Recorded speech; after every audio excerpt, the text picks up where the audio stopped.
Hey, yo. All right. Up and live, open them in the YouTube. Roll. All right, let's jump into it. Yeah.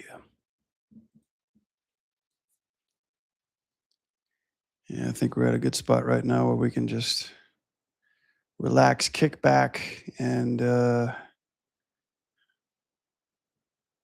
yeah, do what we were made to do. Born to do. Let's see. Do I've got the right thing now? So like entire screen. Also share the system's audio. Yeah. Here.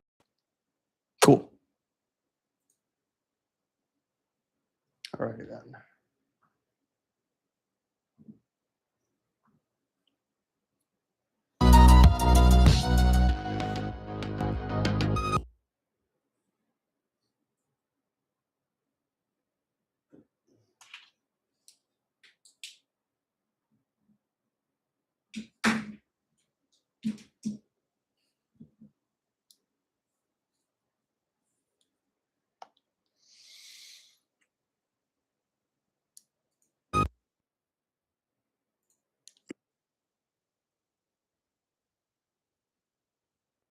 Cool.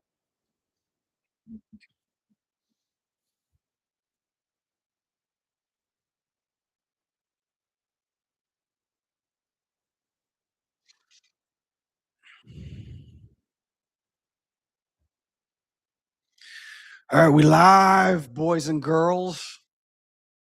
Welcome to Beefa Show's happy tree time service.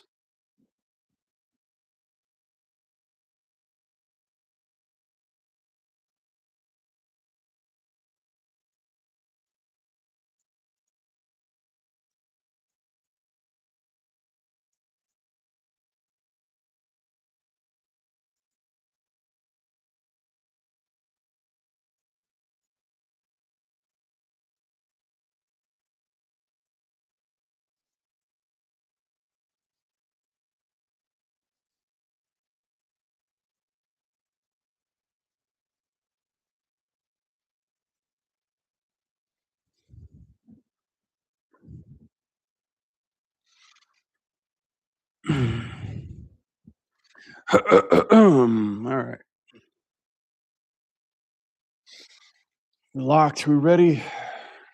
We got the goods. We got the hydration.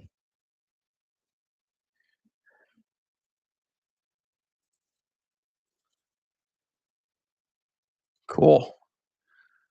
All right, we got breakdowns to do, guys. So shit, yeah. Welcome to Wednesday's stream. It was supposed to be yesterday, but life happens, right? You can't stream every day, unfortunately. But today we're back. We're gonna be doing some catching up because they had some new trailer drops. We're gonna Anim break down those and then jump back into the our Ninja Turtle sequence and then get started with that as well too. So thanks for hanging out. Thanks for stopping by, yo. Let's get to it. Actually, let me set this stuff up first. So many buttons. Jesus. Check mic 1, 2. You guys clear? You guys here? Okay. All right, sweet. I'm gonna get the sync sketch up so we can go over some stuff before we hit the ground running. Get some inspiration going.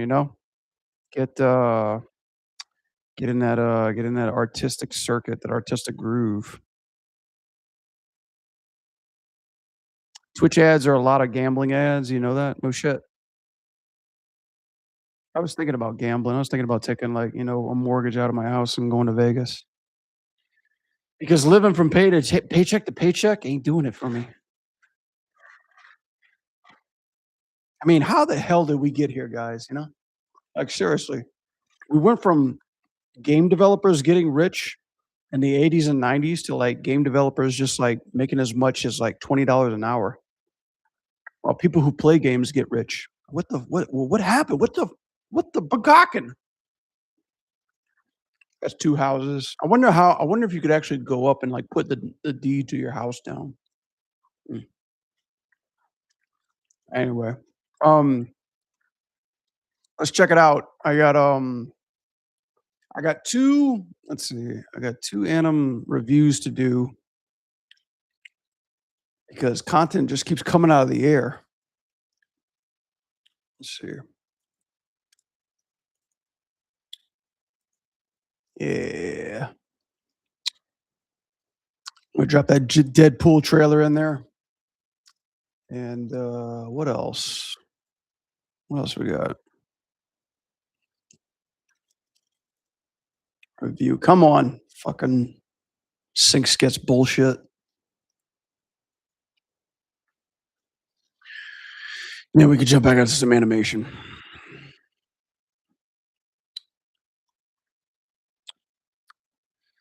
Oh my god! I think the diet starts tomorrow, man. I have been dragging so hard today and yesterday. I wanted to stream yesterday, but I nearly lost my work. I almost lost an animation file yesterday, and I was about to send my foot through the wall. And then when I got back, I almost lost my other animation file at home, and I was about ready to resign from life, if you know what I mean. I hate that shit. But, you ever had to where, like, you put, like, 4 days of work into something, and then all of a sudden, the universe just takes a dump in your mouth and says, yeah, that file's not working anymore, sorry." And you're, like, scrambling to find backups or anything that is close to what you've done before, and it just doesn't exist. Yeah, that happened yesterday. It happened to me twice yesterday, guys, so, yeah, I wasn't feeling like I wanted to stream. We do horror animations of characters that are about to lose their copyright. I thought it was just about to do furry furry banging. That's how we make money. That's how 3D animators make money. They just, like, animate furries doing it, right? Definitely happened to you. It's the worst feeling. I know I heard you. Like, here's the thing, losing work, losing any kinda artwork in general, hours of work, doesn't even matter days, like, hopefully not days or months, but hours, like, work is, like, physically painful. It is physically painful. You feel like you need medical attention, but it's also mental damage too. That happened to me twice yesterday. Thankfully thankfully, I was smart enough to actually do incremental saves, but my files were being placed on the deepest, darkest parts of my hard drive on my work computer, and that was probably about a year ago, right? Never needed to use it, never needed to tamper with it, forgot I even did it. Up until yesterday when I was, like, literally, like, separating the water, just, like, running on water just to get to it. But luckily I found it. I lost possibly an hour of work, but that's better than 4 days. And then I get home, and the same animation that I did last stream on Monday, I found out that I lost those files too, so, bro, what the fuck? Happened to me twice. And but I was able to recover them because I was smart enough to make a dumb file on my desktop, but I named it all weird. Like I don't. That's the one thing about me, guys. I don't name shit correctly. I need to name them better. Naming is good, but when you're just trying to like name some test file or some shit that you need to put in the corner, come back later, you don't think about like any like really good structure. I'm too. I don't have a good attention span for that. I can't name shit really quickly. So,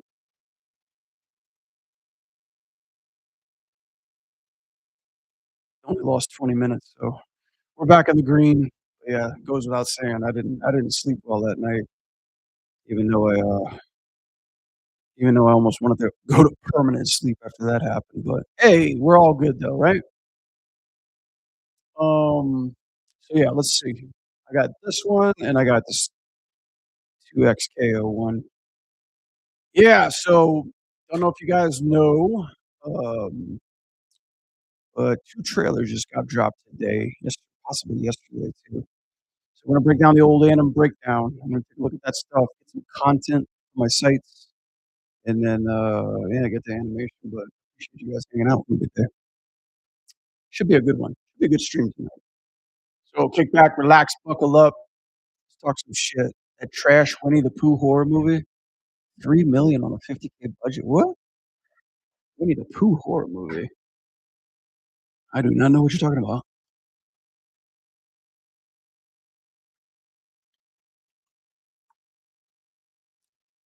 I saw Cocaine Bear. That's substitute for a Winnie the Pooh movie, right? That actually wasn't that good at all. Now that I think about it, it wasn't that good. You hated that movie? I haven't even seen that movie. What are we talking about? Are you guys pulling my shit right now?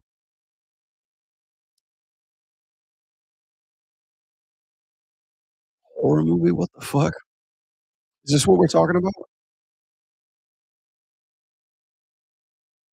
Dude, this cover is so terribly AI'd, it's pathetic. Blood and Honey? Is that what we're talking about? There's a sequel. Oh my goodness. Yeah, I better watch what I'm showing in case, like, YouTube doesn't flag me for violence and gore and shit like that. They saved the tiger for the Tigger for part 2. Oh my god. Aren't they starting to do that with all the, like, Disney IPs now? Aren't they start to, like, put them out there for people to just do whatever they want with them? There's a horror Popeye since the last copyright. Oh, Jesus. That's crazy, man. Let me put the feelers out on Twitch. I'm sorry, not Twitch, Twatter, Twitter, we can get started. I wanna make sure I'm, like, at least advertising myself well. Anybody play any good games lately? Seen any good games? Worked on any good games? Got laid off from any good games? Yeah, I saw was it Twisted Games? Guys that did that Deadpool, VR game. I heard they got a bunch of layoffs on that one. That one kinda sucks. God, why am I getting so many fucking I'm getting so many, like, strikes against violence on Twitter. There's people, like, groking people in bikinis, man. Go fuck with them, man. Stop messing with my channel, dude. I'm just a harmless animator.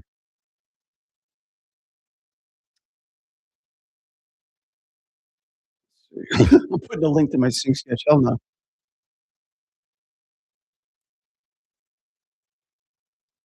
Mm, mm.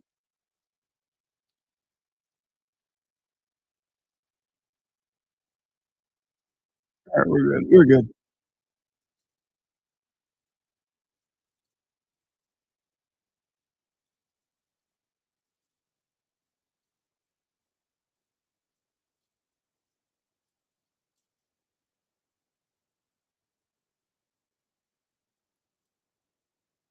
Alright. Alright, we're good to go? Let's good to go. Horrible stuff. That's what people are into. They're into, like, the creepypasta shit, horror shit. Alright, dude, Twitch is up, YouTube's up. Let's see, let me get make sure this shit's working.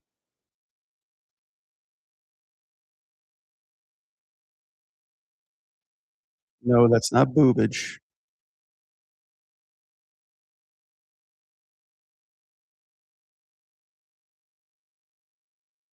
Hmm, cool.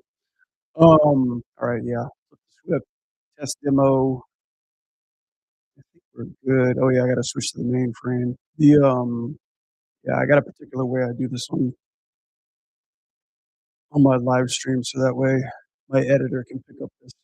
Alright, guys, we're ready to do this. Let's rock on. So yeah, let's see. Let me set this up for, like, a good thumbnail or some shit. Let's see. I don't know, I can't draw Deadpool.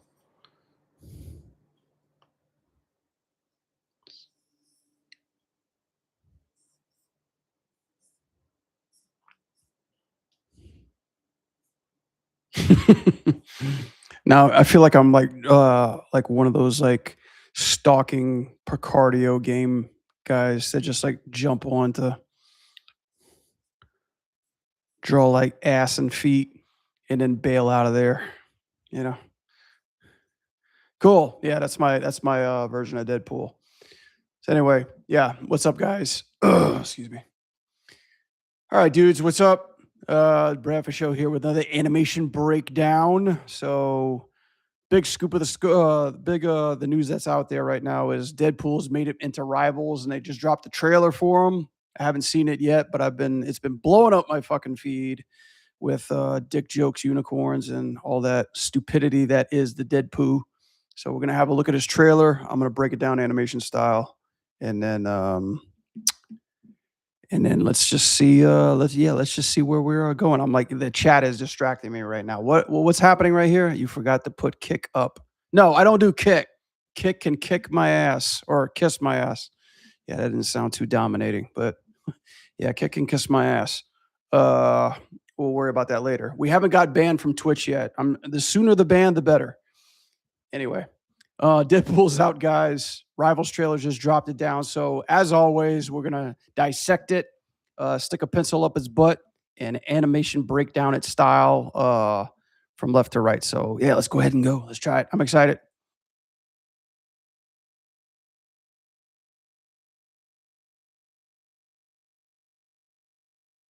Oh my goodness.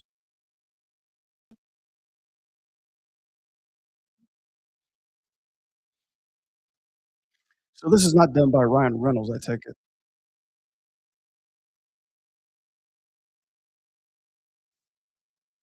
All right. Already silly. I like how he's very cartoony looking. He doesn't have normal proportions. Is that Spider-Man? What the fuck oh, okay. Yeah, that's right. This is Marvel. Duh.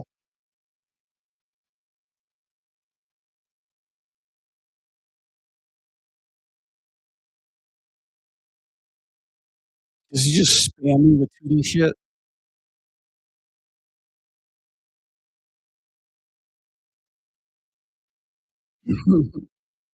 Is this like a special menu? Oh, it's like part of his kit. Ah, look at the little guy.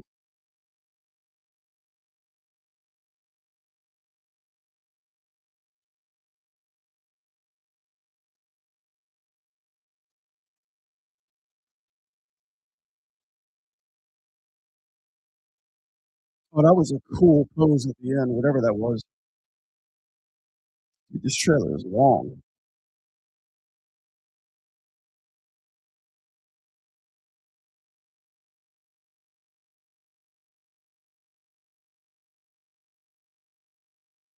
I don't follow Rivals. What the hell is happening?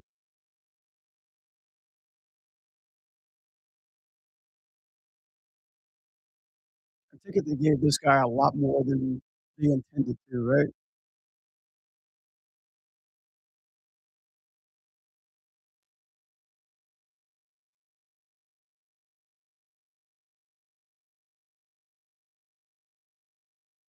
Oh my god, there's more.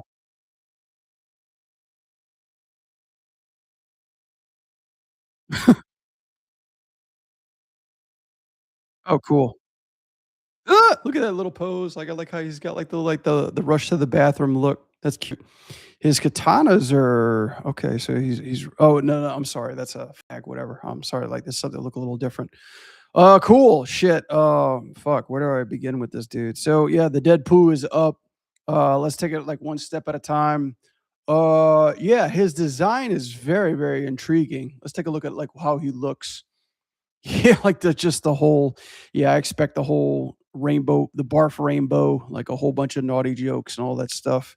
Yeah, he's very round, like he's got a lot of appeal to him too. Just kind of like looking at his overall look. That's kind of like what you do for appealing characters. You have like more of a round edge.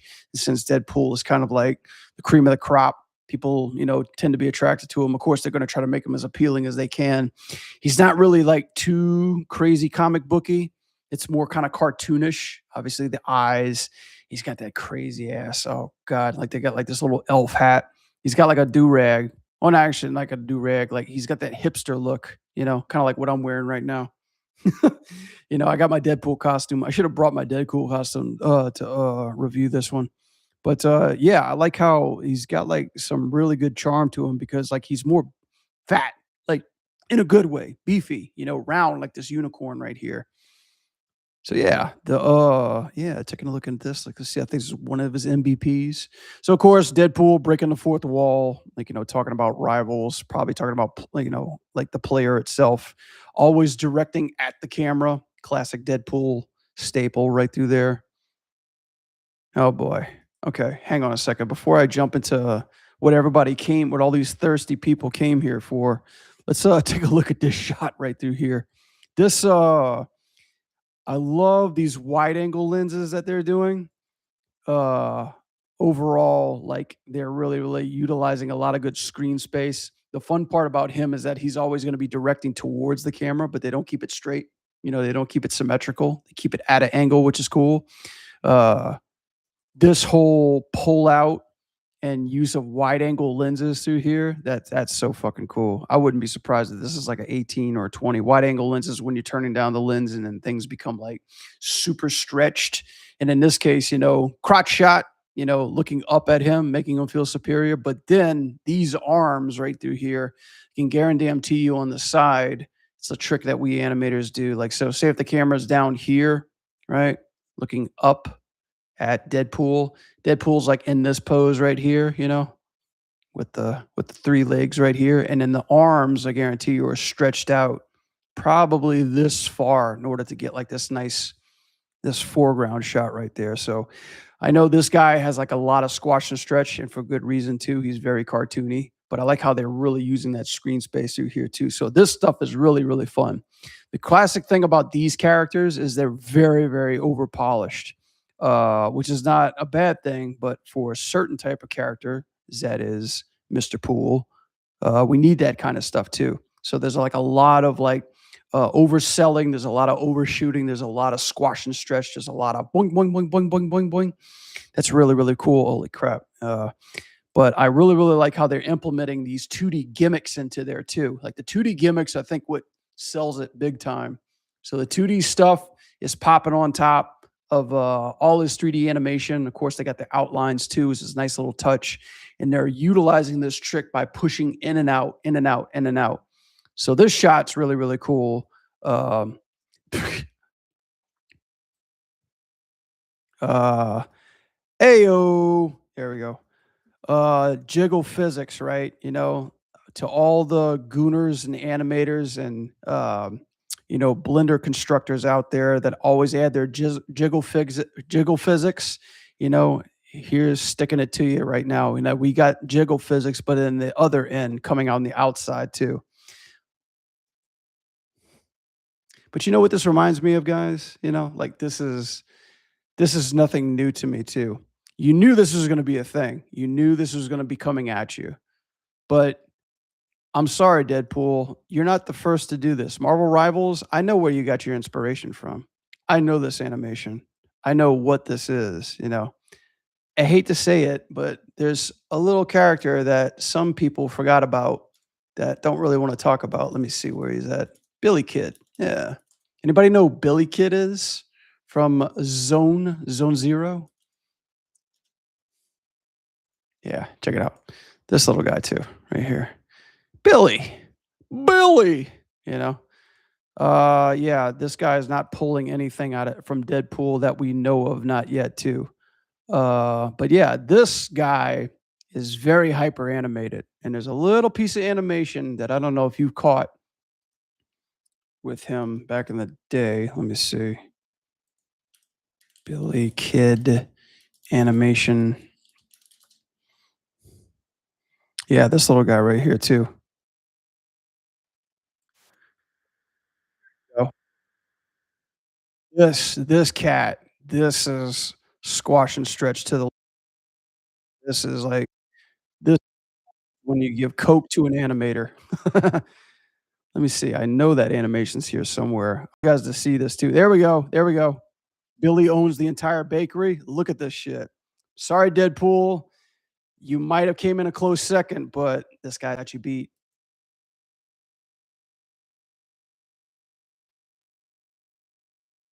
Oh, there you go. Money shot, right? Wait a second, right? God, you gotta love Billy Kid, right? Yeah, we saw that. Guarantee you, guarantee you. This right here. inspired this. There's a lot of booty going on right now in this stream, which I'm sure everybody loves. People love the butt stuff. So, that this is a bakery. This should be my screenshot for my next live review. Darren Damn T, there's a thumbnail. I'm gonna just be like this, looking at him right now. But yeah, this animation of Billy definitely inspired this, no doubt. Even though Deadpool's known for that too. Sorry, buddy. Sorry, everybody. Sorry, all the Deadpool fans. Your boy get to the first place finish mark, right? Yeah, he got beat. He got beat by another one, but it's still fun. I love how they're actually using that screen space. I don't know, how do I critique this without, making a dirty joke or, saying something that's probably like politically incorrect? Yeah, this is there's no buts about this one too. This one is a very, very, very, very auspicious, very, very caked up piece of scene. It's actually eating a lot of the screen too. Nicely done how they're utilizing these I don't know. I can't fucking concentrate and actually critique this shot. But I will say something. At least they've got the retracting of the guns right before pulling this one out. They're utilizing every one of these frames in order to get equipment off of this guy back into play. They're utilizing like these little tricks where instead of going through the geometry, we just go from frame to frame to get off of the geometry. Nice little highlights and little sparkles on the butt. I think the butt's a little over animated for my taste. This doesn't feel like a real ass. This feels kind of more like a very water balloon type of butt. But I think that's the funny thing that they're trying to go for too.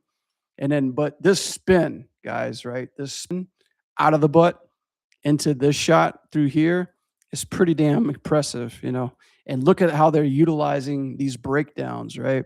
Look at his body. Oh, that's so good. They're bending, they're breaking bones. They're really, really using this rubber hose animation to get those nice fine lines. So this transition, and it's kind of interesting too, how we see sort of like his helmet placement to where he eventually ends up. Like this kind of stuff, when you're given permission to do this kind of stuff, your animation is butter and it looks good. So let's see. And nice pose, hard dynamic angles, really, really pushing these posings, right? Tilting, twisting, foreground, background. The interesting thing is that they're utilizing kind of that jacket to bury his head. I think that my only critique on this shot too was possibly just push a little bit more of his trinkets. So adding another katana over there. And then where's that stupid like bandit mask on the back too, like pushing that out a little bit more. That's all I would do. I would just add a little bit of that, make sure that it's registering well, possibly add a little bit more light to this gun so we're seeing a little bit more definition to there. That's all you really need to do. Yeah, from there to there. Okay, this is the ending part through here. Let's see. Let's take a look at this. So we've got the classic 1, 2, 3 beats. 1, 2, 3. What's going on over there? Was he itching his butt? Oh, no, he doesn't. Let's see. Okay. Yeah, that little part didn't quite, I don't know. I guess maybe it's the way he's settling right here too. So I'm gonna be honest, all this stuff is looking good. The animation is sublime, great posing. Okay, now that I'm looking at that, they did try to introduce like a little bit of a gun twirl in there. Now that I'm looking at that. Clever, clever, clever, clever, clever. I think they could have done a little bit more with that whole time through there. I think holding that would have been great.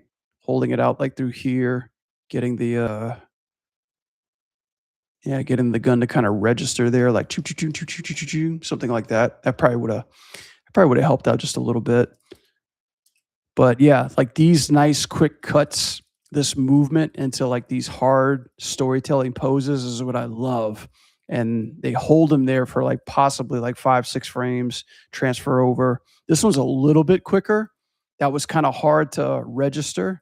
And it's interesting because when you see this in perspective, the guns feel nice and big, but this is a flat lens right here too. This is like, like a medium shot, but the lens is cranked up to probably like 30 or 40 and everything feels very flat here. It's a profile shot, which feels nice, but the gun feels super small here too.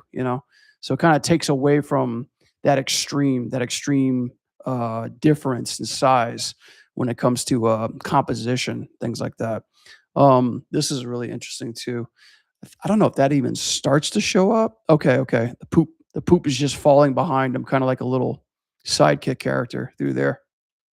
But yeah, this shit is cool. Like I love how they're hitting these hard angles over here too. Cameras twisting, turning around him in 3D. We hit these cool poses. But this last part feels a little kind of broken. Like does he doesn't even retract the guns too, right? He kind of settles and then God, this is okay. This is classic rivals kind of like missteps that they're doing. I've seen this happen on Gambit and I've seen this happen on Rogue. And I'm sorry, NetEase, I'm going to call it out on this one too. The way you guys settle your hands on your hips, they feel soft. They feel soggy. They don't feel like they're connecting. I don't feel anything being pushed into anything. So, like in this case, like when I saw this and the gun on his leg, I thought he was itching his butt, which would have been funny. By the way, take it from me. You could send me the paycheck later. That could have been a moment. But his arm just kind of feels like it's floating, kind of like sliding up and down his leg a little bit. It doesn't really feel like it's quite nice settling onto his hips over there, too. It is a cool pose. But I also feel, too, that whatever's happening here, because I kept like my attention was here the whole time. And now that I'm watching it, it's okay. We're watching the emote. So the emote's doing its thing. Deadpool does like a little head nod or some shit like that. I think if you're going to really execute that and take our attention to there, maybe you could take this little, what is it, this hipster do rag or whatever, pull it out like a little bit more further, use this edge as a direction to show us where we're looking, and then push that head back a little bit more too. Probably a big collar. He's got like a very tactical jacket, right, guys? Like, I don't know if I've ever seen Deadpool like this. The design is cool, don't get me wrong, but it's more like he's top heavy, like almost like tactical outfit, like a SWAT vest or some shit like that. Yeah. Yeah, interesting. Let's see what's going on over here. Hmm, hmm, hmm, hmm. Okay, yeah, we're good. But yeah, overall it's a sweet MVP. It's got some really, really good spots in it too. And I know everybody loves this one. That's all over my Twitter feed. God help us all. But yeah, it just kind of falls short of the mark at the very end. If you know me of anything, it's like it's cool to start an animation. You can make mistakes in the middle, but just don't try to stick landing. And yeah, this last part, like I'm seeing more problems with this animation pose than anything. But then again, who knows? Like it cuts into whatever he's about to do here. It looks like he's still moving.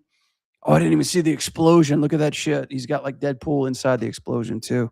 Cute. And he's making the little heart. Oh, look how cute your little heart is. Sweet. All right, animation wise, yeah, the simple back and forth. Got some katana attacks over there too. Really, really cool. Love how they're like really showing those extremes. This is a really hard one to do, especially when he's stabbing like the back and forth, the classic W pose through here, so to speak. That's a terrible color to be going on top of that. The W pose where everything's like really symmetrical and stuff, dipping down and stabbing. Feels really, really good. I don't know what this is about.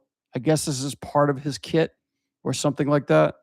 But interesting how they go from third person to first person. I don't know if they've done that with anybody else in Rivals, but this is really, really cool. I like how they're actually giving it kind of like a two-piece phase over here. The only thing that I would suggest maybe to kind of help with this a little bit too is maybe getting this book at a little bit more of an angle, a little bit something that's more, you know, stretched out or skewed a little bit, adding a little bit more of the bottom hand and like a little bit more settle, something like that. But again, I work in UI and menus all the time. So they say like the easier it is to read, the better. So I'm not hating on that too much, but loving the finger poses. I like how it's not all one size fits all. have like small little negative spaces in there too, really, really appealing poses. These things go really, really quick. Whatever he's doing right here, like I saw he was doing that. And I think this is the one that didn't register for me. So he's pointing there. Okay. I mean, if you were to do that, the only thing I would just say is just drop the pose a little bit, you know? Like it's such a cool pose on the hand pose. And since you're already selecting that too, why are you going to cover it up? I mean, this isn't even a Deadpool thing too. It's like just keep it in frame and bottom it up a little bit. But yeah, yeah, he's got like some nice little fidgets and moments in there that kind of keep his stuff active and lively. Let's keep cruising.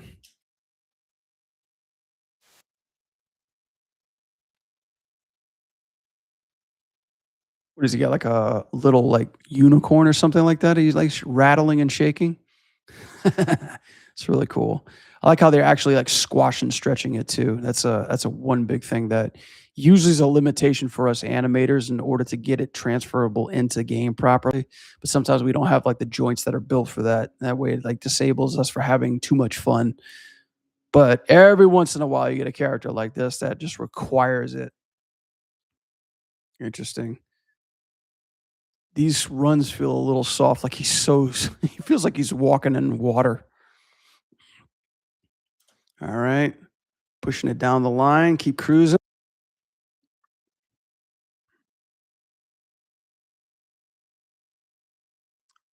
Looks like he's got a lot of air attacks. Okay, this must be like one of his big surprise things or something like that. So one thing is really, really cool. I like how they're actually giving a lot of 2D art, 2D animation into this too.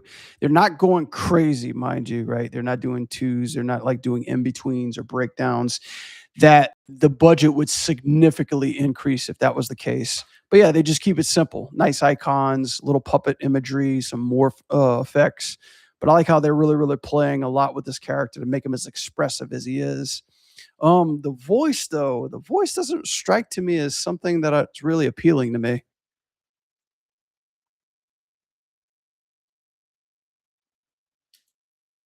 Let me see. I guess it's okay. I'm not trying to be too harsh on it, but I guess I'm just so used to hearing Ryan Reynolds. And what was that guy? The guy that did Nathan Drake. He did a good Deadpool too.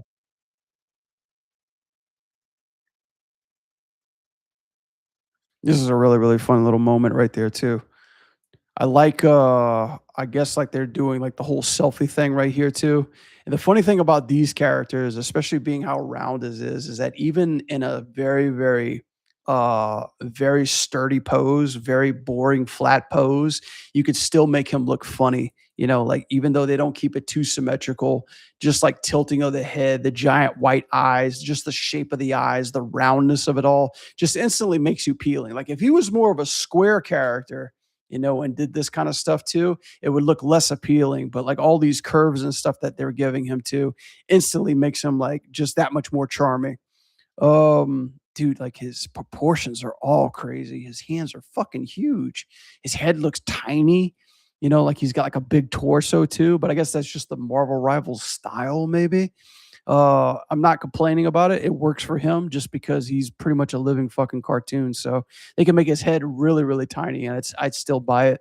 It's funny that way. Oh, that's a really cool attack right there too. Look at that, like double stuff. Like, yeah, like stuff like this, like splitting, bending, posing, fun things like that. That's what makes the character pop out even more. See what else they got.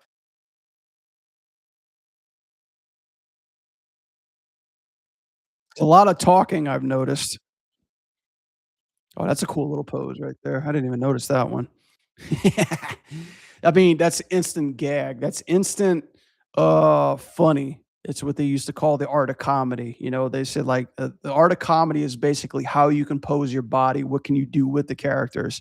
In this case, posterior posing, your character just sticks his butt out any kind of way, standing there with the legs down. It's funny, it's bending, it's posing, it's pushing, like just these small little things that you're doing with the character is just instant laughability, right? Like it's something that's unnatural, but yet it's pushed to even like further the character, almost like if you did that in real life, you would hurt yourself.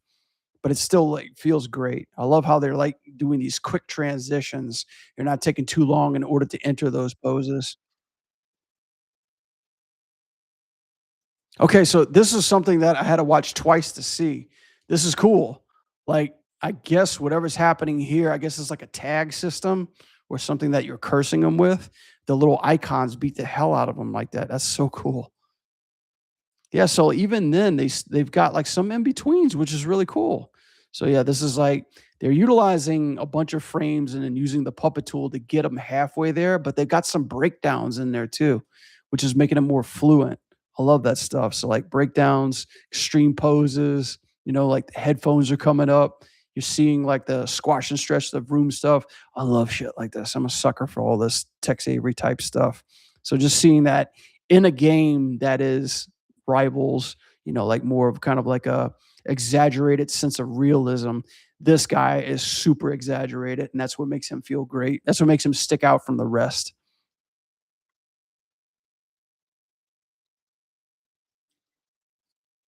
That's cool.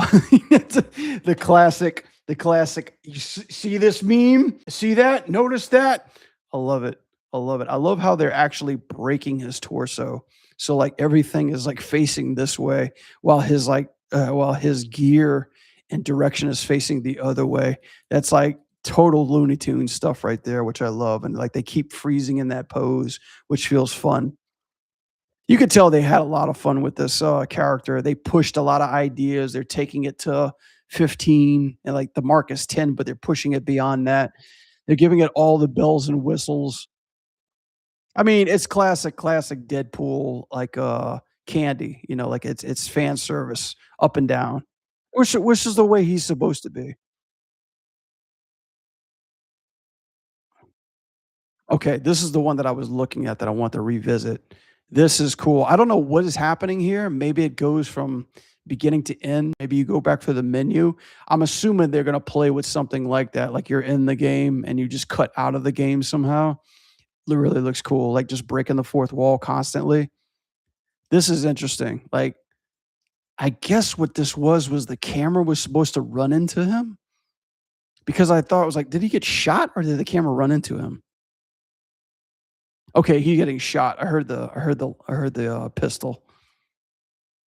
Kind of a weird spot to be, like, I almost wonder if he should be a little bit more centered up, but, like, this whole I don't know, like, what's kinda taking me away from this is it feels like there's a cameraman running after him, and then he gets shot, and then he's exhausted, and all of a sudden the camera gets exhausted.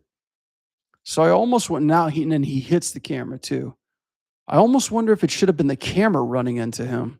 I guess like that's kind of what took me out. Like I'm trying to like here's the thing. Deadpool, there's so much shit happening that's supposed to be funny, but I think it's almost information overload just to try to take too many gags at one time. You know, I think if you play it off one at a time to kind of provide us with information, those points would be a little bit more funny, just in my humble opinion. I think like what I see here is maybe if it went from like over the shoulder to like right behind him and the camera guy bumped into him and it was just like, oh, and it kind of exhausted a little bit because right now he's confused, right? As we so to speak, but he just got shot and yet the camera guy is exhausted. Then he goes into this hit. Maybe if the staging was a little bit more clear on that, I wouldn't have to be overwhelmed with like all this stupidity to understand what's actually happening here. Just the way like us cinematics guys think, right? I'm sure you agree too. But this little movement that he does, oh my God, this feels good. I gotta study this. This is crazy. So yeah, the worm up to this spot, and they get a little crafty with it too. Not only is he rotating to the side, but the camera's actually moving off to the right too to help his body in space. Uh, Head locks into this position so that way it doesn't move until we start getting into this pose through here. Oh, I didn't even realize he had the unicorn. But yeah, that feels dope. Oh my god, that feels so juicy. I love this little gesture that they're doing with the pinky. That is really cool. I like how they're holding that gun. It gives a lot of character. Um, but yeah, this hit attack, I love how they're really pushing those angles, like just that nice whiplash, and then they transfer it over here too. So like it's just this giant spin maneuver. Yeah, I think they did good with this. Oh, he's actually throwing it. I didn't know. I thought you just slapped it with it. Yeah, some of these, like, and I've noticed this too, especially in 60 frames per second. If you want something to read a little bit more, kind of like he's throwing a unicorn, which is adorable, by the way. It's got two fucking pistols. That's hilarious. Um, Sometimes you have to hold on these frames a little bit longer, like 5 to 6 to 10 frames, especially in 60 frames a second, in order to register what's actually happening. Sometimes these great poses get caught in the mismatch of firing. Like we're trying to add a lot of pose in a short amount of time.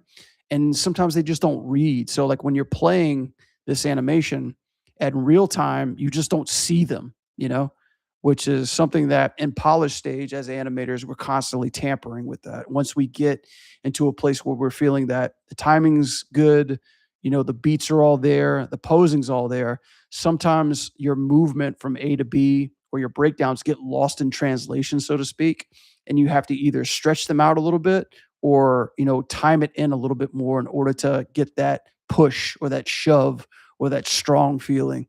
So that's what I feel. A lot of this stuff is readable in Deadpool, but some of the stuff that they've actually animated and implemented into this animation is not readable. Like we don't even see it or feel it, you know. So that's kind of maybe one thing that I would talk about or question about. It's like, hey guys, do you think we have too many fun ideas in here with too little time in order to actually register what he's doing? That's something that I think is a very constructive conversation to have when you're putting a lot of time into this animation. But that feels so good. Oh man.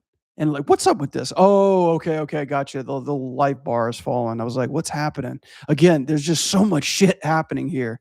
It's like I think that's one of I think that's one of the really really appealing things about watching this like uh insane animation and composition collaboration between like all these artists is when you slow this stuff down and watch it, you could see like how many pieces they actually put into this, like how many thoughts and how many actual parts of this animation that they threw in there that you didn't quite catch before, which is like really something cool. It's like rewatching a movie over and over and over again and then catching little small details that you didn't see the first time. But in this case, there's like 5 seconds of craziness and you got to go through it frame by frame. Okay, this shot. This is interesting because I'm not quite sure I would have swiped on this pose right here, with the knee being so far into the foreground. This is Deadpool, okay? So I'm thinking, let's make it a Deadpool moment. You've already got the caboose, right? Okay, bear with me, hang out with me here. You've already got the rear end, right? Why not show the door, right? Why not show the door in this shot? So whenever he's going up, like whenever he's about to launch, maybe we can do something where it's like, you know, two legs like this. And now and you got the full, like what do you say, jock strap, so to speak. Something that is showing the A pose, the classic A pose, which we call before launching and catching. That way when you go up into the air, like the legs connect so that way you feel the launching or the connecting. You can keep the A pose and then we can just follow the camera right up to Florida. This is really interesting because I didn't understand what was I thought this is a backflip, but again, there's just a lot of small delicate pose rotations through here and camera angles. He's actually doing a front flip. Does it bother me? Not really. Uh, but was this the right camera choice and move? I think it could have been a little bit better just to kind of show that front flip or how is he getting up there. Camera's tilting up, he's moving backwards and he's doing a front flip while going backwards, which doesn't kind of read like the energy's coming forward. But this posing right through here, coming through here, and this, holy shit, that's awesome, dude. A plus. How does that teacher go from Christmas Story? Plus, plus, plus, plus, plus. I fucking love this posing. This is really hard in order to get like a very, very thick, rounded character into these hard angles. This shit is awesome. I'm just so sad that even in the trailer, they touched on it for maybe like 2 or 3 frames. I think this is fucking amazing. The foreground of the blade, the outstretching of the back. This is a wide angle lens, obviously. They are breaking all the rules. They're bending that leg. They're bending the arm. They're bending the foot. They're overextending the leg. This is a shot. This is a breakdown caught in time, which I love. I love how they're utilizing the lens, the length of the character, how they're keeping it round, how it takes you around. It feels like a spiral. Fucking amazing. Like my shirt is off. My pants are down. Like just teach me your ways. Whoever posed this, props to you. I love it. This is probably like my favorite part of the whole trailer. Okay, what's next?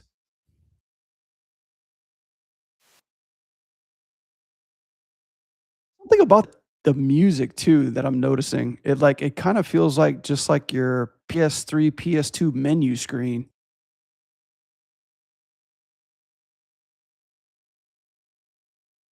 Very interesting choice for Deadpool. I mean, I guess I was expecting something more of like, I don't know, DMX or like DMC, Run DMC, rap, hip hop, something like that.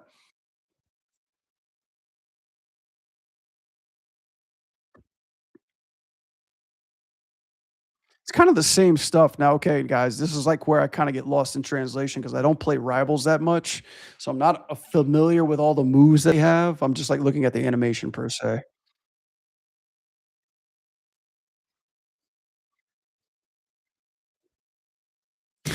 Very simplistic animations, right? You know, like the back and the forth, the back and the forth.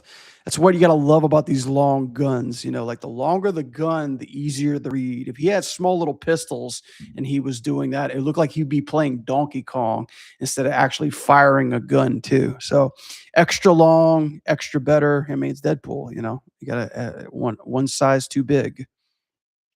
This is really, really cool. I like, his nice little finger poses right there. He's adding a little bit of magic to his repertoire, which feels great. It's just so much shit on screen, man. It's hard to really focus on the animation when you've got, like, all this noise, all this visual noise, and since, like, he's breaking the rules of the game, that doesn't help either to know where exactly I should be looking or how I should supposed to be feeling about all this. It's like rain that's what I said, it's like rainbow puke, you know? It's just like colors and spectacles and prizes when it comes to this guy. But I guess like people love it. That's why people love Deadpool. It's just insanity. Shit that comes on screen that you have to read. Okay, I think this is it. I think we're ending the near part right now. Thank God. Let's see what we got. Let's see how we end it.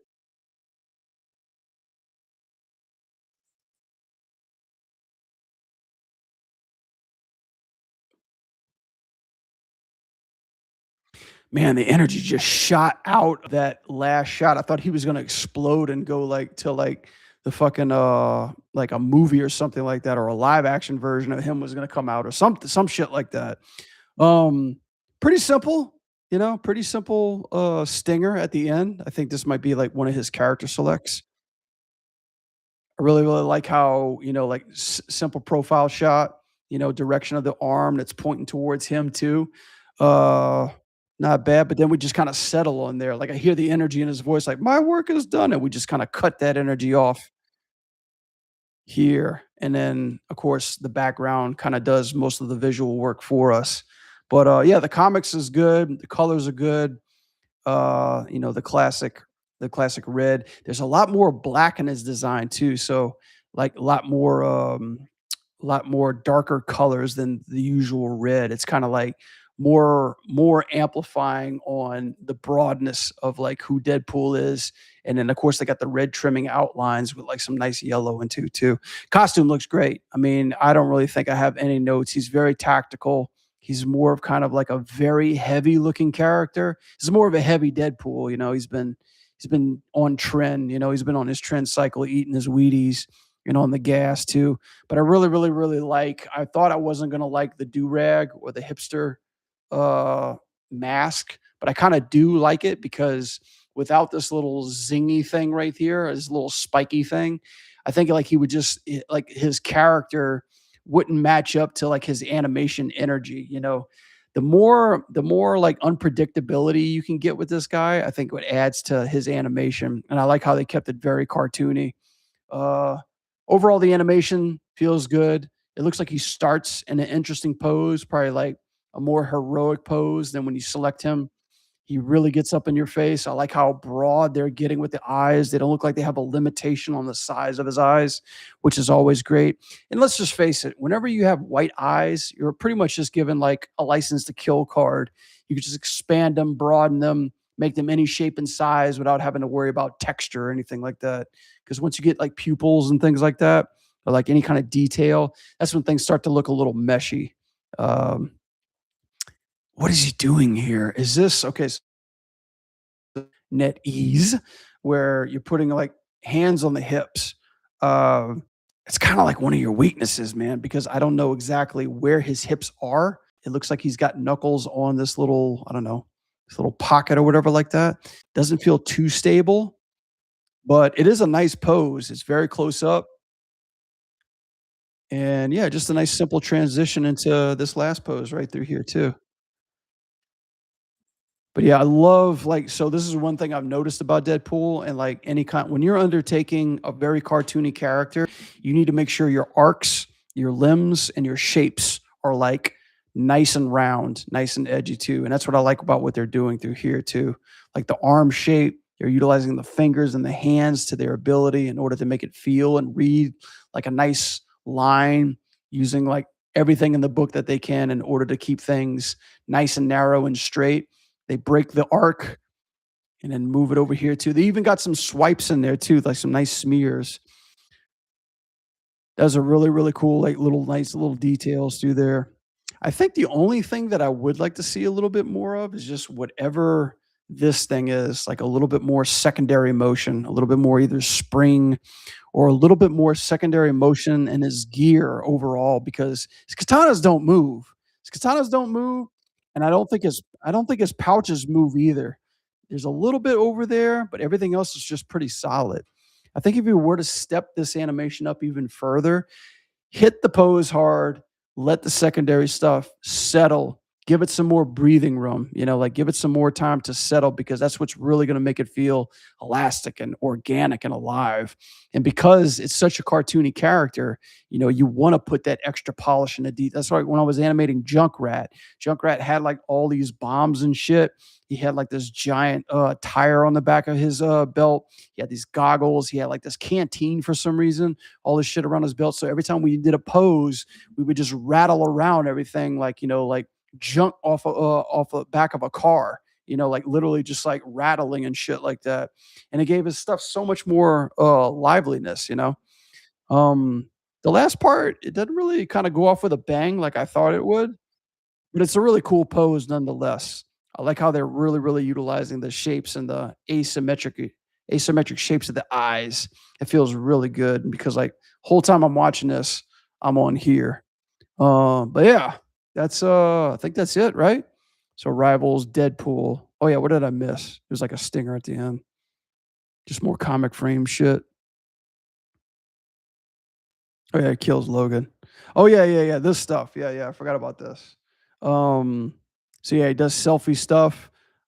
Nice little shapes in the eyes too. Get you to sympathize with him.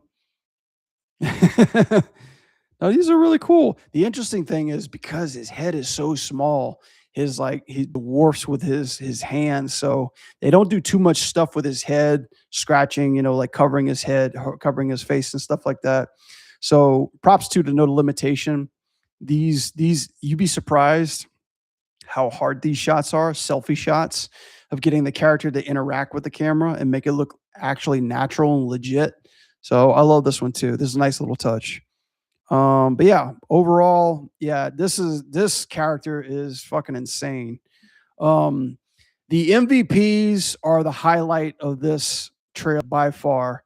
There was just some small things that I've noticed in past MVPs too, like with the characters' hands on their hips and how they're settling. Just some like placements of the parts of the animation and the camera are very questionable too. But yeah, Deadpool, he is zany, he is goofy, he's got a lot of action. He's got some very, very strong breakdowns. He's got some very strong poses. But some of the camera angles, some of the positionings of how he gets from one place to the other feel a bit on not the weaker side, but feel pretty mid. They don't really feel as top tier as they can be. Throughout the MVP, there's a lot of highs but there's a few lows, more highs than lows. But as for the total package, I would hope that, for this character, you would just keep building and building and building and building on top of it. Like, for example, Iron Fist, his animations are beautiful from beginning to end and in between too. Deadpool, he kind of falls flat in a couple of areas, but those areas, like especially in some of these parts where they're storytelling, like what he's actually doing, breaking the fourth wall. Some of it does get a little lost in translation. Some of those really cool poses, they don't even show up unless you're frame by framing through them too. So I think it's like timing, staging, and storytelling wise kind of falls a little to the mid side, but the posing and the transitions are top notch. I have to say, like overall, this was a fun trailer. There's a lot of stuff to digest and a lot of things that you can go back and actually study and look at. But yeah, I'd say on a tier list, I'd give Deadpool an A for sure. I think he's a tier list material, animation wise and presentation wise too. So yeah, that's the Merc with the mouth for sure. The Deadpool is here. Yes, I hope you guys enjoyed that one. Like, share, and subscribe. Tell your friend. Give me a buy me a beer. Help me out. Yeah, that's my little sign off. Cool. That was fun. This is a lot of shit though, man. Jesus. This is kind of makes me want to jump back into Marvel Rivals, honestly. Mhm.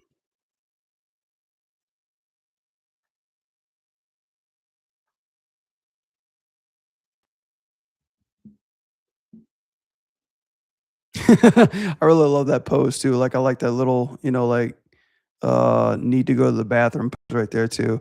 I love characters like this because when you get characters this silly, it's like it's just no holds barred. Also depending on like who's directing the project too. Like if they're like a fan of such IPs and want to go to town. Like when you get the odd character, the crazy character, you're just like, you can just pretty much just go balls out and do whatever you want. Like almost like sky's the limit when it comes to like ideas and animating that stuff too. Is just like insane. It reminds me of Junkrat because out of all the Overwatch characters, Junkrat, he was the cartoon guy. He was the maniac, right? So as soon as I got to animate him, I was in heaven. I was in bliss because like you could just go to town and break all of the rules too. And I'm glad they're doing that with Deadpool. Feels really cool. Begins the 16th. Is it the 6th? No, and it's 2 more days. No, that's fun stuff. Yeah, definitely.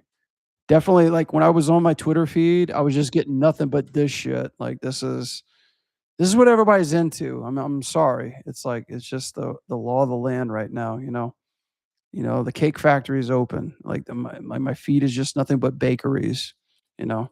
And people like pretend like, oh, what's the big deal? But no, not just that, but Billy Kid was doing this shit, before Deadpool. I know they got a bunch of inspiration from Billy Kid for sure. And I think honestly, like if I were to put this in the animation Olympics, like if I were to make this a contest on like the zaniness, Billy Kid by far, like he is like when people look at this and we're like, how can you push this even like Deadpool's insane. How can you push this any further? Shit, dude. Look at this guy. Like this is fucking 2D animation bliss, but with a 3D model character. What's crazy about this animation though is that every frame is different. every frame there's a squash or a stretch or a break, and the character is just off fucking model every frame, and it just interlopes with the animation so fluidly. Like, this is pretty much John K's style. John K, the guy that did Ren and Stimpy, style of animation in 3D times 10. So it's like that is this is like like even this little pose right here, like there's no fucking possible way that you could stand in this pose, but yet, you can it feels like the weight is there, but the line in the pose is just oh god, guys, you know what this reminds me of? This reminds me of, God, in my examples a long time. Let me see if I could find that French artist who does these those wiggle doodles.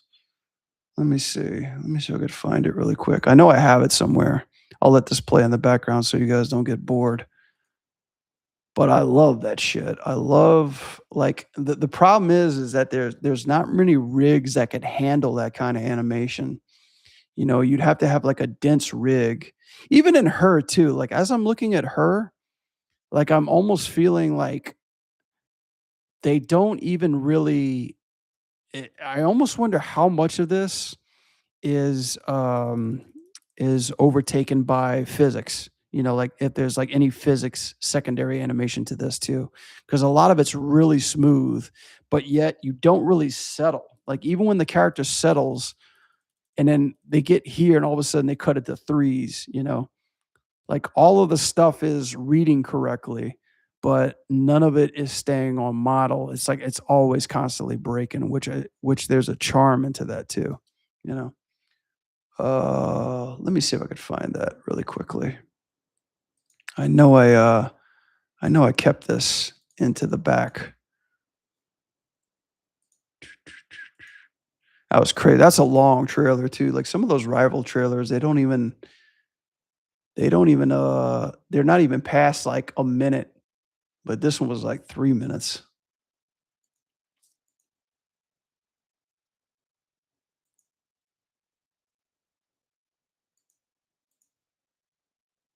Let's see.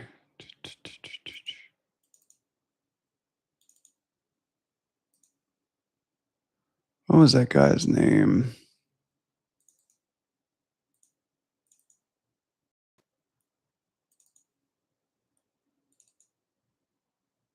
I don't wanna watch that. I don't wanna watch anybody else's stream on my stream.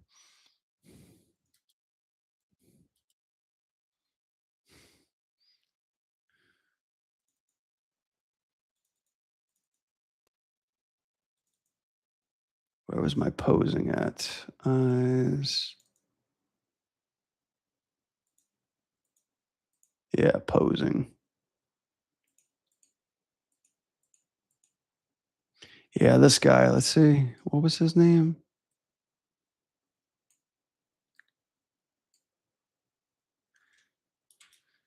Is it that R.A. Winkenfield? Yeah, yeah, this artist right here. So check it out, this guy, guys. Yeah, so A.R. Wilkenfeld? A.R. This dude's illustrations is crazy. Like that's what it remind like when you're looking at Billy Kid 3D animation, Deadpool transition stuff, like this is the stuff that I'm feeling like these like this is like Alan Hirschfeld, sort of Eric Goldberg, respawn type of illustrations. Just how much like look at this shit. Like how you're pushing these poses. The legs are broken. Okay, the torso is broken, but the overall shapes, the lines, the curves, the way that they are built, it like that is what 2D so appealing. Like look at this shit. This is the guy. This is like this comic panel that this guy does, and the way that he tampers with posing, how they're pushed, the lines, the symmetry, how it's broken. Like, look at this shit. This is amazing.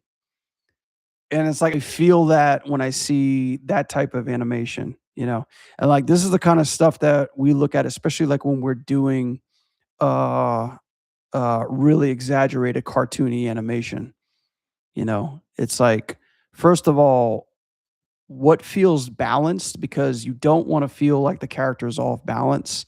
2, where you can push and break these poses that doesn't quite feel like it's distorted or under the pretzel, but you feel the energy from it, you know, like, how can you exaggerate the pose? How can you stretch it? How can you squash it? I love this shit, man. This stuff is awesome.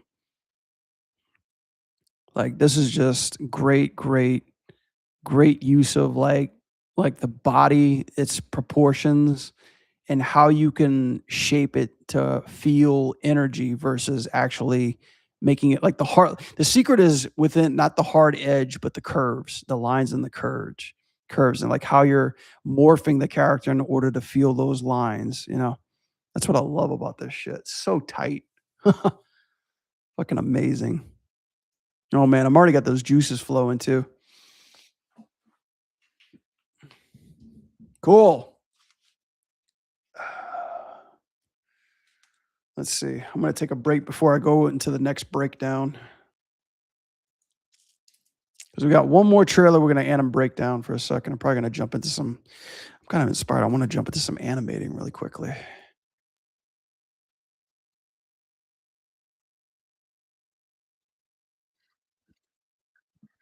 Yeah, I agree with you. Whoever animated Billy the Kid did very well. I'm pretty sure they're out there, but there was a Billy Kid rig out there too that I missed out. It was only like for a certain time you could download it, but I missed out getting that rig. I wanted to see if that was the same rig. It was probably in Blender, not quite sure. But yeah, definitely, definitely. And that character is a fresh of breath air. Like in my wheelhouse, that's kind of my wheelhouse of animation. I tend to just take characters and push them as far as they can and then get direction to pull them back. Damn, I lost my voice on that one.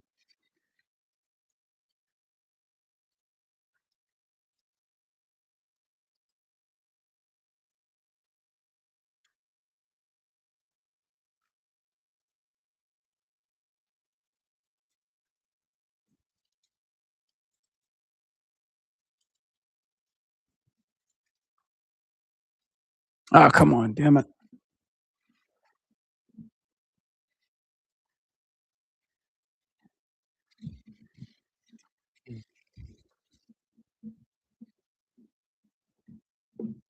Mike's still working good.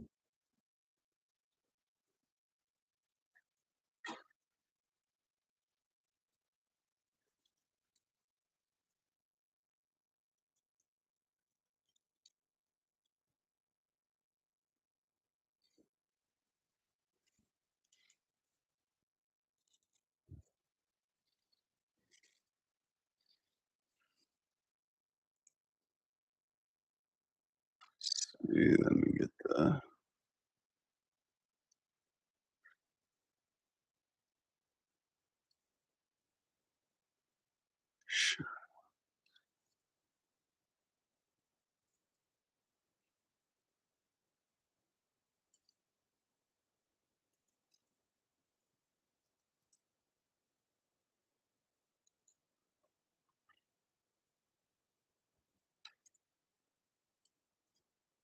there we go.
up here for now.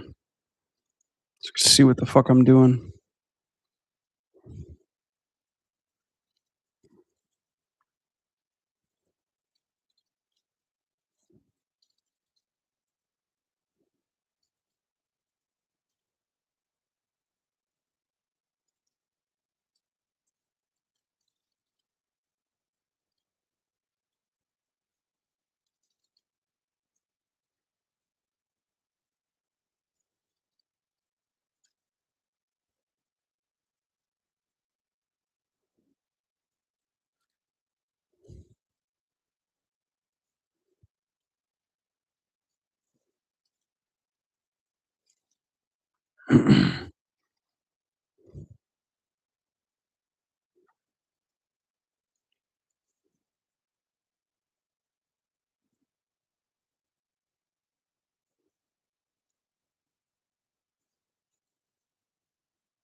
Mhm. But yeah, like to animate those characters, it's like a home run when it comes to like assignments. I know everybody was like probably chewing, like worshiping whoever they had to do in order to get some of those shots. But then again, it kind of gets into the part where it's like it's so over polished and over exaggerated where it almost feels unreal when you watch it. You know, that sense of like realism and gravity is gone, but done in a way where it's like done tastefully, where you're still respecting like composition and posing and stuff like that. It feels really good. You know, it just depends on like what is the end goal? How do you want your audience to feel about your character? Like what's the takeaway going to be?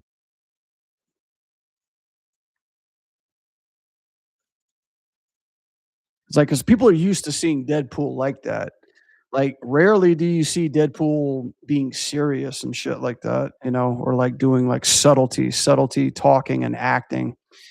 It was like that effect that Hotel Transylvania had when that movie came out, Hotel T.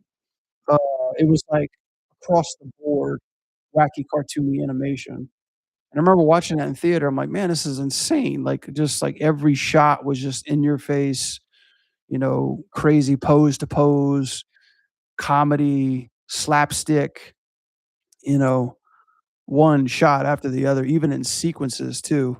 And then when they eventually got to a scene where like the character was taken back and started like talking about his life and shit, like when Dracula was talking, I think about like how he lost his wife, spoilers.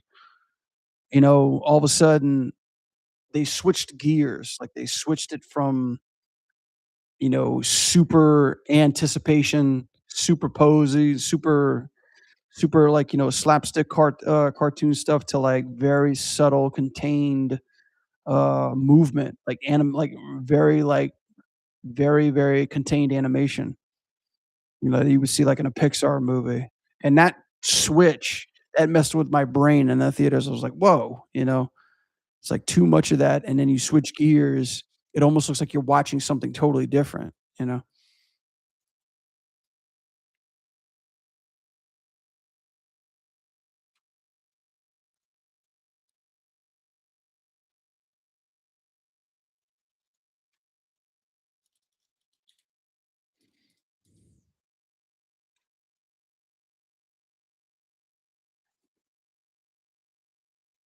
I think that's working pretty good.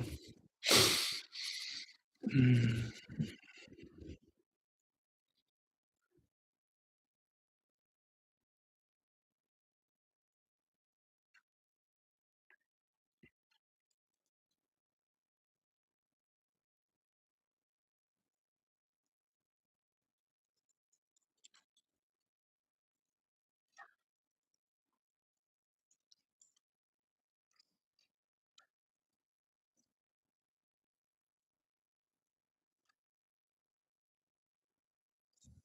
Let's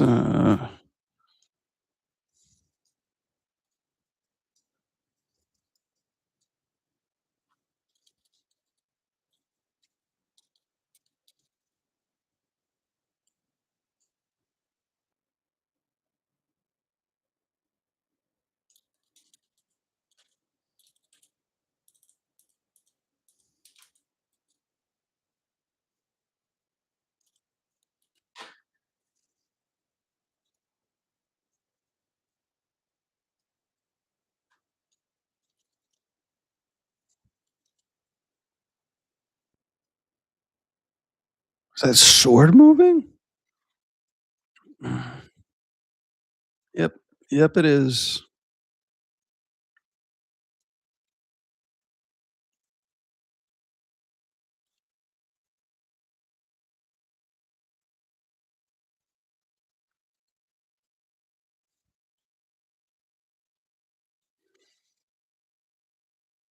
Mm.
Yo, what up, gamer?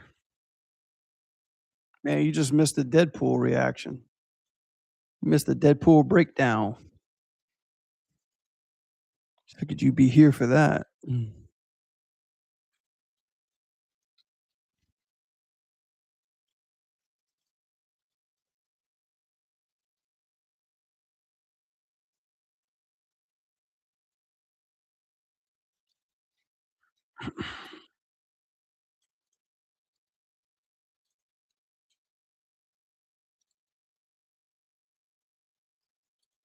See, like I can make my own Deadpool trailer right here.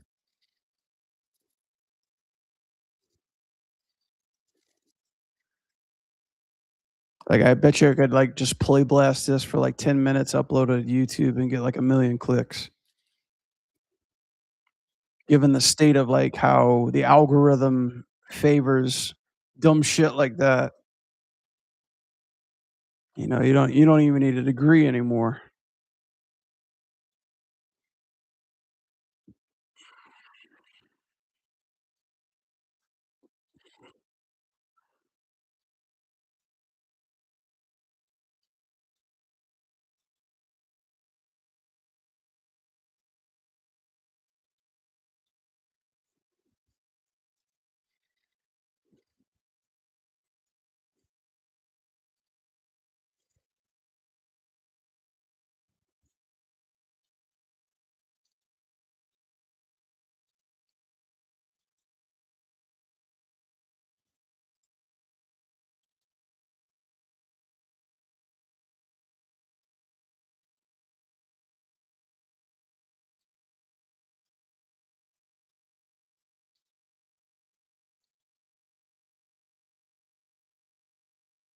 Stretch that out just a little bit longer.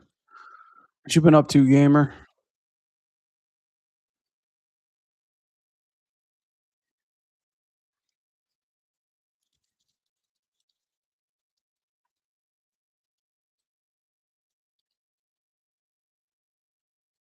Let's see.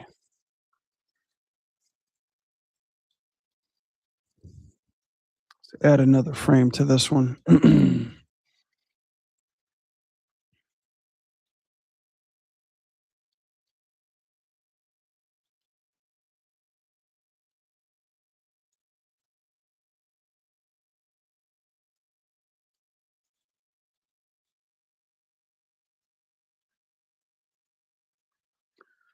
Yo, what up, Will? What up, Will? Goodbye, Will. Alright, thank you for that. Thank you for stopping by, dude. Yeah, I tried, I started an hour early. I'm gonna try tomorrow's stream, I'm gonna draw 2 hour early at 6 p.m. Pacific Standard Time. See if that makes any difference. But yeah, have a good night, buddy.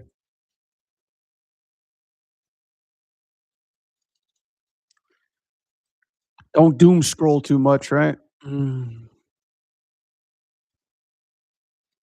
Stay off them bad sites, right?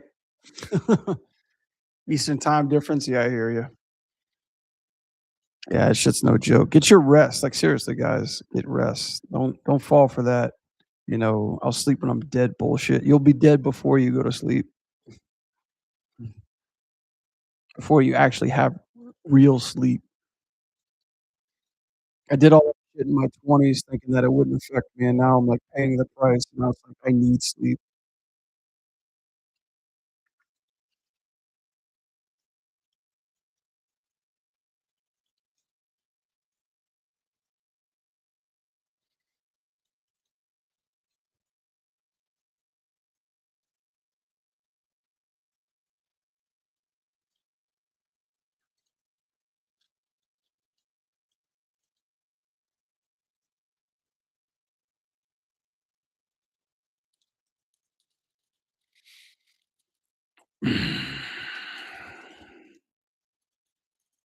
Yeah, thanks for stopping by though.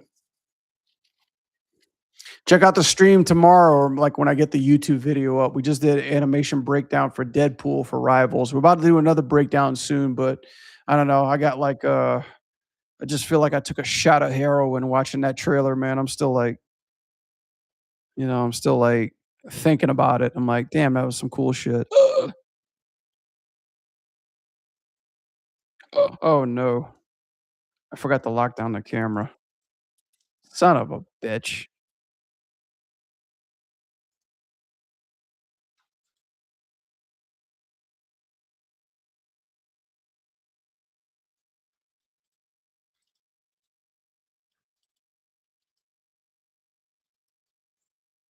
There we go.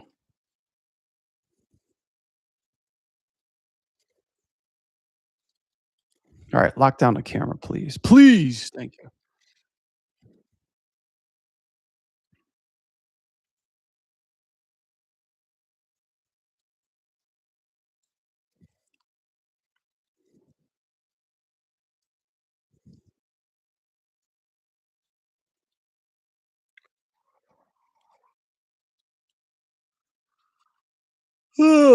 Shit. I don't know why I'm fucking yawning.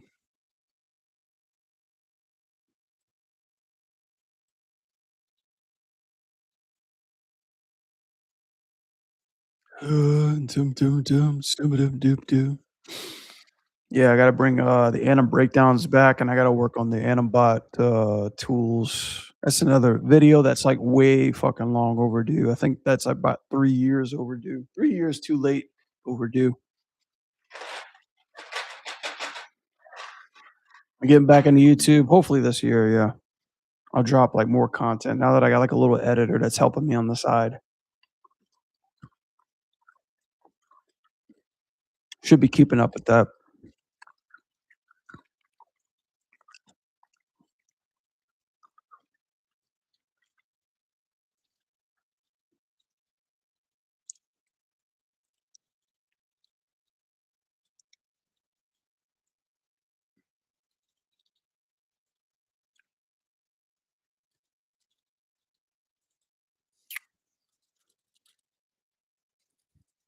Come on.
Yeah, kinda like that underneath his hand.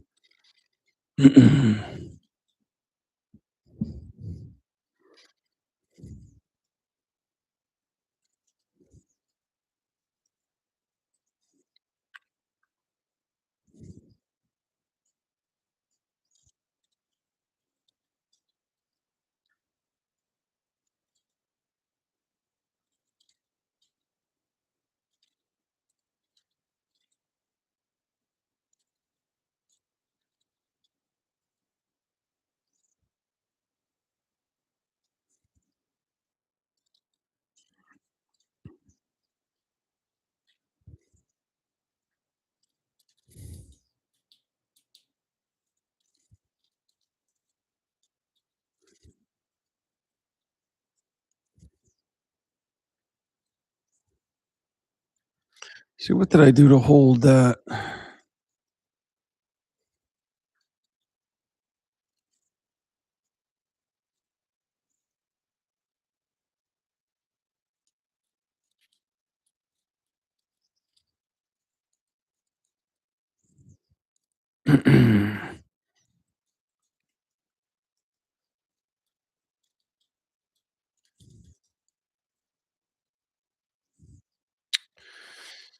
This shit.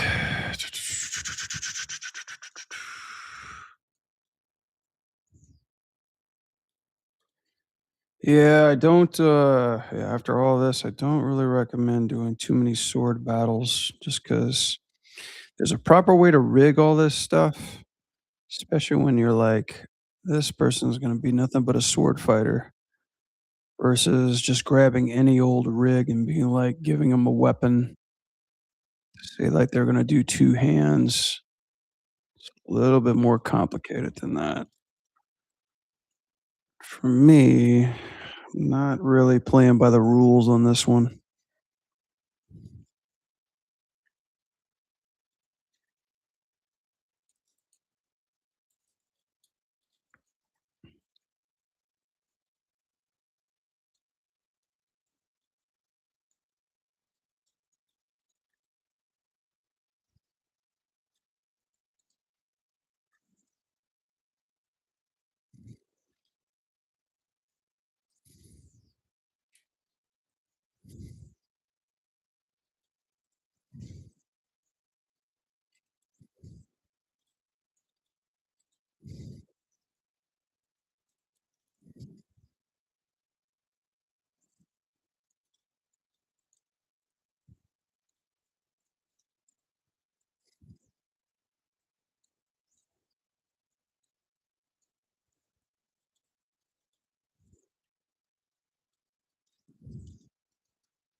Here we go.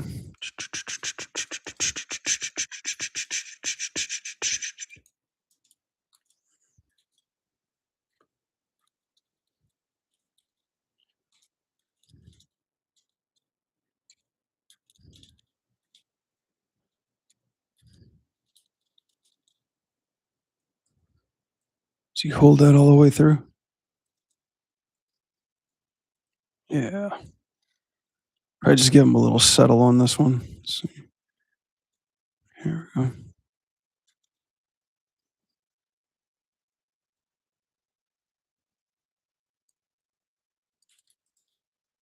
Details. Oops.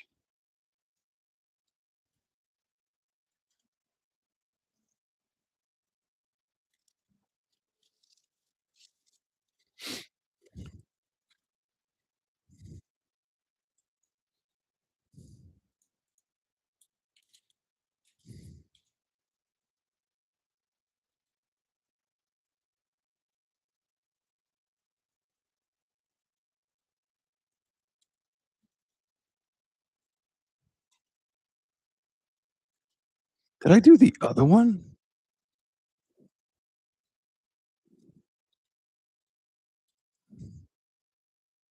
Oh, okay, yeah, that's right. Mhm.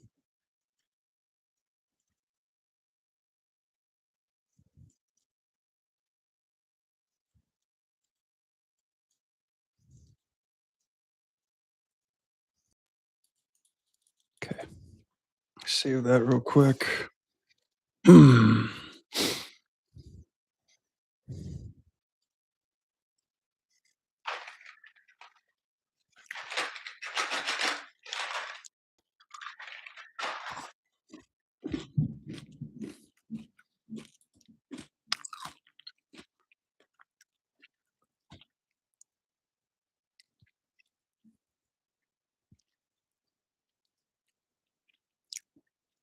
Oh, yeah, before you know what? Now that I'm thinking about it, let me save this real quick. We'll come back to this real quick. Mm, I gotta do that other one. Let's see, this is shot what? Shot uno.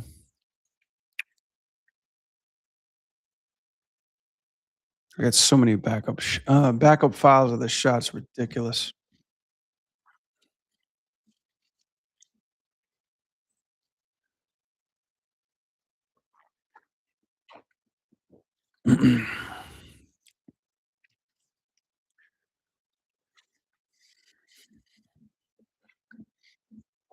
Okay.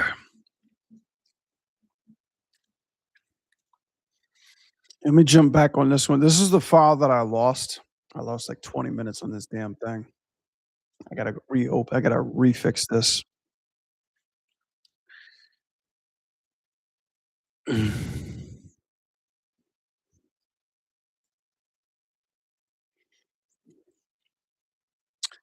Oh, 23. I guess I gotta update to 26 pretty soon because Mile dropped 27, then 28 next month, and then 2030 around July.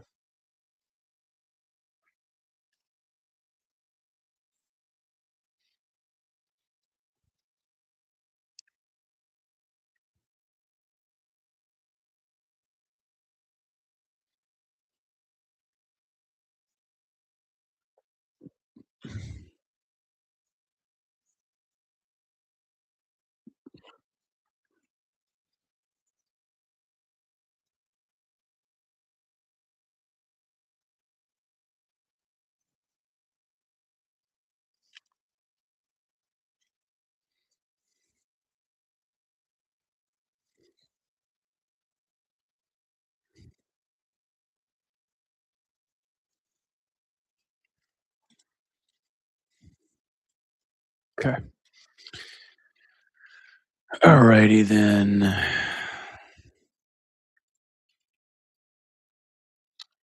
Let me get right to it.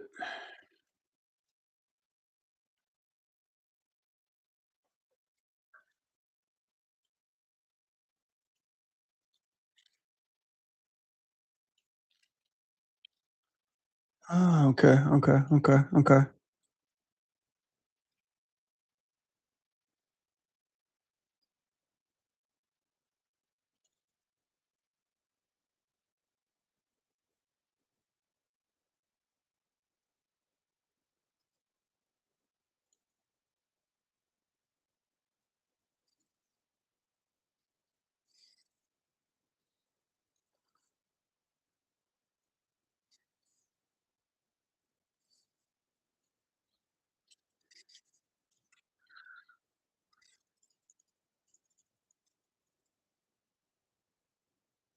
Yeah, okay.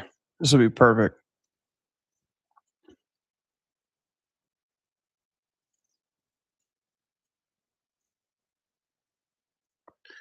Yeah, I just gotta address this correctly. So I almost lost this shot, and this is what made me wanna, like, flip my house upside down or, like, tear it in from the inside out. I found it, but lost just, like, some small details, so I'm gonna address this really quick, and then we'll jump back on the turtles thing. But yeah, I gotta get this working good first before anything, just to put my mind at ease.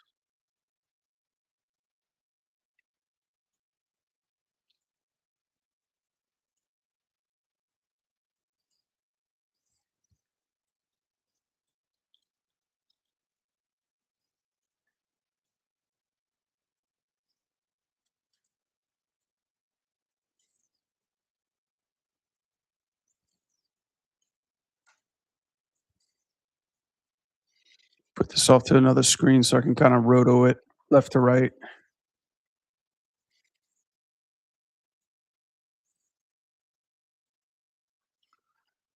Oh, tell me I've got the. Tell me I don't have the sync one through here, don't I? Shit! I gotta go look for that fucking. Oh, give me a second, guys.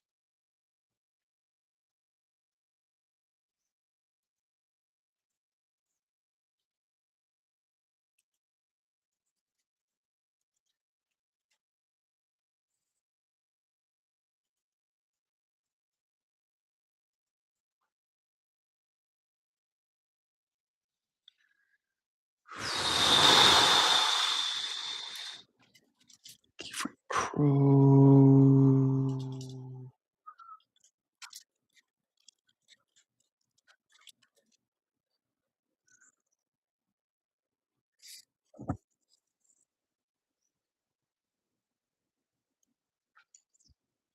See if this works.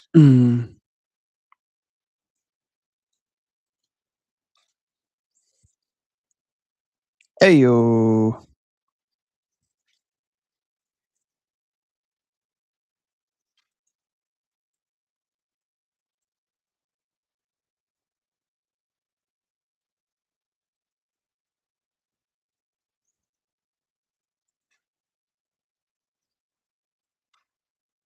There we go.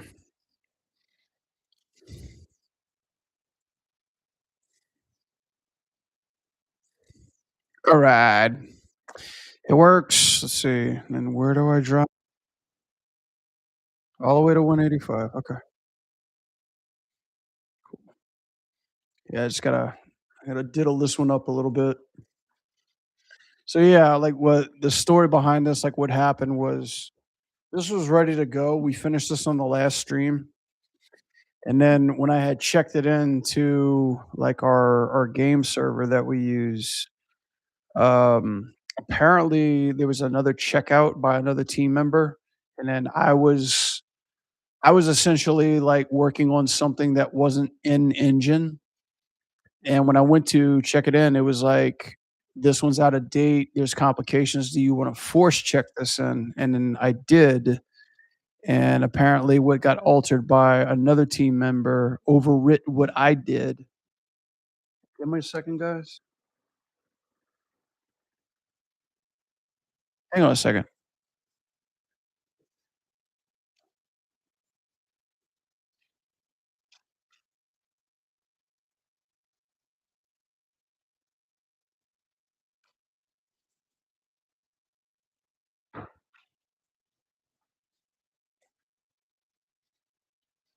Jesus, that was my washing machine.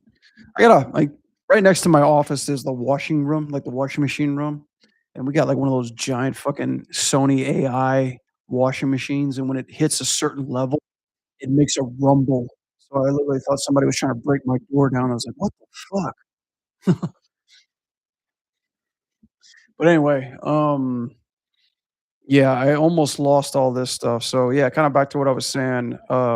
When I reopened this file, it was nuked. It was gone. It was like it was broken. My character literally came into T-pose, and I started tripping out for a second because it was like, "Holy shit, it's happening again today."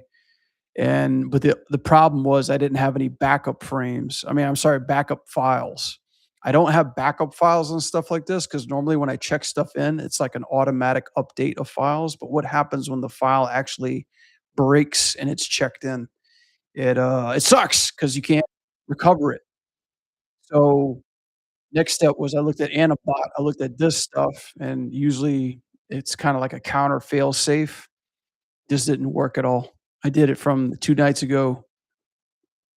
And even though it does say healthy, it still is running off the file that's busted. So if the file is busted, this is not gonna do shit for you, unfortunately. So the file was busted. So, yeah, and then, thankfully, my dumb ass, saves files to my desktop ever so often, but I don't name them properly. I just put them like test 1, test 2, and I had a lot of tests. So when I opened this one back up, I finally found it, and I was like, "Oh, thank God." and it had been so many days in between touching this project that, I just made minor adjustments to it, so I probably lost, like, 20 minutes of, like, minimal work, so hopefully in the next 10, 15 minutes, I can get this shit done, so, yeah. Long story short, yeah, I I'm playing Russian roulette with not incrementally saving these files properly, and I didn't get bit in the ass, but I did lose some minutes of work, which still pissed me off. So, what does all this mean? Back up your shit, guys. Back up your files always. Make sure your shit is saving incrementally somehow. Don't forget to save. It's a big pain in the ass. Really is.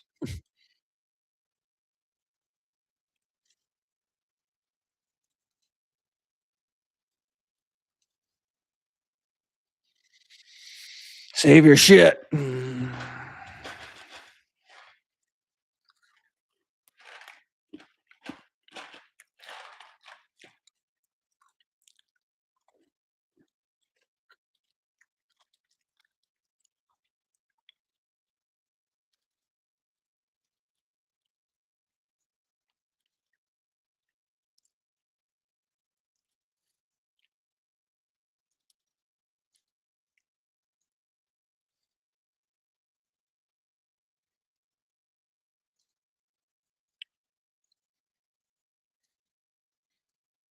But yeah, I've learned all that shit the hard way back in my youth, my college days. Those are the worst. It's like back when we only had like a cheap ass hard drive, like an external hard drive that we can try to save on. Sometimes those would even freak out too.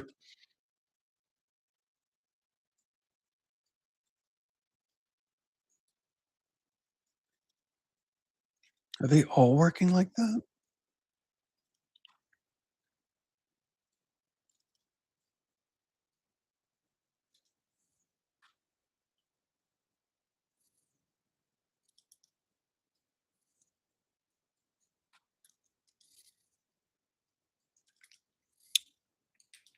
Make an adjustment here too.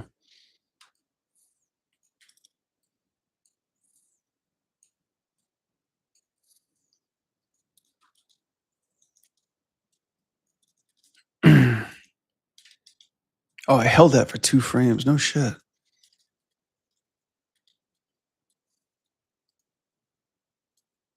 No shit.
think that works. Let's see. Dun, dun.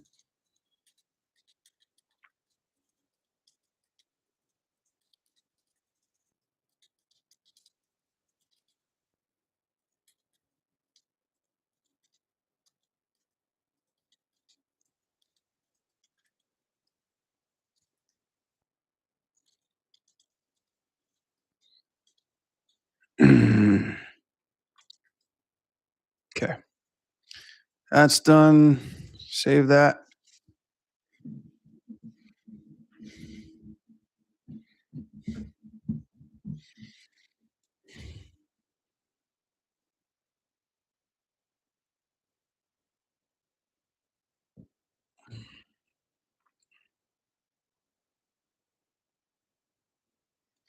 I feel like these things got pushed up. Mm.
What the fuck?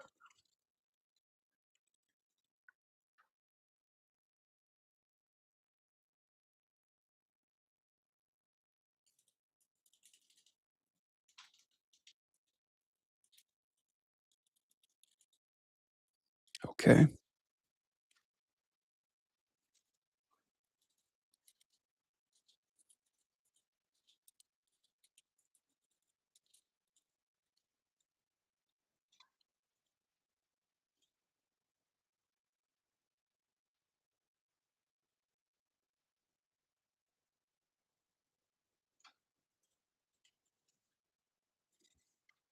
Tweezers. I hate how it doesn't like instantly show you what you're doing wrong.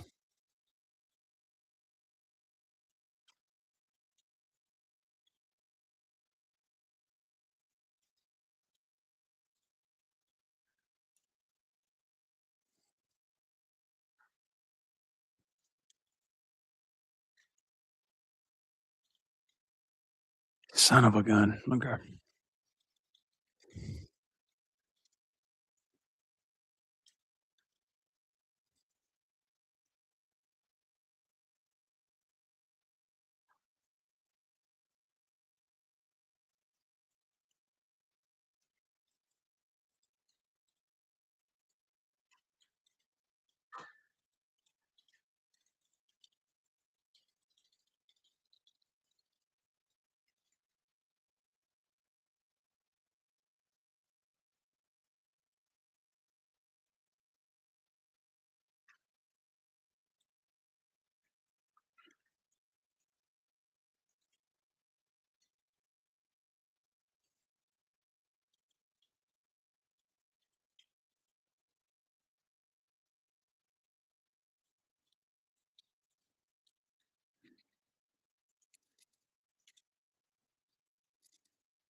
Yeah, unfortunately, oh my god!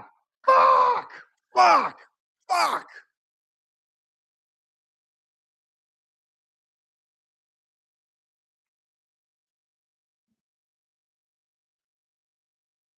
Son of a bitch.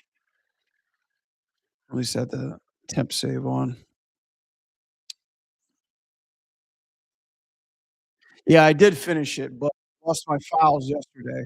and I had to recover them. Unfortunately, I recovered the ones that were not completely done, and in this case, this was the last one that wasn't completely done. I lost about 20 minutes of work, and I gotta redo it, so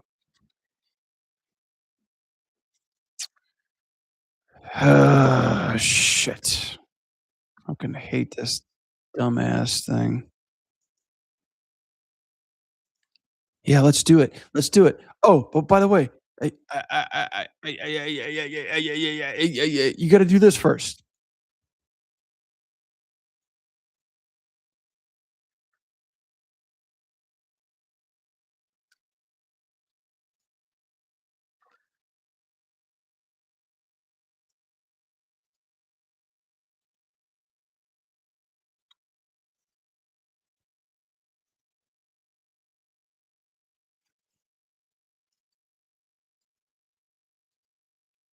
Oh my god, I've got, like, some weird fucking camera shit.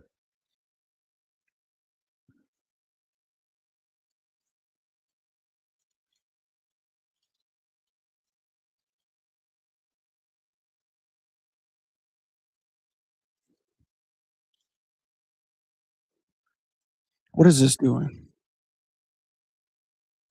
Okay, yeah, this. Get rid of this.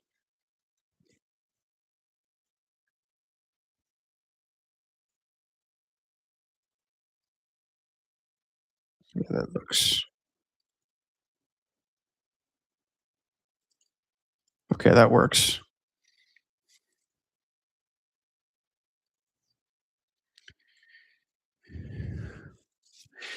Yeah, the unfortunate cause of effect of, like, working with a check-in station with other animators, uh, somebody else had this checked out while I was working on it. I force checked it in engine, and then it just corrupted when somebody else checked it back then and update it. It broke my file completely, and, Anim Recovery and all that shit couldn't save it, so, yeah, I was screwed. I was screwed for a second, but then luckily, I, uh I saved it on my desktop as something else that I forgot. I just saved it in another file, so make sure you double check and incremental save your shit, folks. Again, PSA, save your fucking work.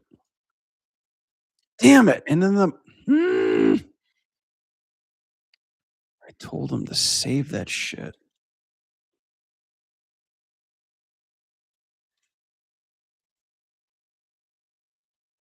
Go back, put that there. Great, save settings, please. Where's the save settings? Save settings, save preferences. Kiss my ass. Okay, go back here, sync that. It works. Okay, cool.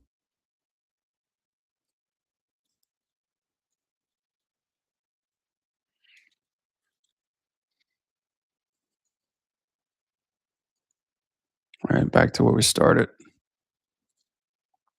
Yeah, I forgot. Maya does not like that tweezer shit. Doesn't like that tweezer tool at all. But I don't want to use that. Come on, fuck you.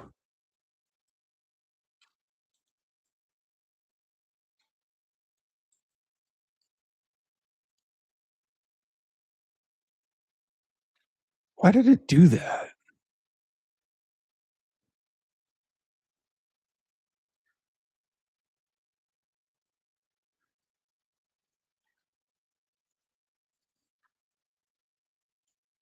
Here we go. So if I just do this, this is probably a safeguard bet.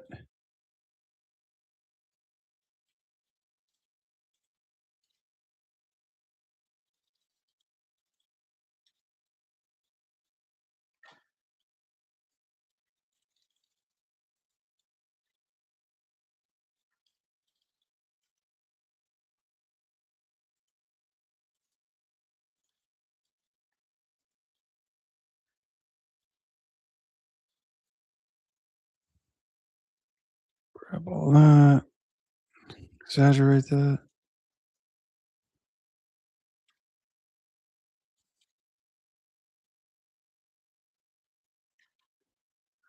I wonder, let's see,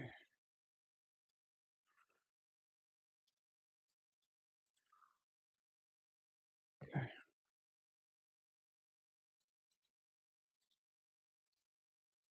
let's bring those up a bit more.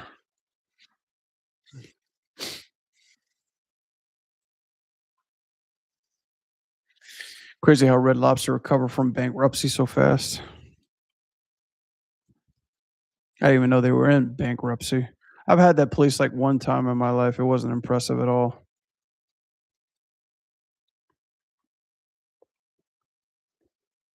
I think I dare say that was my first time I've ever had lobster. Yeah. Yeah, it was the first time I had lobster. I wasn't impressed. Bad experience. It's just I remember, yeah, in Orlando, we went to Red Lobster one time, and it was like one of those days where nobody was there. Party of 5, me and my coworkers were there, and we waited forever for the food to get, be given to us. There's, like, literally no excuse. Not only that, but the guy got our order wrong. The guy finished baking what we did, but, like, I forgot, it was like somebody ordered with it without something, and it came with that something. It's just the worst fucking day ever. And I remember it was so awkward because we were like, "We're not tipping this guy at all. We're not like, fuck it." We didn't even wanna pay. And it's like he came back and he was like apologizing. He goes, "I'm so sorry, guys. I'm sort of," but it was just so awkward to know that, yeah, it's like we weren't gonna tip him. And yet he was trying his best to say salvage whatever he thought he was gonna get, but we were like, "We should just fucking walk out on the check." That was like the worst day, worst restaurant experience I ever had. It's like, and you look around and nobody's there. And you're thinking, "How could they possibly be taking this long?" And it's like, why are we even staying here? I remember we kept contemplating, we wanted to leave while waiting for the food. It was just the worst. It's like just the worst experience that you're like, "Why me? Why now? Why today?" And, like, there was literally 0 excuse why the food took that fucking long, and how he kept getting the orders wrong too. It's like, and we're part of a social experiment or some shit like that? Yeah, I didn't know. Yeah, we're talking about Red Lobster. Yeah. No, I'm talking about Burger King.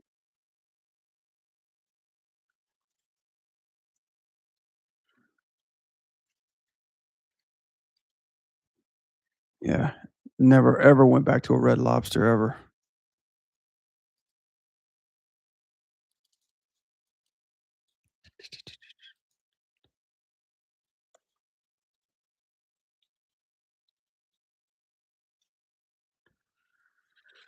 Ooh.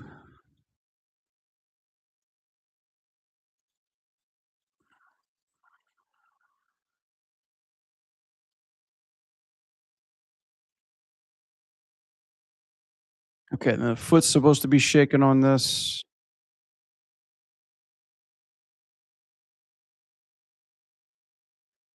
Okay.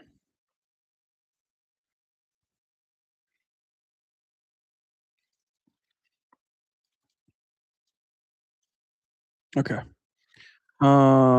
Yes. Foot, that, Control D. There we go.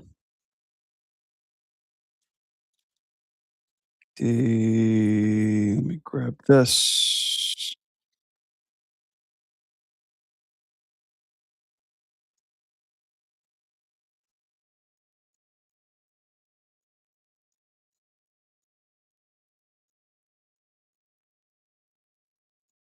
Yeah, just to settle bullshit that I lost.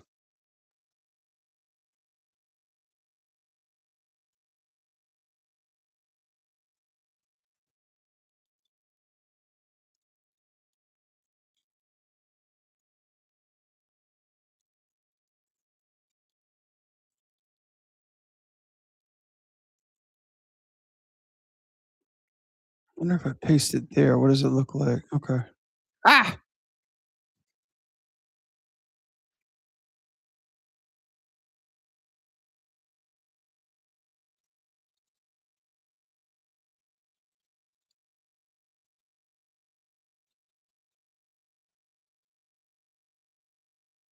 No, this is not the updated one.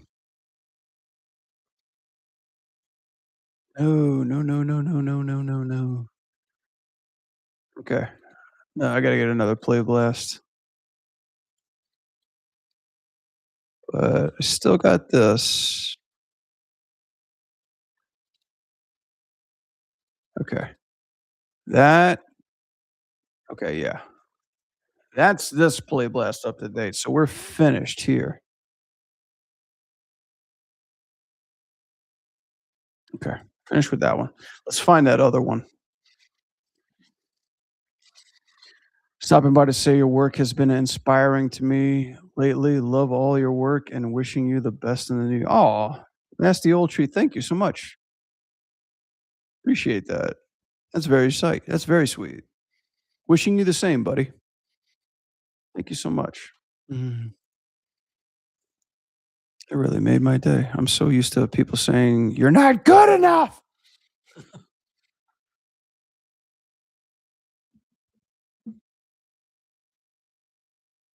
I don't know about you. I think snow crab is trash tier food. Snow crab? From Red Lobster? Yeah, that it sounds like they shit in a shoe. Experience Red just kinda overpriced. I mean, snow crab is good, dungeon crab is better, but as long as you're going to, like, a nice seafood boil place, that's, like, top tier stuff to eat, you know?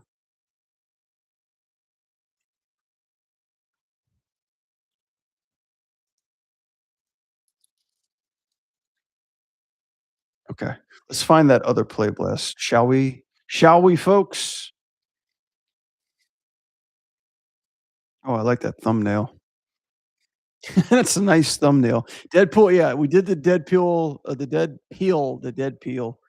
I already did the Deadpool Anim Breakdown. I'm gonna do another one soon. I'm just trying to finish this, like, little file that I lost last night. Let me see.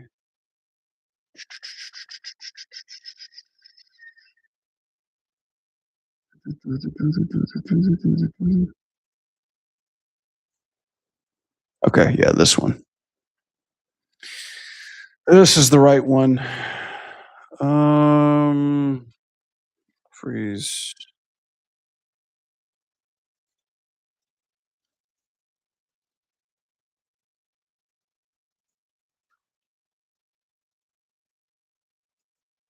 Okay, this is the one with the right timing. Let's see how close we got.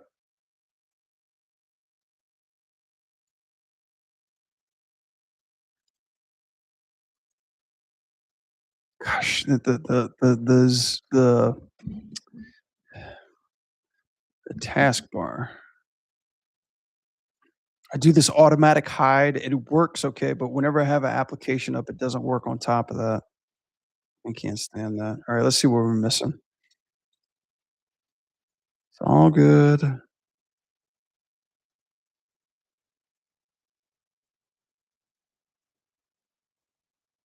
Looks like there's a little push in there. A little drag in there, maybe? Something's different. No? No, that's good.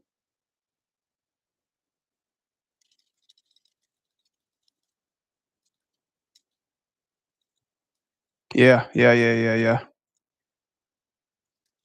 Yeah, this is my timing.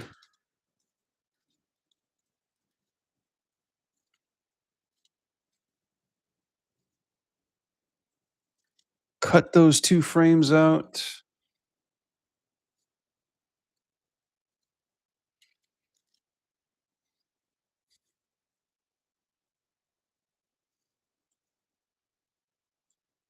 The fuck does that mean? Get that out of there.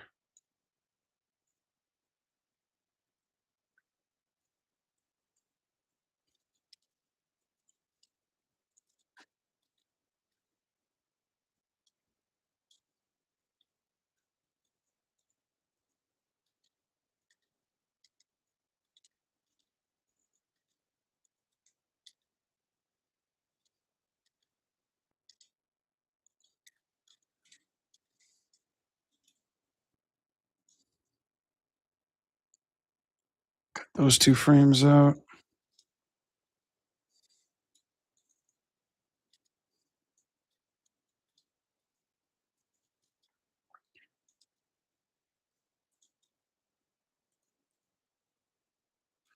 Actually, let me go back because I think I need to do all frames. All right, where I fucked up.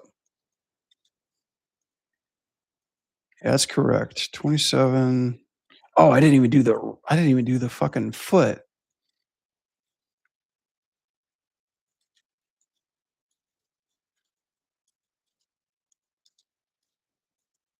Okay, that makes sense.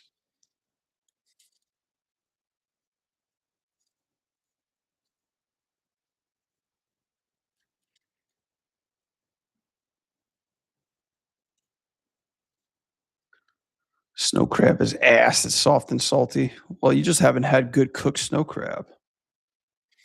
It's not supposed to be soft. You're supposed to have some snap when you're like digging into it, you know? Like if they overcook the crab and that shit's too soft, you can't get any meat out of it because it's just gonna tear off with the shell. You need that boiled crab that like fucking snaps.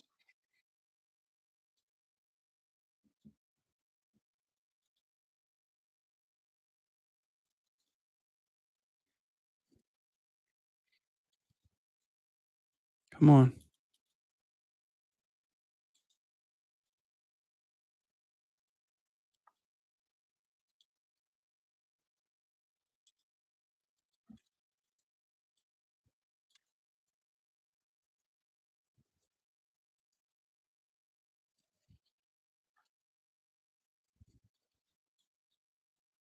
Wait a minute. Wait, he gave me the directions right here. Hang on.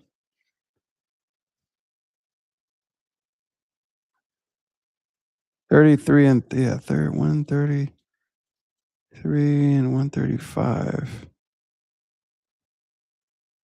Yeah, 133 and 135.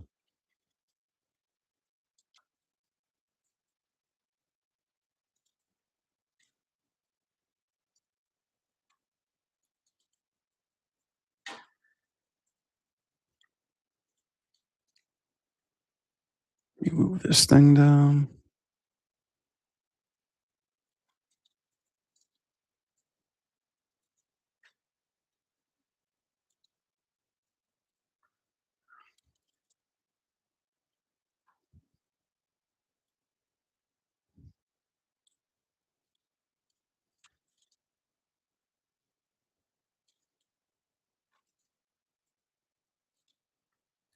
Get rid of that one.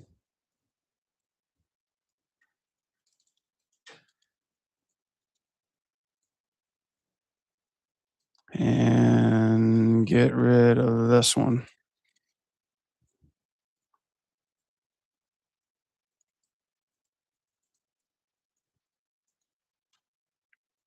Yep, I think that works.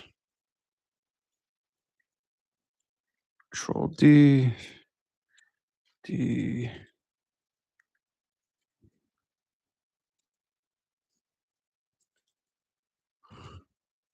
If I could, I'd eat crab every fucking day, but I'd know how to get sick of it.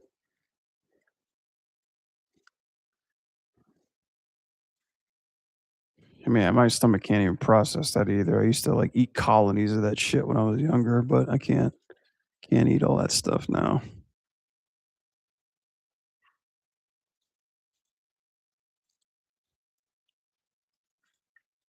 I mean, I like a good seafood boil, like maybe like once every 3 months or something like that. Once every 4 months. I think like the way that they make the boil. We got a good place that makes good seafood boil around here.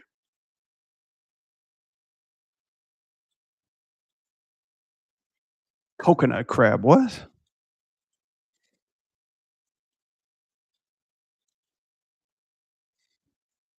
I know coconut shrimp. Never knew they did that shit with crab.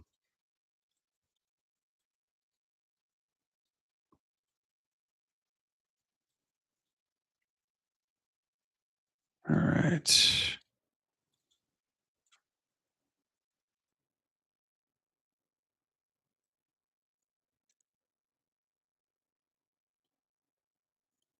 Just trying to match these up a bit.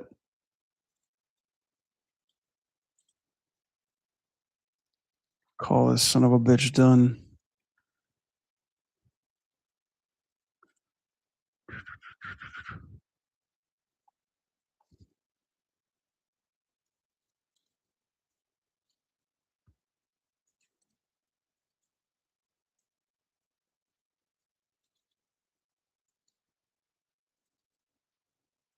Cool. Oh, it's a species of crab? I thought it was like a seasoning of crab or some shit, the way they cooked it.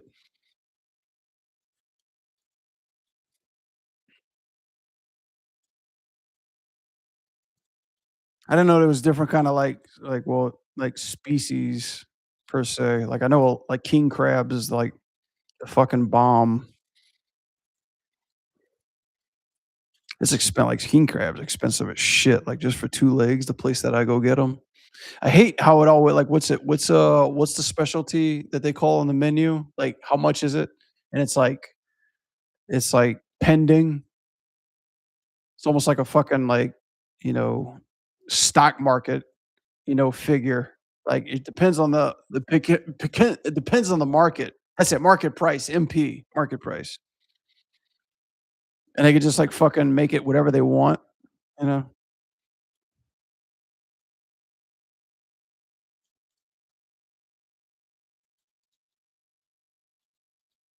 Just, like, totally lowball or overball you. That's even a word.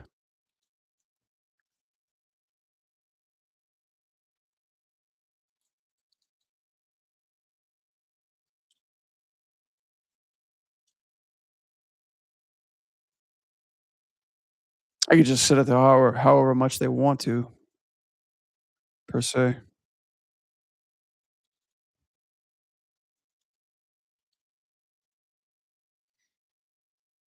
Okay,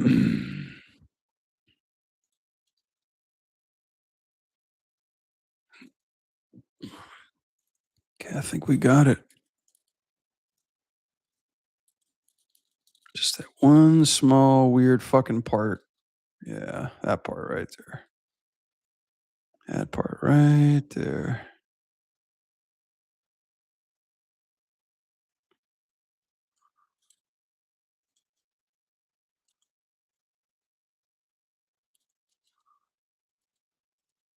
There we go.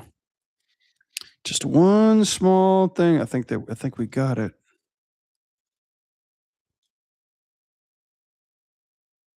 Yeah. Save that shit. Foot's off in this one spot. Let's see.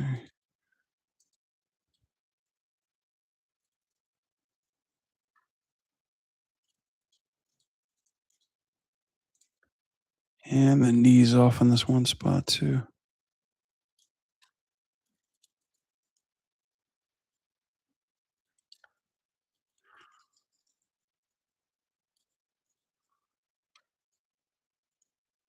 There we go. Yep, yep, yep, yep, yep. And then one small final adjustment. Camera aim. Move this up here.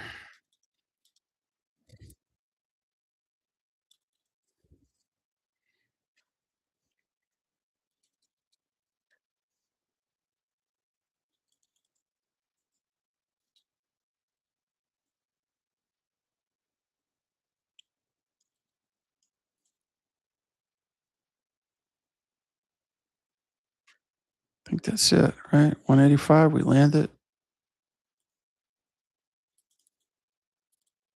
think we can cut it short. Let's do 181. That should be it. Let's see.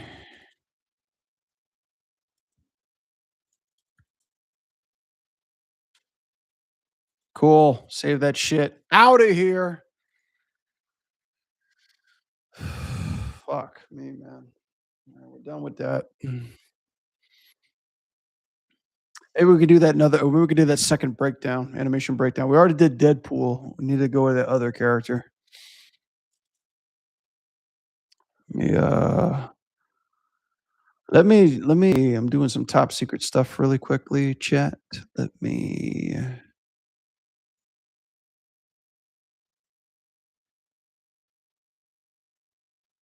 full screen it really quickly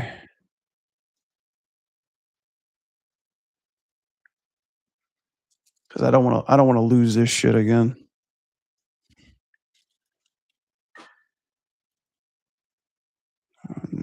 Connie. Super Bomb Freeze update. Get out of there.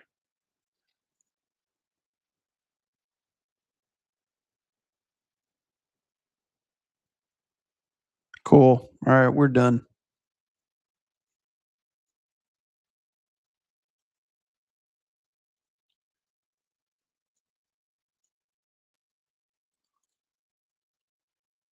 All right, where am I at?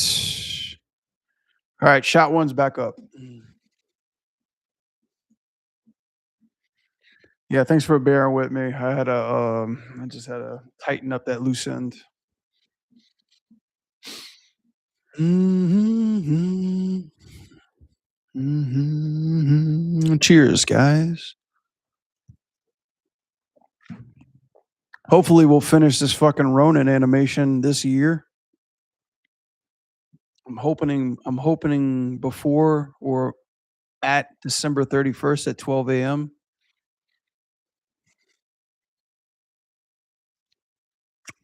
Realistically, I like to finish it in the next 2 months.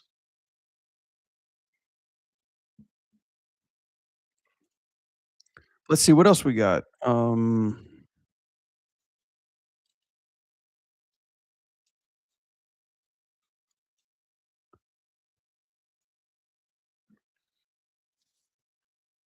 Yeah, it's this one, 2XKO. 2XKO dropped another one. We're gonna review that one in a second.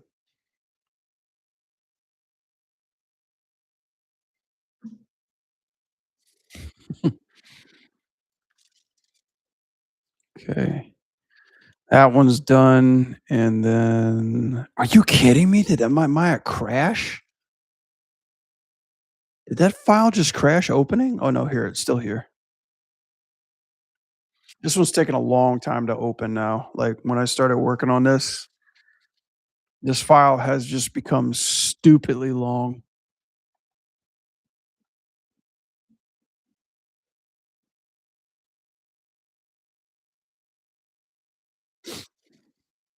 It's about to crash. 2XKO died so fast. Isn't that the thing with fighting games nowadays? They come out and they just die pretty quickly. Like their lifespan is usually what, about a year? Some of these newer ones that are long forgotten are usually about like what, 4 or 5 months? Did this one die?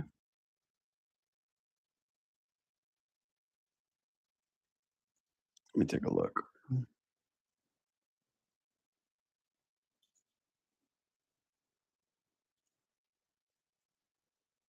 This one usually just takes a shit long time to load. People just lost interest. Yeah, it's funny how that one was like the highlight of the fighting game community. Like, of course, Tekken, Street Fighter, and Mortal Kombat were already there, but then they were like, "Oh, this Riot game is gonna blow them out of the fucking water." And then Tokon released their shit. Now everybody's looking more towards that game.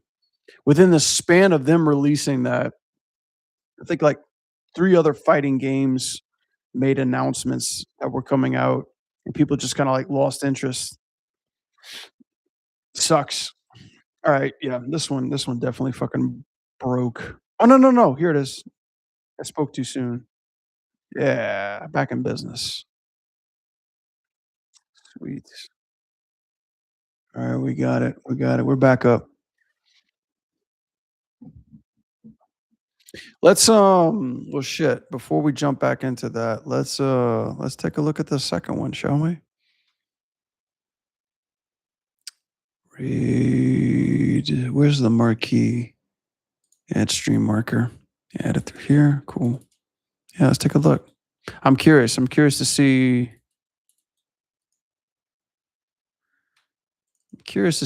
what character this was. I saw it on the teaser and it looked pretty interesting. So like we're gonna do another Anim breakdown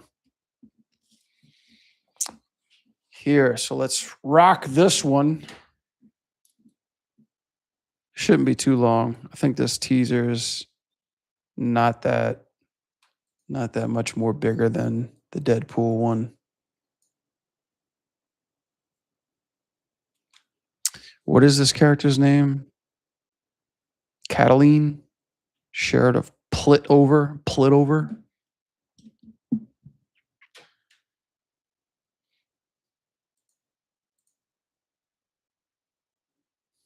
They didn't add any one of these original League of Legends cast. 90% of the roster is just from the show Arcane. I'm sure it is.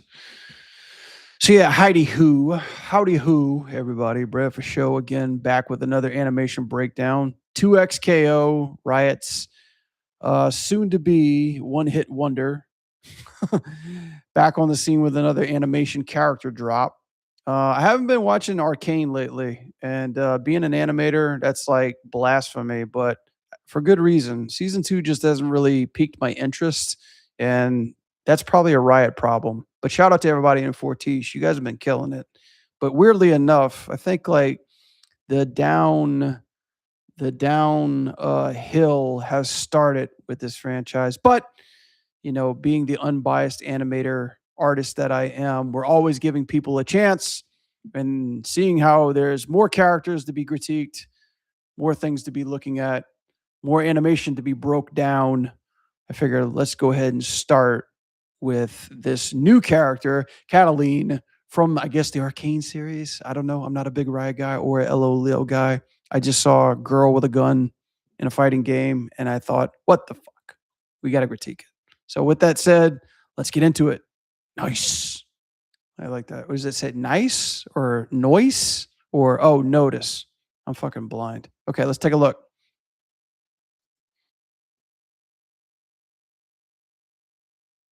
I think I totally brutaled her name.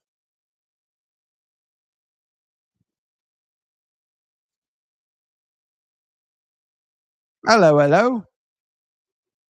Okay. She seems very heavy.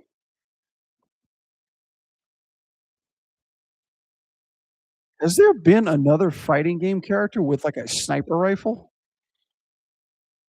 I'm drawing a blank.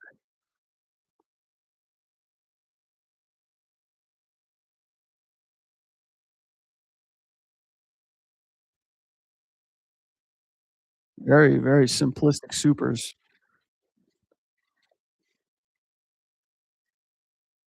She's got a lot of weight to her. She's definitely very heavy.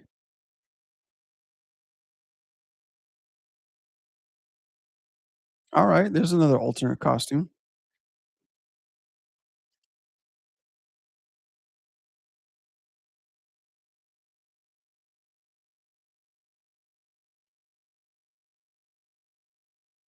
That was cool.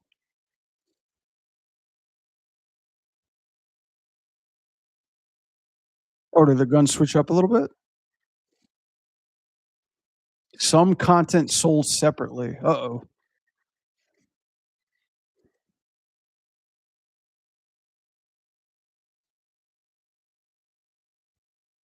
Okay, okay, okay.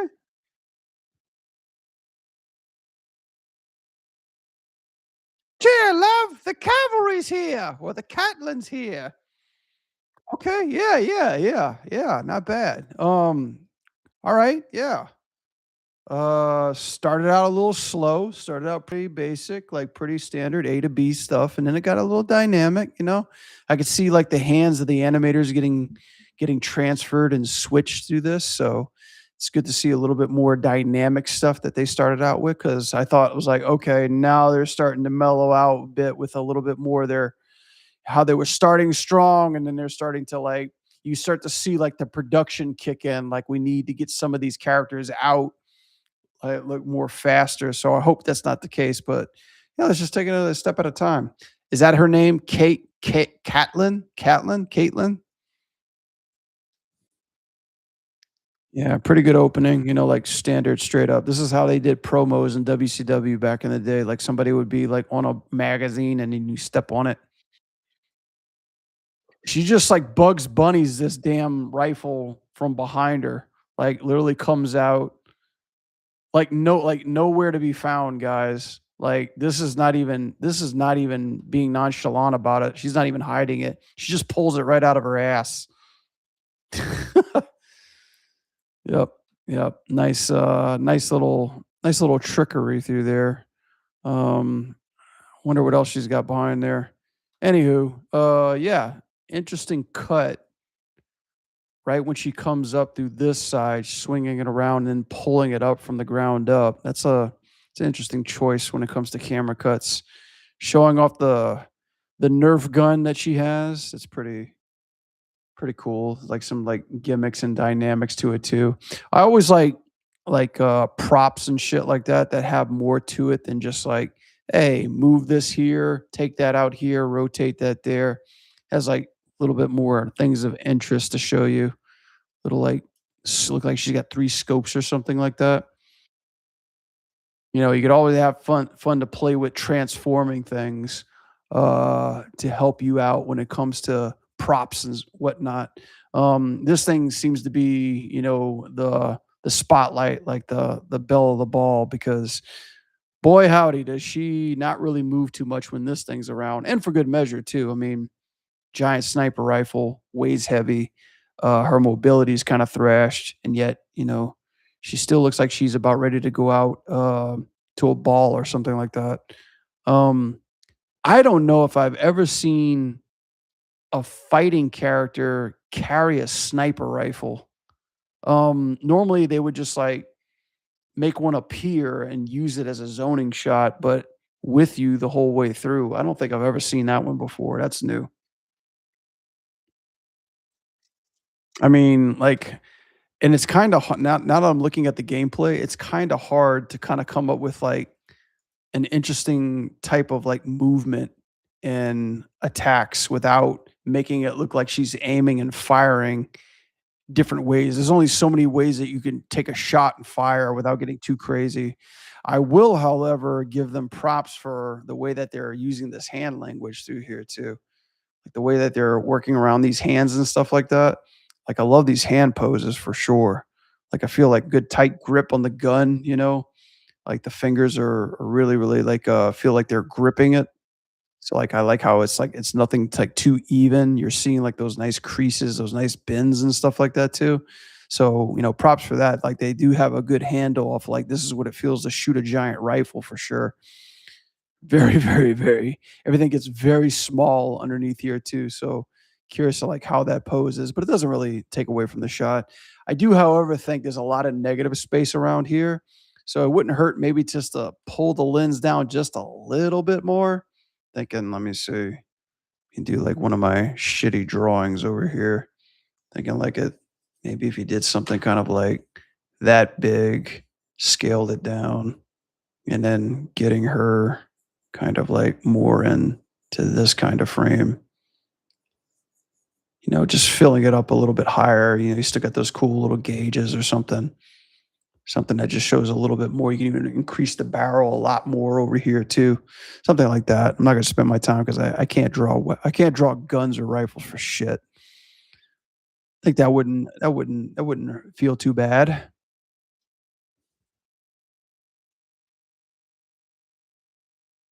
She's very slow. I mean, like right off the bat, it doesn't really feel too exciting except just a shoot. You know, up shot, down shot. You know, that's a little nice little character moment right there. I kinda feel like a little bit like it kinda reminds me of Anna when we did an Overwatch. She had, like, this giant sniper rifle, but she wasn't as elegant as this one is. You know what she does remind me of, like, design-wise? The, like, the top hat and the way that she's, dressed and stuff like that. Who was that magician chick from, Batman? Was it, like, not Morgana? It was like it was the magician girl that Batman used to date. Oh, I'm like drawing a fucking blank. Zatanna, yeah, thank you, Jello. Zatanna, yeah. She kinda got some Zatanna vibes going on. I guess it's just like with the magic hat, like Zatanna with a rifle. This is interesting though. Like this is kinda really fun to look at, a cupcake with a bear trap. We got a couple moves, like she does a couple backflips in there too. Some setups for some air combos, command grab. Let's check out that command grab again. She's just like, no matter how much you weigh, lifts you right up in the air, has, like, her little that's another thing too, like, especially when characters have these high heels and shit, these boots, like, you're starting to see some of that bend wear and tear there too. There's only so far that you could bend this pose, bend this boot without making it look too broken. So I see the limitations what they're going through right there, like, that part right there sticks out because the leg is, like it can only go so far before you have to bend down and before breaking the character too. So I'm starting to see the limitations and like just the design of the character, what they can, what they can't do.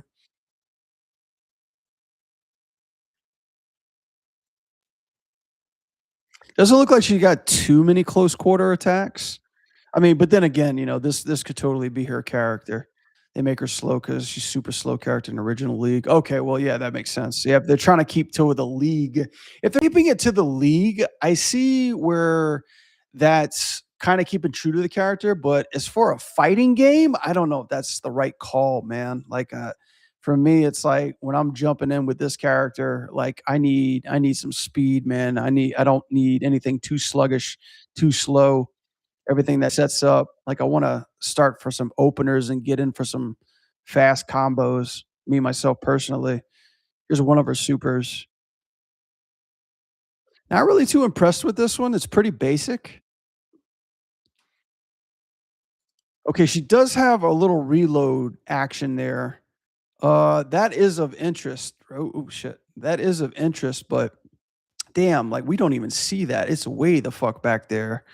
Like, maybe they could have done a cut where you see, like, that action coming in first and then cutting back to her, because that's just pretty much like a simple camera transition, and then her whole body freezes here. Like, there's no settle, no overshoot, no secondary animation, and, like, look at her face, like, you see, like, the shadow, this hard shadow click through there too. It doesn't really come off as, like, something that looks like it's polished. That's a really cool attack right there too, like this little sonic kick, this little flip one. This is really cool, like, that's, like, some really, really nice thought put into that pose. It feels nice and heavy and, like, seeing somebody shoot a rifle like that, yeah, that's pretty unique. She's got a little pistol too.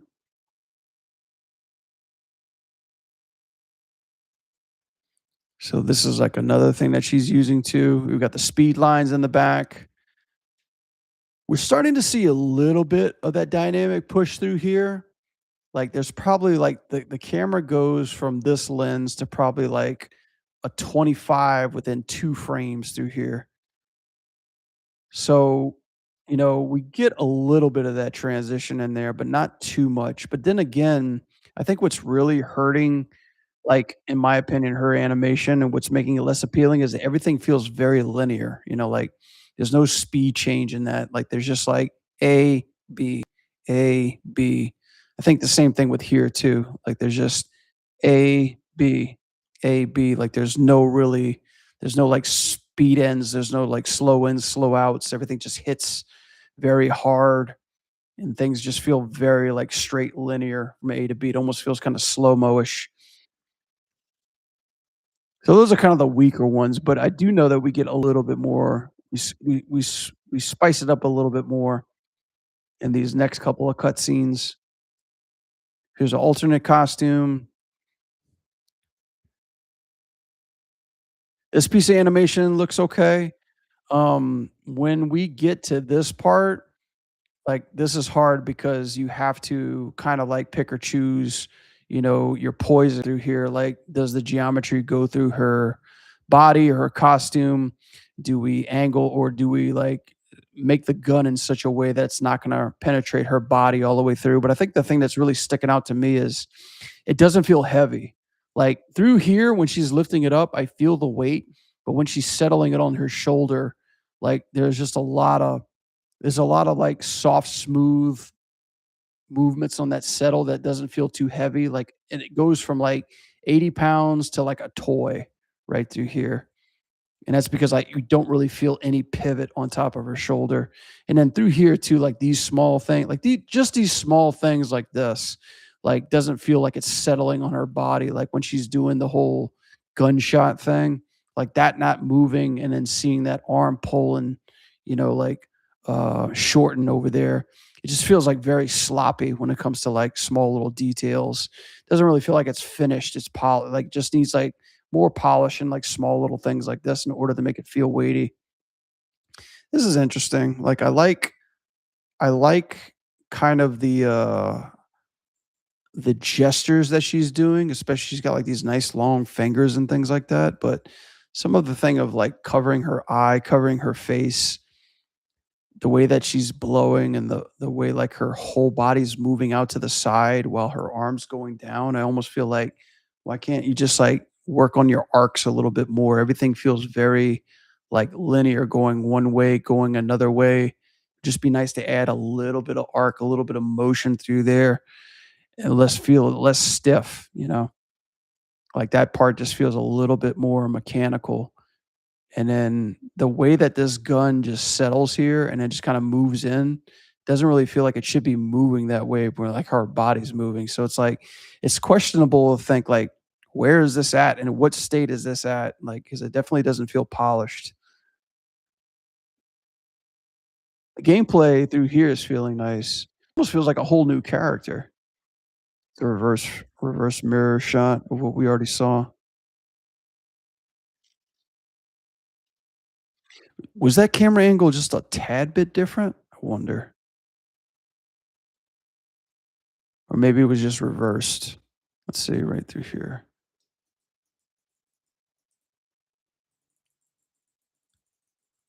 Okay, okay. She was just, like, pink the whole time, yeah. It's probably just it's a new rifle and it's a new design. That's probably why I was, like, looking at it from a different scope. I love that piece of animation, though, like, this little knockback that she's doing, this little skip thing, like, that's kinda cool. Like, even though it's, like, a little linear, like, I love how, like, her weight is being caught through there. That feels really fun. Like, just the aftershock out of there, it feels really good. Use of camera shake, the way the camera pans over a little bit, feels really nice. Some of these shots are feeling really good too, like the recoil of these.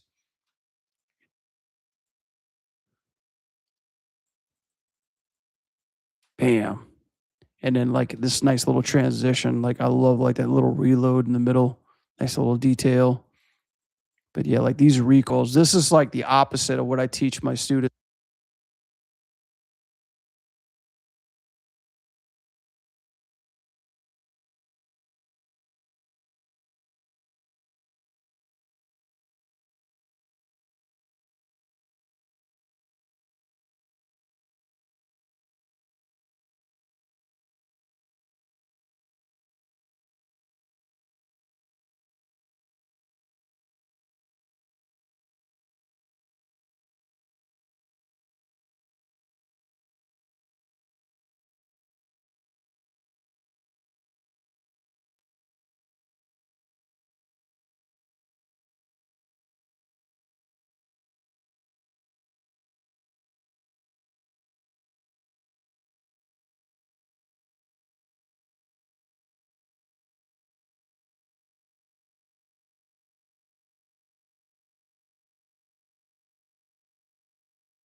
How long was I muted for? What the fuck? Ow. I'm sorry, I was muted. So what did I have to say about the last 5 minutes? Jesus. Okay. Yeah. So final animation. I mean, it feels broke as hell through here. The very beginning part feels nice and heavy. They don't cheat anything on the spinning, which is a really nice touch. This whole part, I wish they would anticipate a little bit more, feel like a little bit more heavier as she's throwing it up. But this last pose, I don't know what happened here, whether there was two different animators changing from this shot to this shot, but this part where the cup is being held, like you should see the under part of the cup, change it to where she's tilting her head back and drinking. The hand breaking off with the forearm feels a little broken. Feels like it could be staged a little bit better, but the biggest culprit is how she's catching this rifle. This transition between here and there has so many little slips and so many little small details that are broken. Hand slipping up the rifle. It feels like it doesn't even feel like she's pulling it or charging it close to her shoulders. Feels broken. There's just a lot of polish that's missing there, even though the angle of it and the camera move is nicely finished through here. And this pose is just fucking beautiful. I think of the whole thing from the trailer. I'm really attracted to this pose because it's very well thought out. It matches it and it bleeds through the background with the color. Nice transition. Like there's nice finger position with the hat. It's behind there, not totally in front. It's really appealing. Finger hand poses on point, but yet it's probably concept art. I just think throughout this whole trailer, there's a lot of unpolished things here that could be tightened up a bit more, and a lot of things that could have a little bit more settle. I don't know quite the style that they were trying to go for because I think there's a lot of things that feel unfinished and and not nearly as polished as I'd like it to be.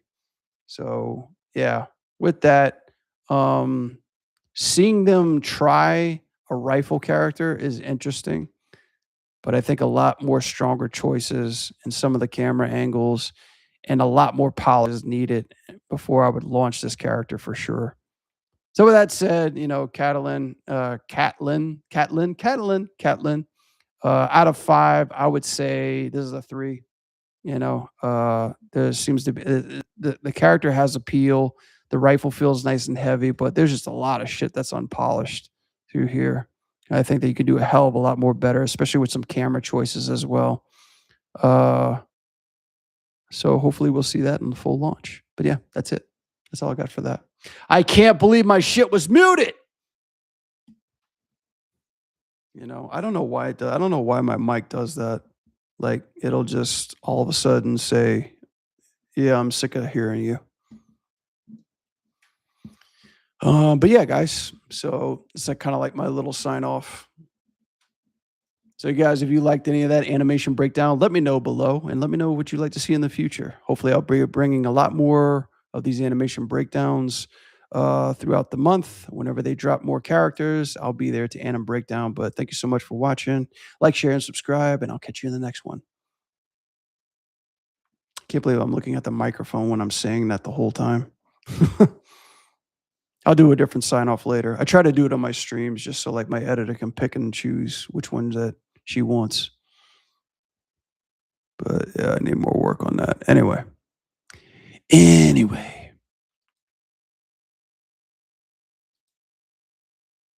Yeah, really not impressed. Not like that wolf character. That wolf character I didn't even do an animation breakdown on that one. That wolf character was very interesting. But this is kind of like a downgrade from what they've got going so far. It's just like a carrot. It's just like a girl with a rifle. But I mean, shit. I don't know. This is me coming at you as a Riot noob, an LOL. I'd never played League of Legend. I only know Arcane. I don't know anything about these characters. So this is just coming at me like straight, fresh out of the oven. Like fresh eyes. I never seen this character before, so it's like, I'm just giving you my feedback. Pretty sure everybody's gonna leech me in YouTube sooner or later. She's the main character arc. She gotta be in it. Well, she's the main character, that she doesn't I mean, honestly, if she's the main character, this trailer does not present her as a main character. Like, I wouldn't have guessed she was a main character. Like, she looks way too simplistic and sometimes very uninteresting, you know? She's one of the main characters. Like, the main character to me is like Vi or Powder, like, or that big fucking dude with the axe, or like that laser sword dude. Like, that strikes me as main character material. She is just very, I don't know, I guess it's like she has qualities that are appealing about her, but nothing of her screams like, "Oh, this is like the primary hero." You know, this just looks like an NPC.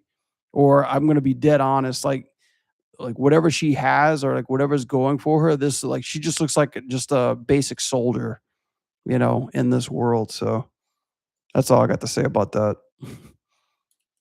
King characters look way different. I would assume so.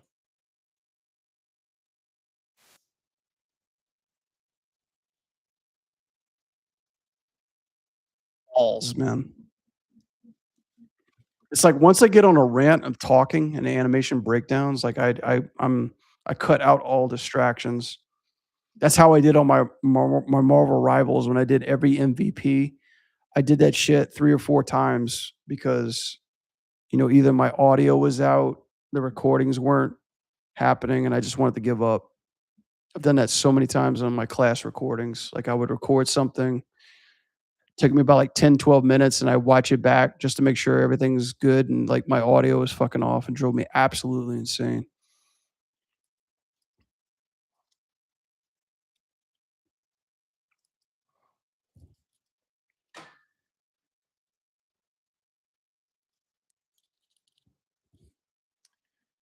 Hey, hey. Hang on a second. Ow, ow, ow, ow.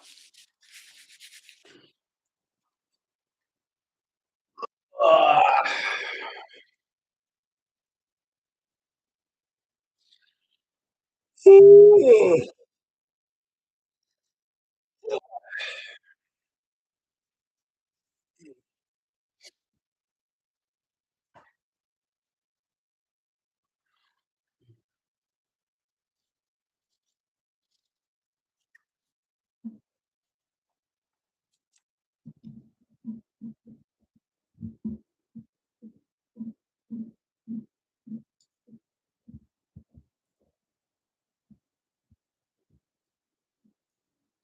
Shit.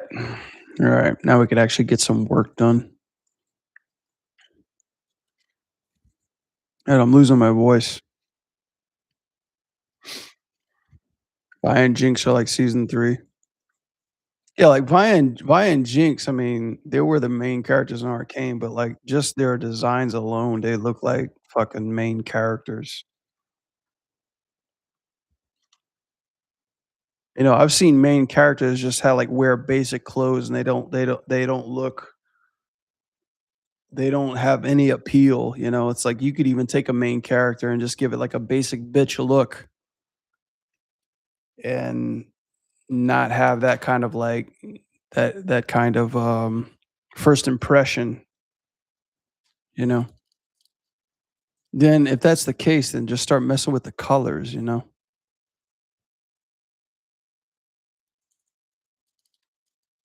I don't know, I think, like, what stuns me is that I've never seen a character with a sniper rifle be a character in a fighting game that just wields around a giant sniper rifle. That's all new to me.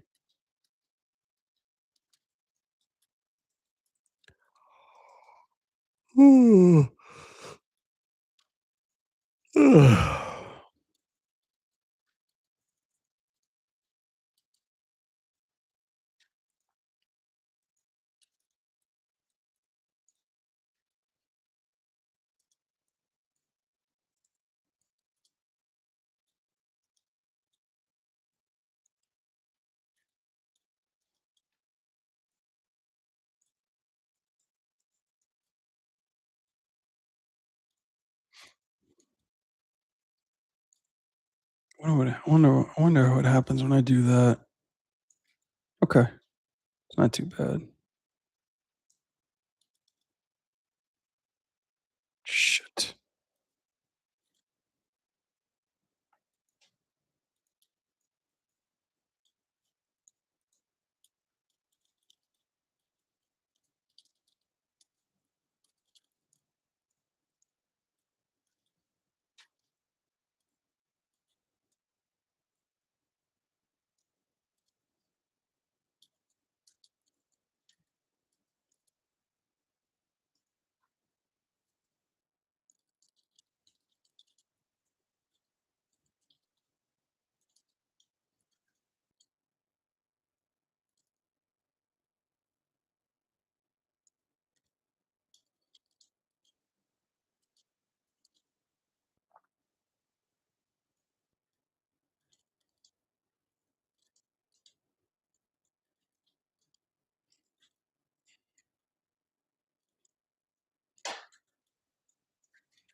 What the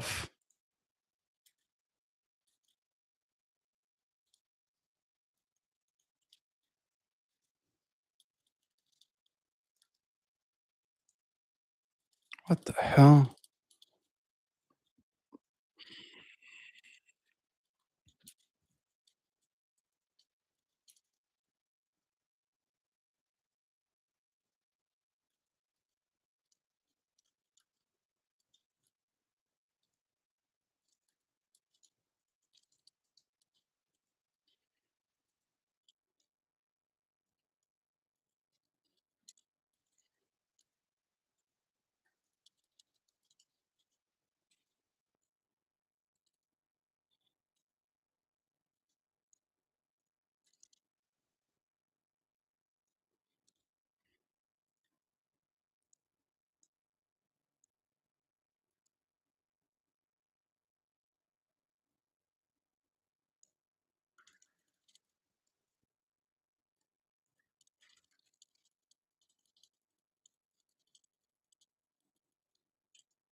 Unica kind of holds a sniper rifle, what's like a rail gun.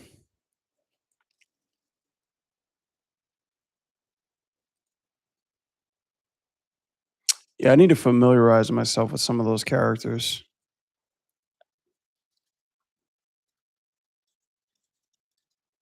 It's like sometimes I like to have like a little bit of knowledge of what I'm talking about when it comes to like critiquing characters in animation. But sometimes it's like, bro, I just don't fucking know. I'm going in blind.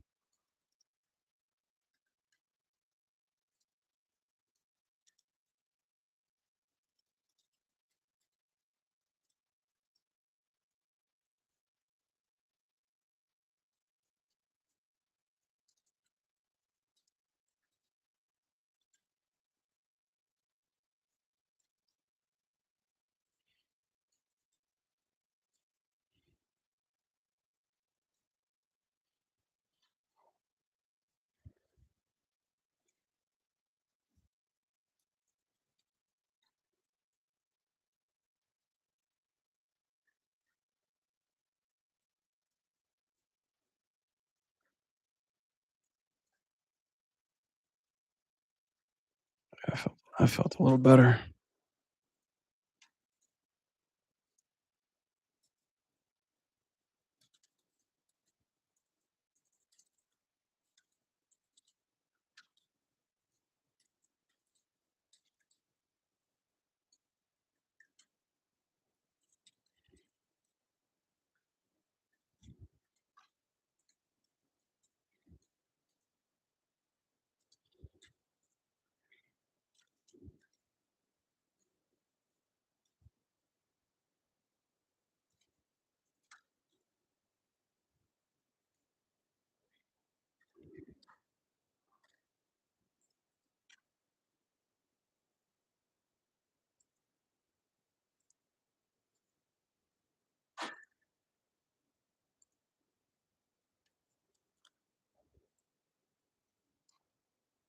Oh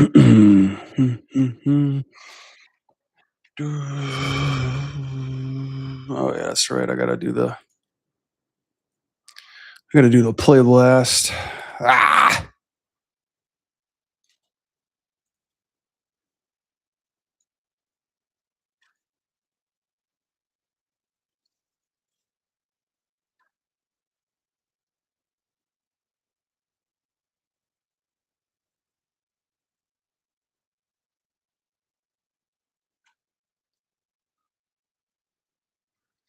so like, where was the update that told me that it already existed?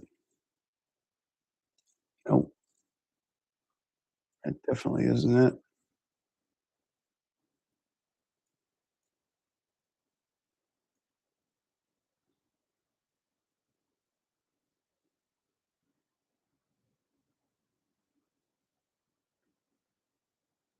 Ah, Jesus.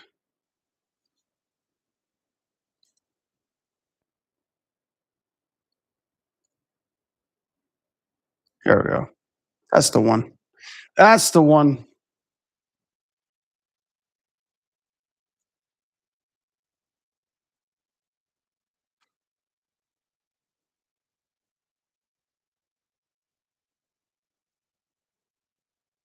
Mm.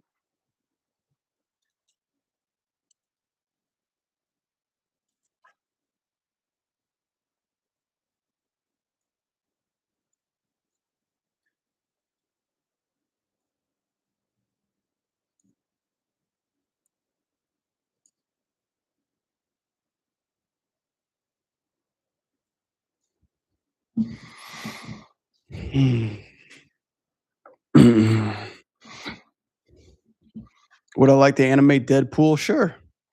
If I had a good rig.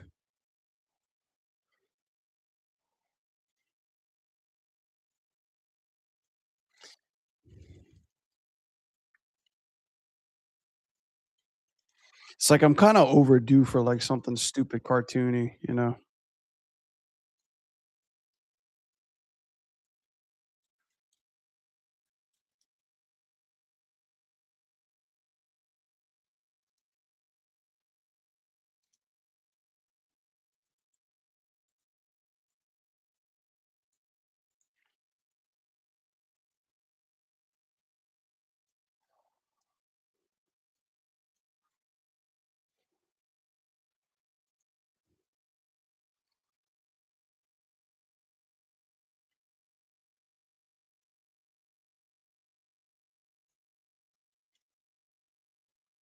I mean, I've got to flex those chops when I was in Overwatch for Junkrat and Hearthstone for Malto and them. That's like kind of like more. That's kind of more like cartoony classic shit. You just finished second season of Gen V. It's not bad. You know what I want to watch? It's on Disney Plus. I want to watch that. What was it? The Thunderbolts? Is that what they're called? It's like the other Avengers. I heard that one was pretty good. I gotta check that one out. I've been trying to finish this movie called The Creator. It's really cool, but like I just keep fucking passing out every time I watch it. It's really good. That's what I heard. I heard that one's good. I haven't seen that, and I haven't seen Guardians 3. I wanna watch Guardians 3, like the volume 3, like the James Gunn one before he became like, the guru of WB now.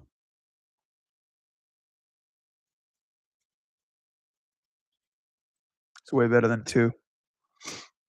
I really enjoyed the first one. I don't think I remember 2 that much. Wasn't 2 the one about, like, Star-Lord's dad or some shit like that?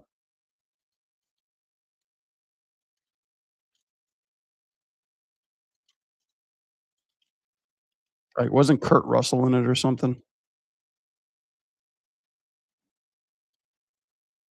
I think I only remember him shooting the shit out of Kurt Russell.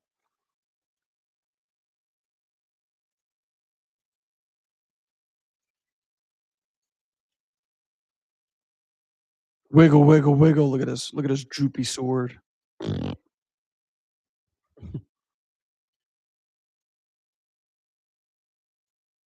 I think that's good. 3 is about Rocket Raccoon.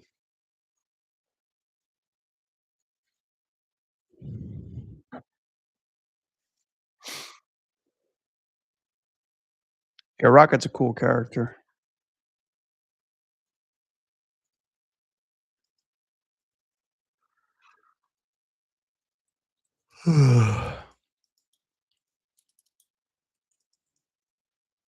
I think, like, I love, what's that movie? The Fifth Element. I fucking love that movie. And ever since that movie came out, I was always like, when's gonna be the next Fifth Element? Like, when is another space sci-fi movie gonna have that much fucking appeal? Yeah, with Chris Tucker, Ruby Raj. I was like, when am I gonna see a movie that matches that kinda standard? You know, like, like, I was always waiting for my next Fifth Element. And I think it's safe to say that the first Guardians movie, like the first Chris Pratt Guardians movie, that kinda fit that bill. I can't recall any other movie that's been that entertaining that had to do with, like, sci-fi and space and shit like that. Because it's hard to hook me on sci-fi stuff, you know, like, when I think of sci-fi, I think of, like, Star Wars and Star Trek and shit like that, like, serious stuff, like fucking Avatar bullshit. Interstellar, I tried watching Interstellar, it's just I don't know, it's like it is a Nolan film, and Nolan films don't really resonate with me too much. You know, it kinda goes all the way back to, like, fucking, Batman movies and, that Magician movie. Actually, the Magician movie wasn't that bad. The Prestige, that was a pretty good one. But I saw all his other ones in theaters. I saw what was it, Ben Kurt? I haven't seen, um, the nuclear bomb one. And I know everybody's, like, up the wall about his new, Odyssey movie. I'm actually kinda interested to go see that one because I love the Odyssey.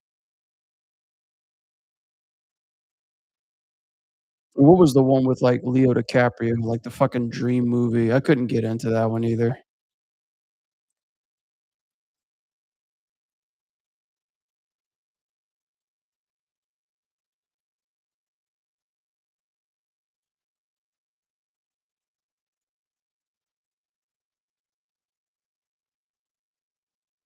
I'm a Hubie. Halloween, nothing wrong with Hubie.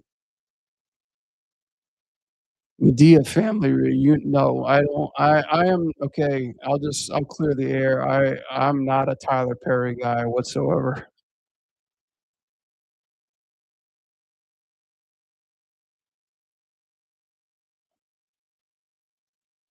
I mean, if you are, that's fine, but it's like I'm not. I think the only black exploitation movie that's like, a guy dressed in drag and acting was Big Mama's House, and that was it. That was the only movie I really liked. Other than that, I'm like, I'm not for those like, even The Nutty Professor, it's like, I see the charm, but it's just not for me.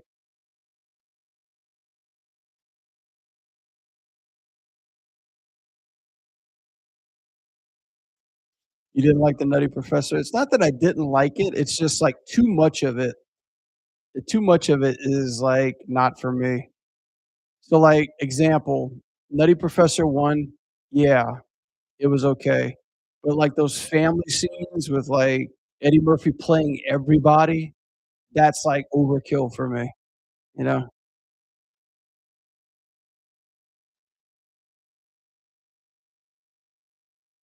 Okay, I see what you did there now. I got bad eyes, Jallo, I can't read in between the lines. I didn't like the Nutty Professor. Hercules, Hercules, Hercules! That was a good one. No, I gotta be careful, especially, like, when people that show up in my chat and, like, want me to say their names. I gotta be careful.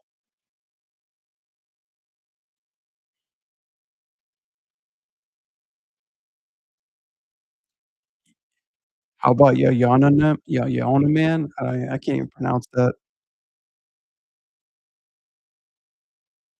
Oh, Yawana Man. No, no thanks.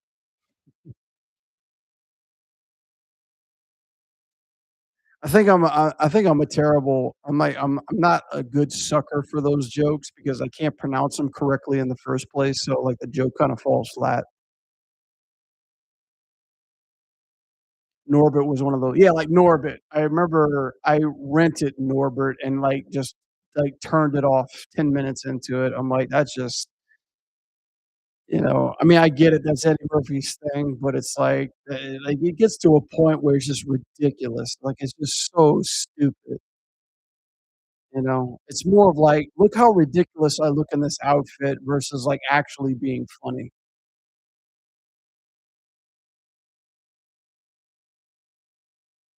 Like, I love Big Mama's House, the first one with Martin Lawrence, but then he made sequels 2 and 3, and those are just dumb.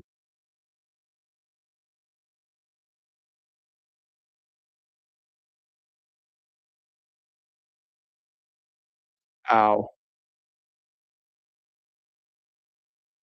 One of 'em is one that dresses up like women and Enter the WNA. Pootie Tang is a classic. You know what? There was one Eddie Murphy movie that came out recently that I haven't seen yet. It was, Dynamo, Black Dynamo. I think that's what it was. Based off the, uh based off the early Dynamo movies. The early Dynamo movies were fucking hilarious.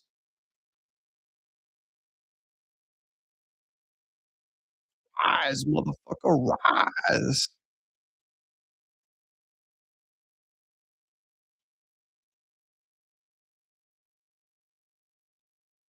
I'm probably gonna get copyright struck, but this is fucking hilarious.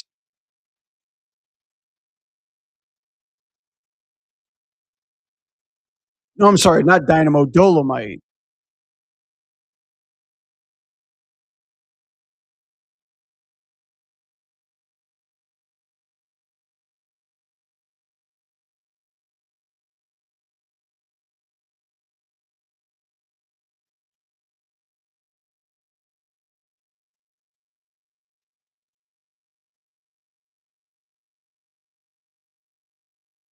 Here we go. I'm probably gonna get copyright struck for this, but this shit's hilarious. Dolomite.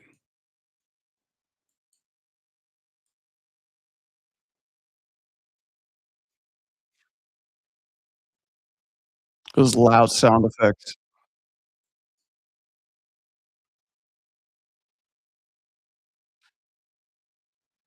You thought Samuel L. Jackson was the king of the mofo speech. This guy outdoes him by like 100 times.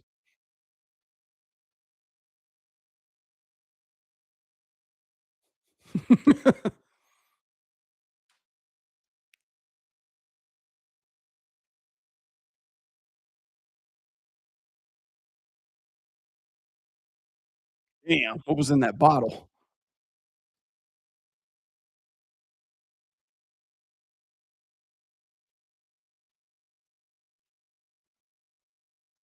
Blue jumpsuits.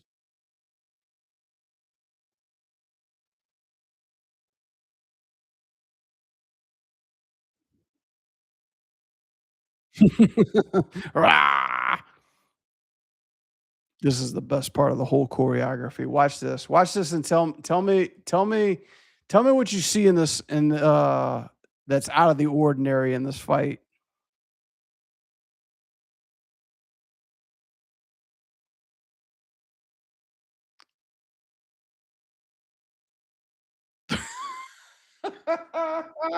Stay up there.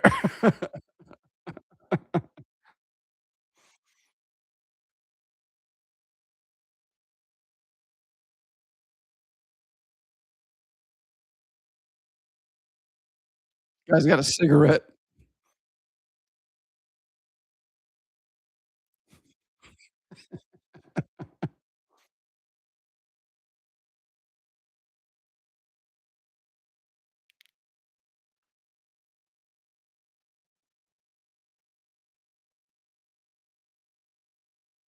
Alright, come down.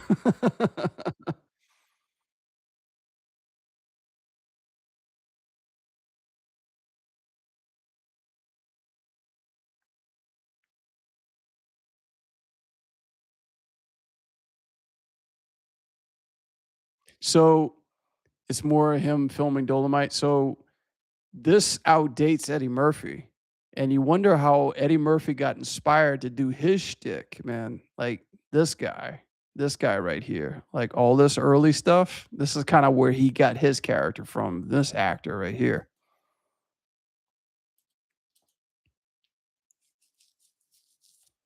That's why I think that's why he did Dolomite, because like, this was one of the guys that inspired him to do his shit. "Rise, motherfucker, rise. Stay up there."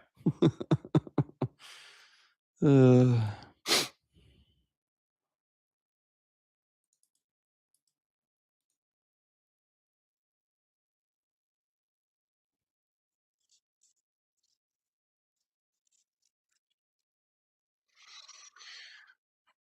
uh,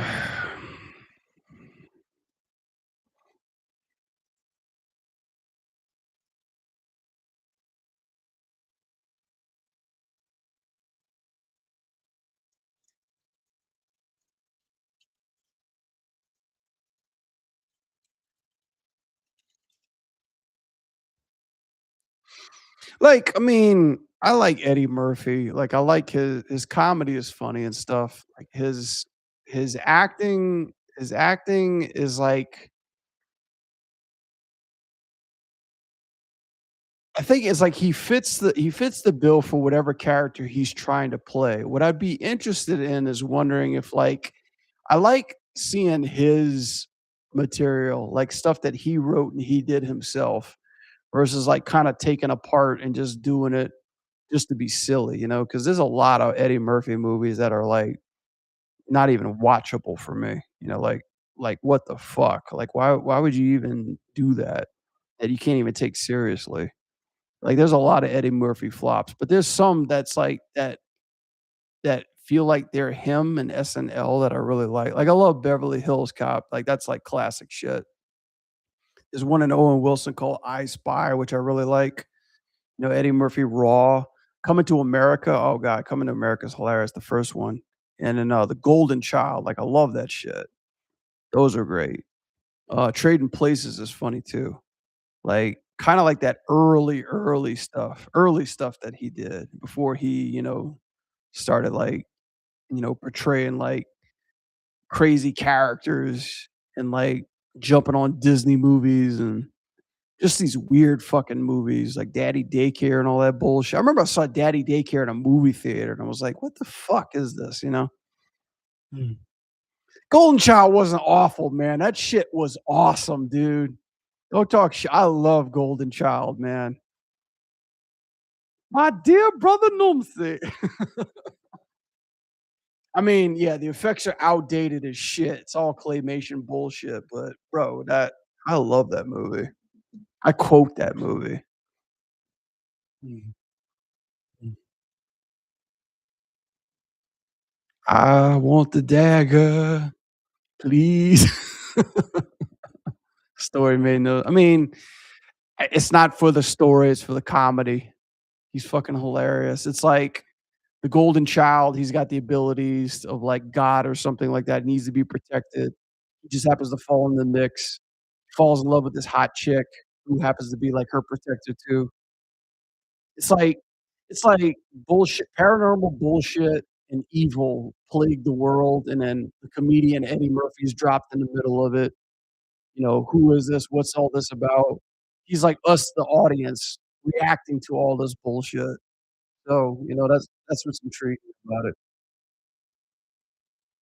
But it's not just that, it's got, what's your guy, Tywin Lannister, Charles Dance in it, playing the devil.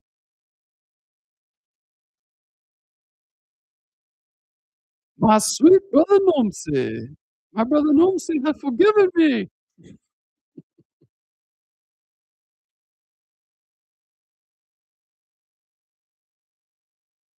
"I got your damn dagger. Now turn on the damn lights." I love that stuff, man. I'll probably go watch it tonight. Beverly Hills Cop and 40. Beverly Hills Cop is always classic. I was like Chris Rock's premiere. I think it was Chris Rock's premiere too. Damon Wayans was in it.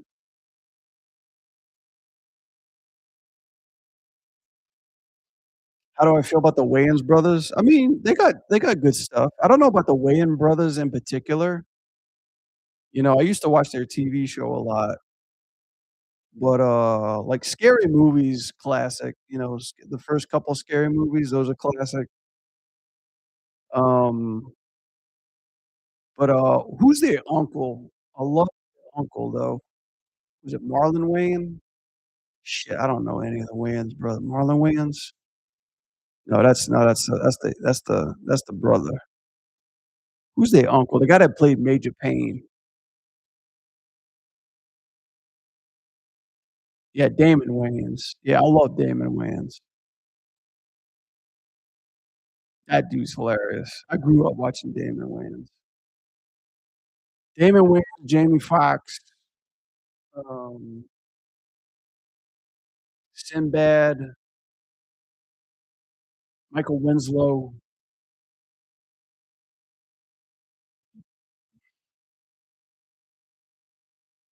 yeah, Martin Lawrence, Bernie Mac. I loved all of them. They were great. Mhm.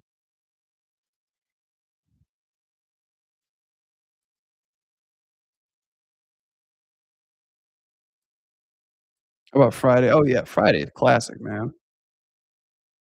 I love Friday. I love Friday. I didn't like Next Friday, but Friday After Next was great. I actually got that on my computer. I watch it in season and out of season. Friday does not hold up. I don't know, it depends. Depends who you ask.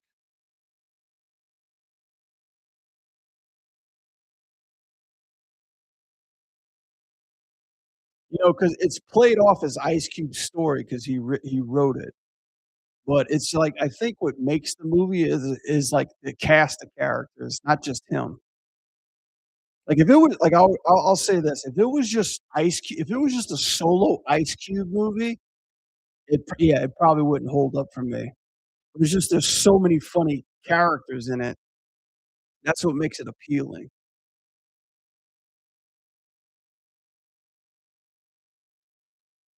You know, Day Day and Smokey and, um, shit, like, what's his Ice Cube's dad in the film. Fuck, I forgot the name of the actor. I love him. And then, Tiny, Debo, like, all those characters, man. Like, I think that's what yeah, Witherspoon, yeah. Yeah, I love Witherspoon. He's awesome.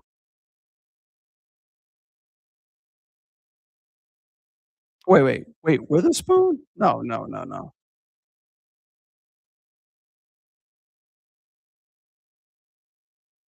Yeah, John Witherspoon, okay. Yeah. Yeah, you're right.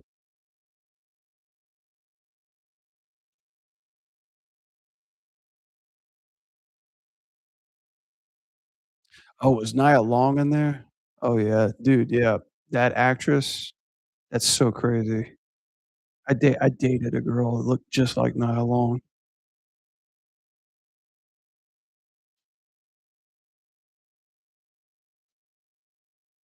Back in my day.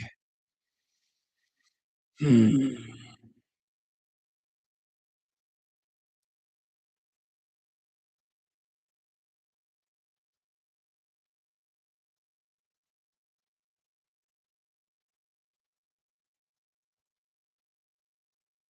Boondocks remake, never understood why they canceled it last minute. I used to watch the Boondocks. I wasn't into it. Whenever it was on, I used to watch it.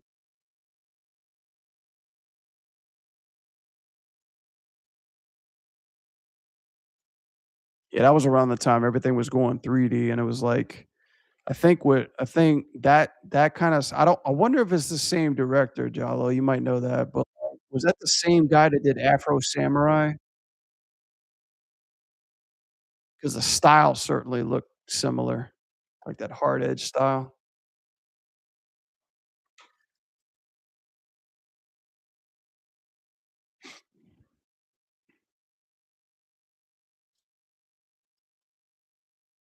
I used to fuck with that a lot. I watched the shit out of Afro Samurai.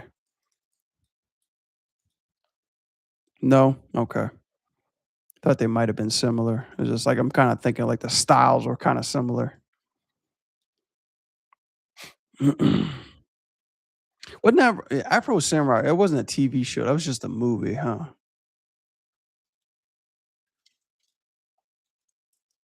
Manga series.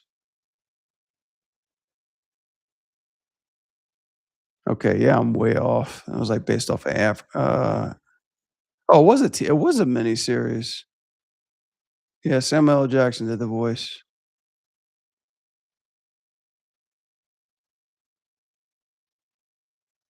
Look at that all-white cast.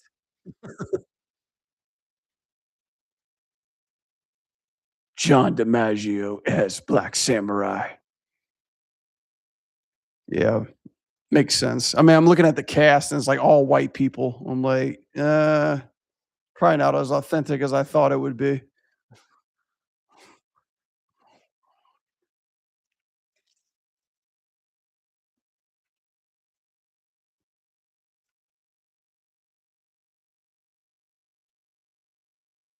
Yeah, I fucked hard with that. That and Samurai Shampoo.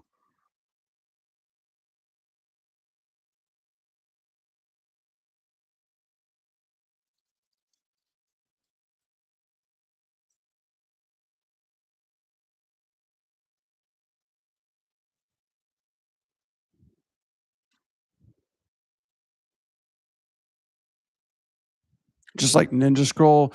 Brother, I love Ninja Scroll, man. I don't watch it for the fights. I watched it for the movie.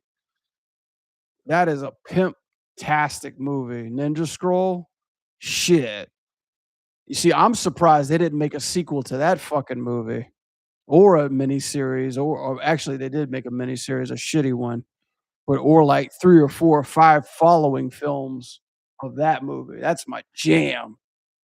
I love Ninja Scroll. Yeah, I agree. The series was so fucking different from the movie.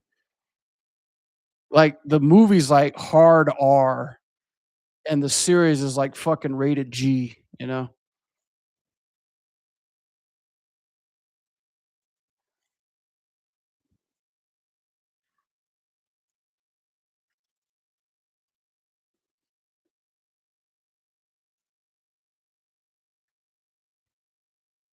Yeah, why they didn't continue with that fucking film, I'll have no clue. I love that film. Mm.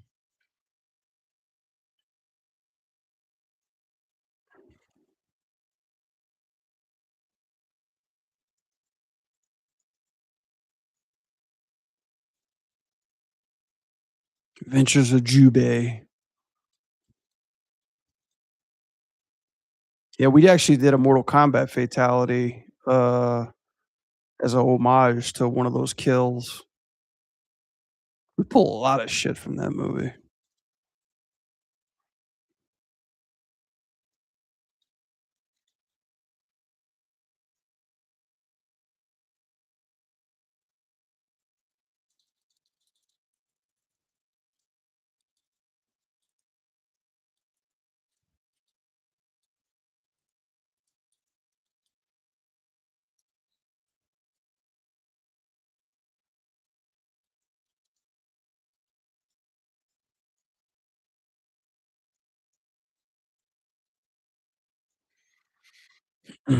Stuff like Bugs Bunny or the Flintstones, the frame rates are so low. Yeah, because they had to save money.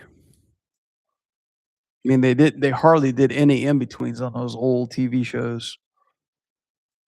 I mean, unless you were, like, in a Steven Spielberg production, like WB had in that golden age, like Tiny Toons and the Animaniacs, you saw all those in-betweens. You saw the budget within those cartoon shows.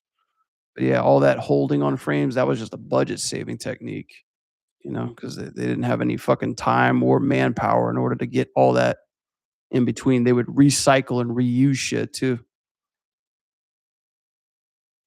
Hanna-Barbera animations hold up compared to old anime? I mean, I guess so.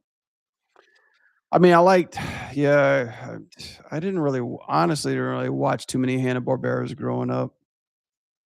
Like, obviously, the Flintstones, the Jetsons, Captain Caveman, like, I'm trying to think what else, Hong Kong Phooey and shit, like, all those old ones. It didn't strike me as much, like, I guess that wasn't, like, my cup of tea. Like, Looney Tunes was me growing up, like, it was all Chuck Jones, Tex Avery, Bob Clampett, all those guys. That was my shit.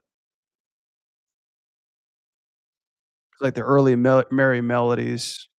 I watched that more in Tom and Jerry. I watched more of that stuff than Hanna-Barbera, really.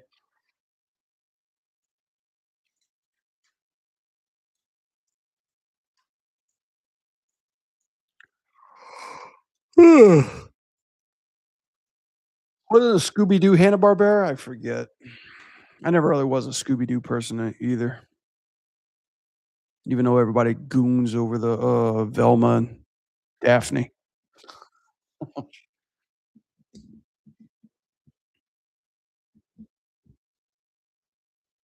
almost got to work on the Scooby-Doo film for real effects, but I was like, "Nah, nah."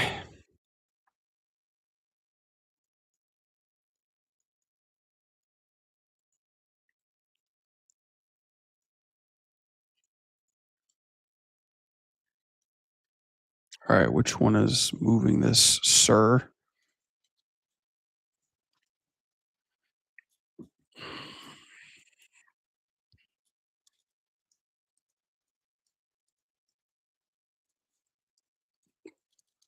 You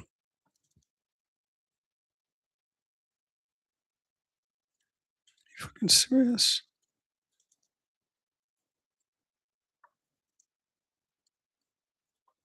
Oh, my lights are going crazy. Hang on, guys.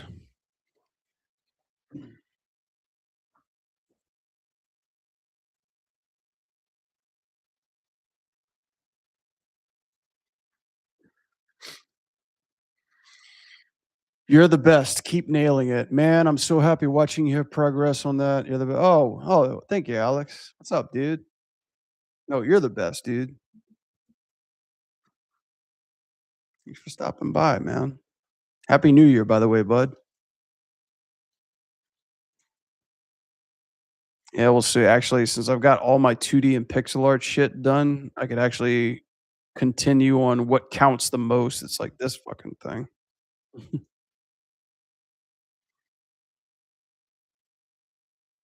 You saw Raw like 7 times. Aqua Teen Hunger Force. My mom was terrible regulating same. My mom was my mom could give a shit less what I was watching unless I was watching, like, dirty shit, and she bought Skinamax once upon a time, and then I had a field day with that, and she canceled that. But, like, as far as movies and shit like that, like, I was able to watch, like, rated R films and shit like that.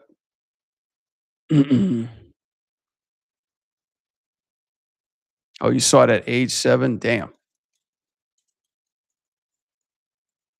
I wasn't even alive when I was 7.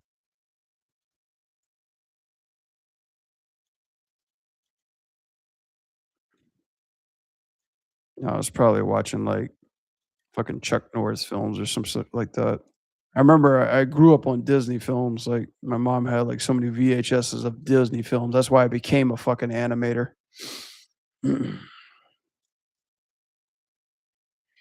Alright, it's 12. Alright, I'm going to, cut off YouTube.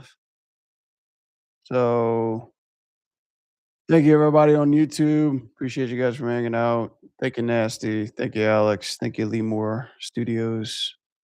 Appreciate you guys. Um, actually, you know what? I prematurely did that. I'm, uh I'm gonna hold on just a little bit longer. I'm gonna try to animate this guy before signing off. Normally I bail out around 12, but shit, we did 2 animation breakdowns. That was cool.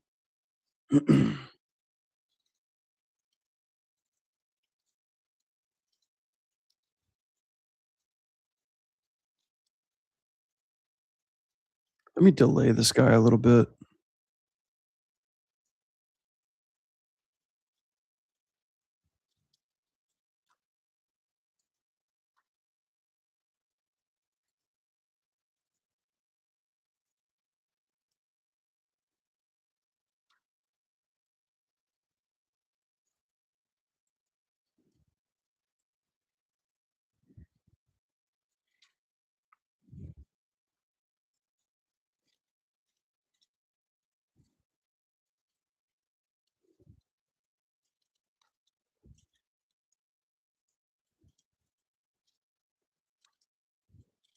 Yep, it was all Merry Melodies, Hanna-Barbera, um,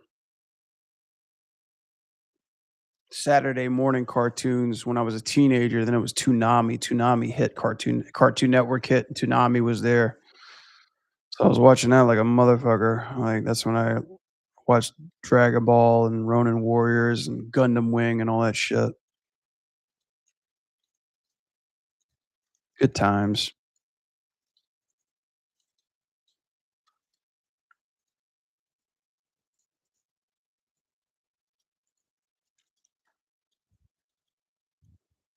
Charge up for 5 episodes straight.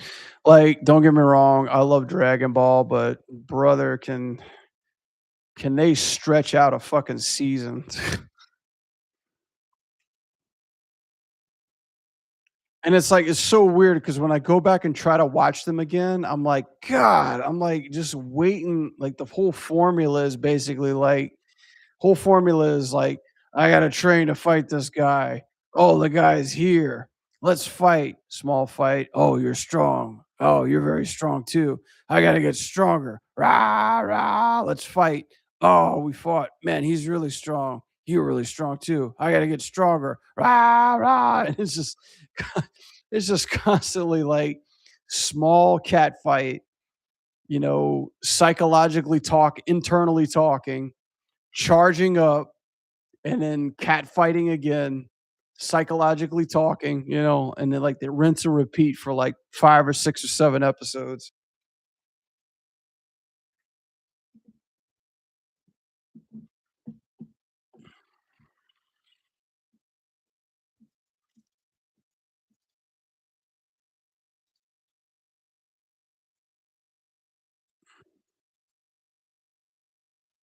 Oh yeah, just wait for him to change forms. Yeah, yeah, I never got it. Goku was just way too nice. It's funny to understand now how Dragon Ball is basically like Dragon Ball is basically based off Superman.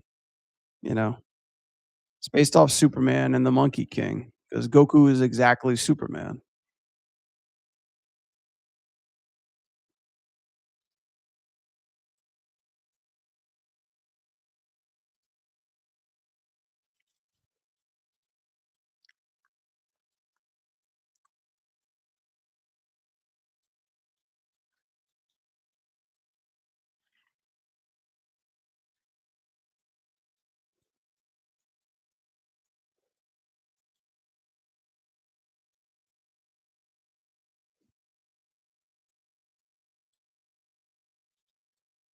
But I did like the feature films that they had. They had some really wicked feature films. But dude, I couldn't stand it. Like, this is like ocean dub shit. Because when Toonami hit the scene, I think they only acquired so many Dragon Ball episodes, and it would play all the way up till like the most dick tickling episode on Planet Namek. I think it was like when Goku first arrived on Planet Namek to beat up everybody, the episode would reset back to Raditz arriving to Earth, and that shit happened forever. I think it was like 2 years that cycled through Toonami till they actually acquired the rest of the episodes. It drove me absolutely nuts.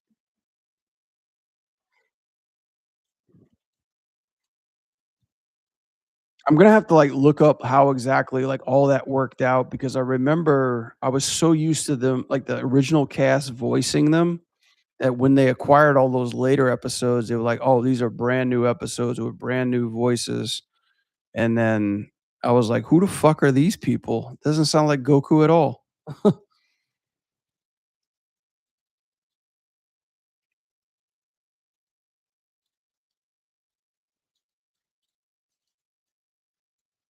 Yeah, that was back in the day where we had to wait for those episodes. Was no digital, was no internet, rip episodes, was no digital thing. You gotta wait for those episodes. And it was crazy too, because it was like,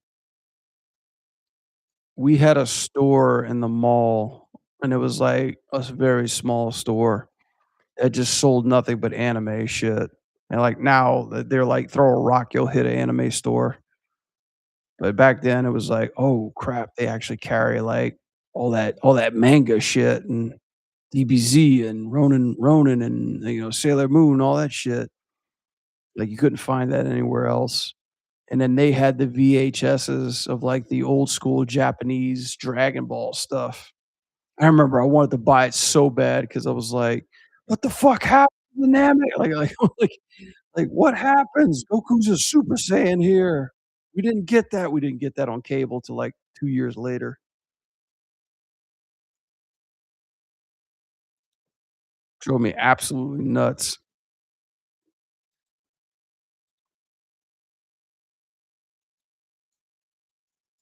It was like the biggest case of blue balls,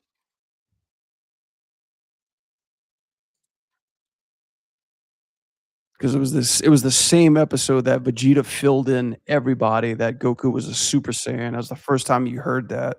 You're like, "What? What?"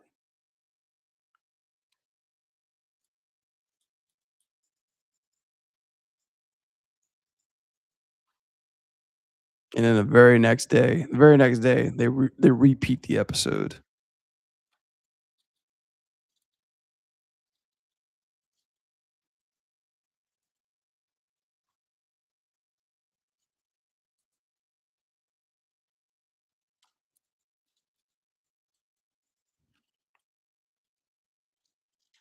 Crazy.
Is that a little too late?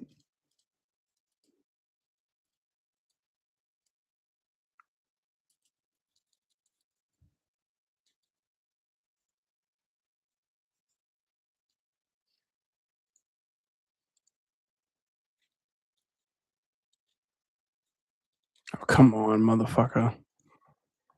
I was like, "Don't do that to me. Don't do that to me right now."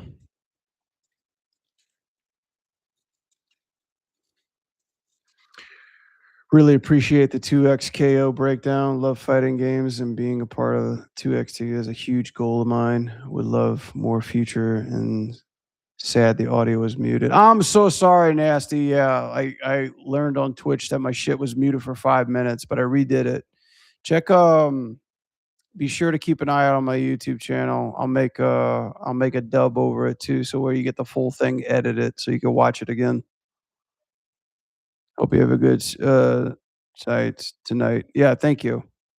Hey, and just for future reference too, Nasty, like, don't be afraid to, like, speak up on my chat and be like, "Hey, bitch, you're muted." You can even insult me too if you'd like.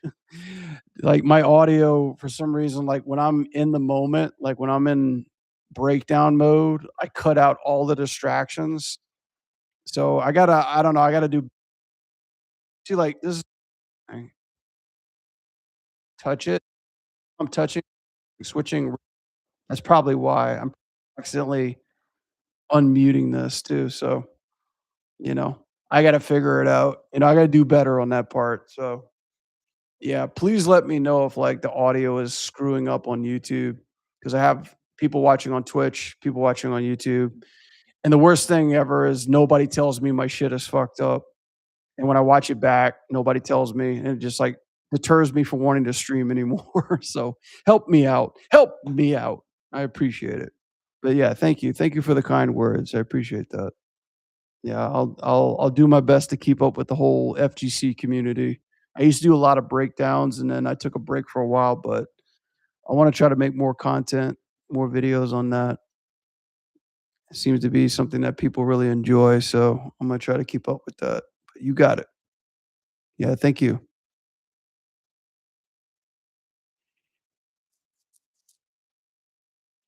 Watching Eminem either what's your favorite Eminem video?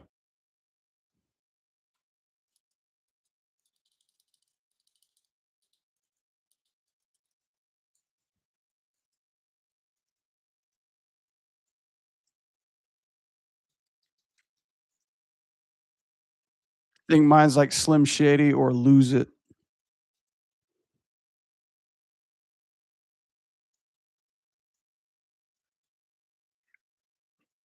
Oh, no, no, no, no, no, no, I take it back. Without Me. Yeah, yeah. I love that one. Up to me, girl. Girl, girl, girl. You know you my world. Wait, wait, is that the same one? Alright, now Lose It. Ah. The one where he's like Michael Jackson. I love that one.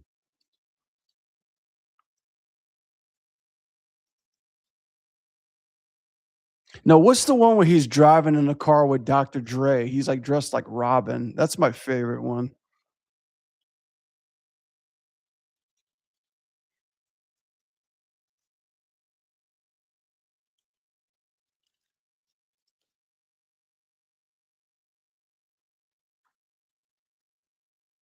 Is it Slim Shady?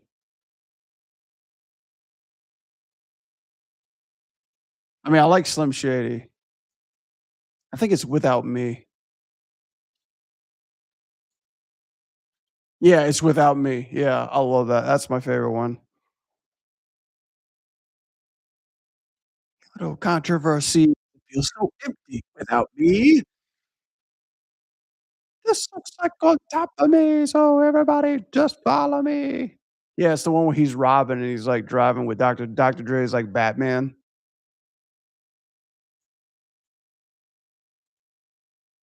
It's so well done, man. Like, whoever edits those videos, man, they must have had a fucking fun time.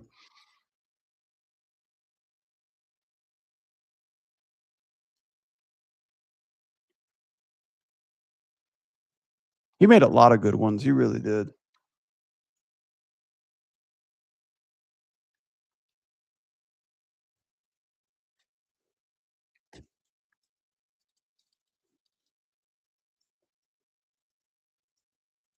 Eminem apparently is a really good actor too.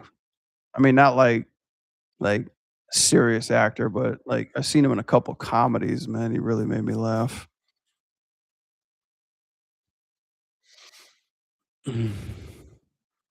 Naked Girls Mansion's like, well, yeah, of course. You had to it's like it was called Insta Respect. You were loaded, hella loaded.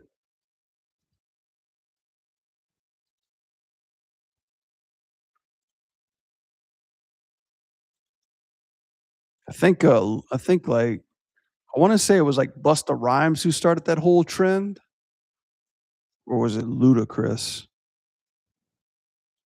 Speaking of Busta Rhymes and Ludacris, I heard there's a new Def Jam Vendetta coming out. I'm excited. I fucking love that video game.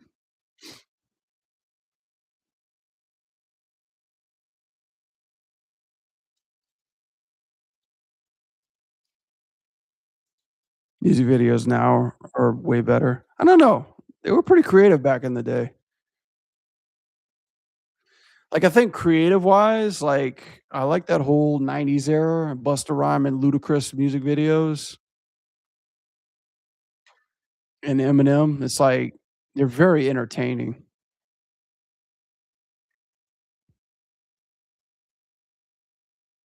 Busta Rhymes was insane. Like he would like every shot he had like a different wardrobe on. It was crazy. Mm.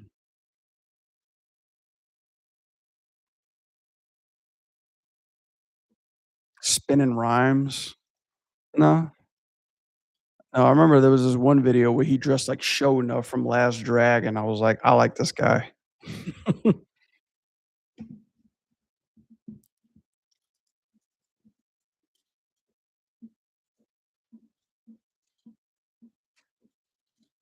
That's not even my favorite. Like, I enjoyed my fair share of hip hop, but, like, my shit was '80s rock. Like, that was my calling. Van Halen, Motley Crue, Def Leppard, you know, fucking Rat, White Snake, all that shit. Like, 80 hair glam band, like, hair ram jam band, that was my shit. Black Sabbath, Def Leppard.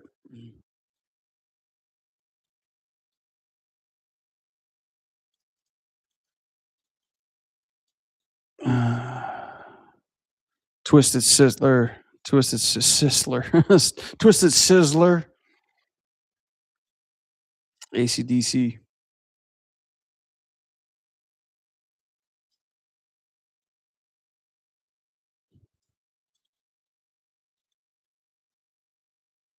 Nothing but anime openings. Okay.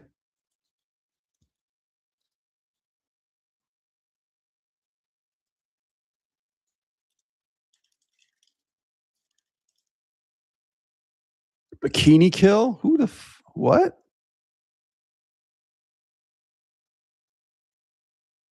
I've never heard of Bikini Kill?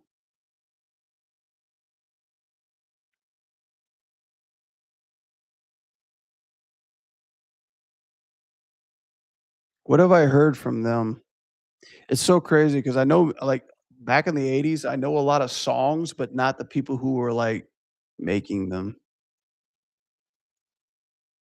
Like, perfect example was, like, I remember Tom Petty passed away, and I didn't know who he was until, like, people were playing his music. I'm like, "Holy shit, I love, like, half his songs." Yeah.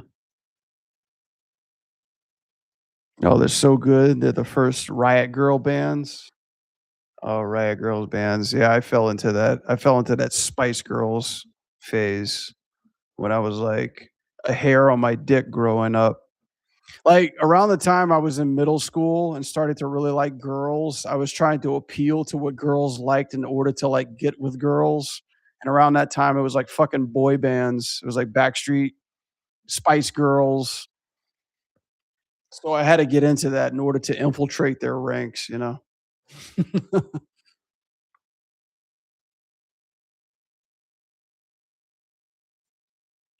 Yeah, it was so messed up. It really was. I mean, but hey, they turned out really well. Like, I still from time to time, I still, like, jam out to Backstreet Boys when it comes out on the radio. Emo rock like Silvertane and Green Day. Yeah, Green Day was hot. I didn't really know the lyrics was just like the beats. Yeah. Yeah, like mine was early white boy shit. Like Vanilla Ice was on the scene, ripped off a bunch of music. Uh Bee Gees were another one, like really, really fucking maintain old school stuff. The Beatles, I love the Beatles. I got into a country music phase for a while, then I kind of fell out of that. My grandmother was a big Elvis fan, so, like, Elvis rock would always be playing in the background everywhere I went. But yeah, the '90s shit was pretty hot. '80s was the best fucking shit, in my opinion. Who got in trouble because the real singer were the 2 fat white guys. Oh, Milli and Vanilli? Is that it? Is that what you're talking about?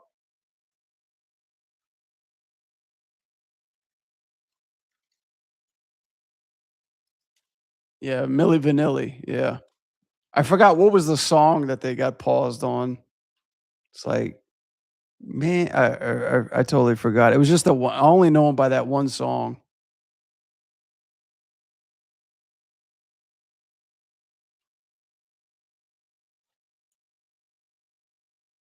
Girl, you that's it. Girl, you know it's girl, you girl, you know it's true. Yeah. The one-hit wonders. There was a lot of one-hit wonders back in the '80s, like MC Hammer, best example.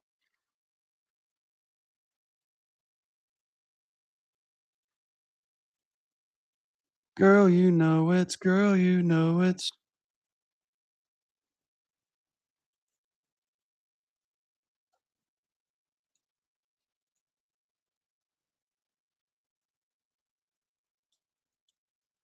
I wish we could, like, experiment and play music on this stream, but I know I'm gonna get copyright struck instantly.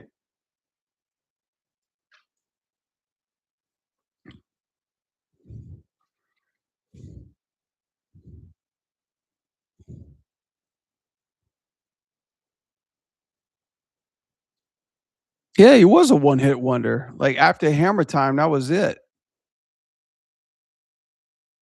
He could not make anything else that topped that.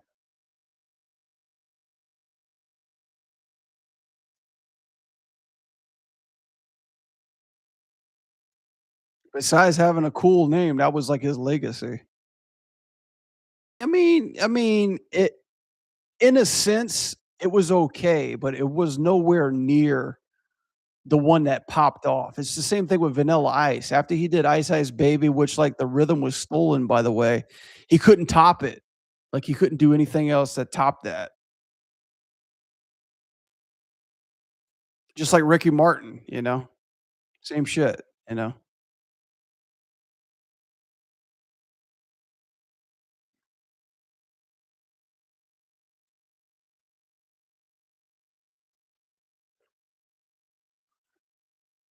Like, I mean, because around that time, the only person who was leading the charge was, like, Michael Jackson.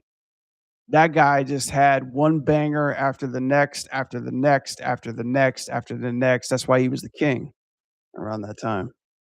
Like, nobody could touch him, you know, around that time. I mean, there was a lot of one-hit wonders around that time, around the '80s, early '90s. And then it slowly progressed into, like, bands. Mm. Mm.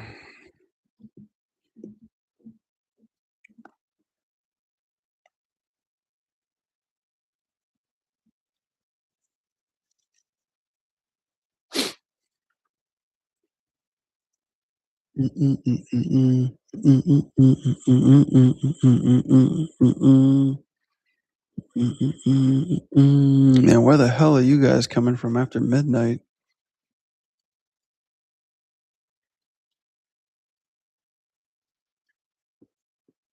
Girl, you know it's girl. Shit, now it's stuck in my head. And damn it, Jello.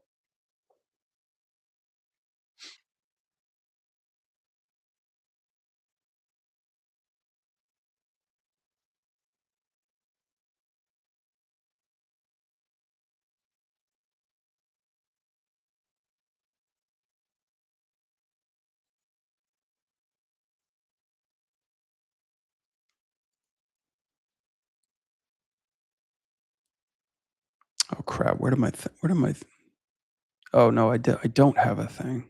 Well, that makes sense.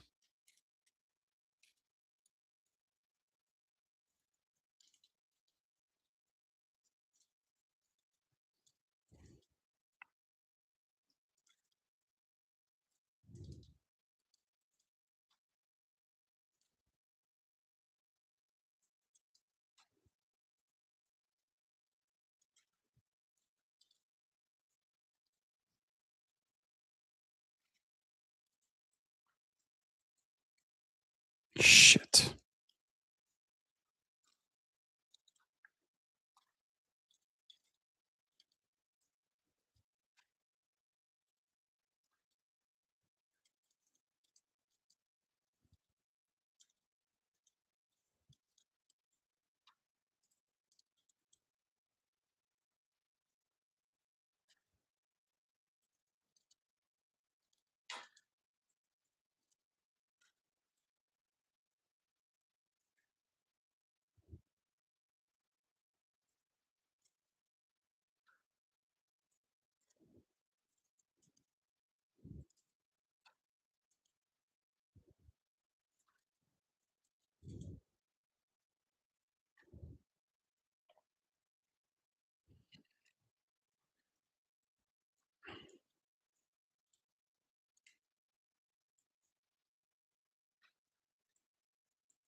It's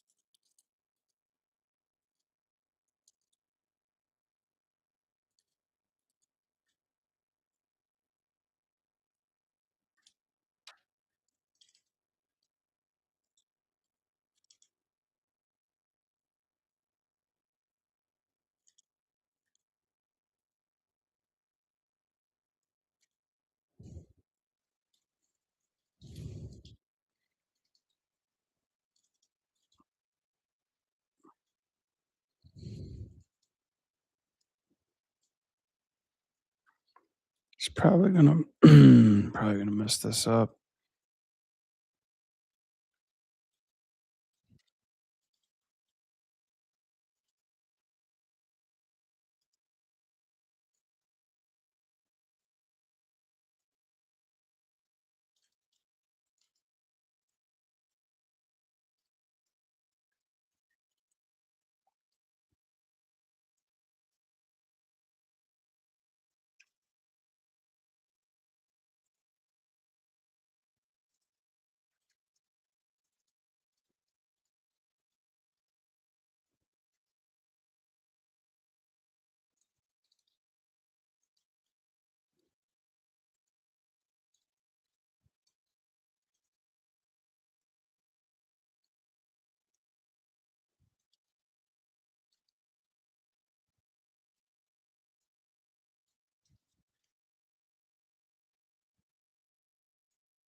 See what that looks like.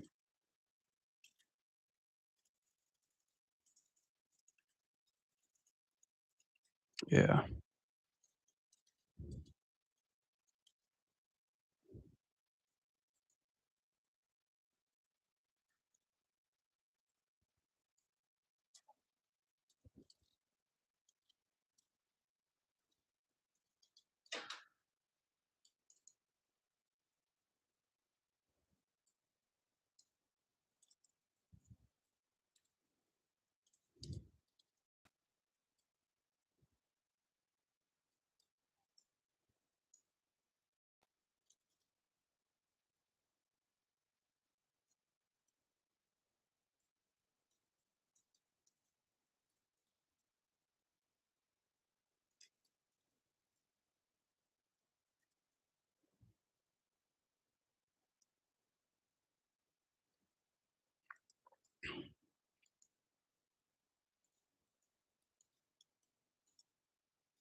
See what that looks like when I don't add them. I think I'm adding more bullshit that I don't need to be.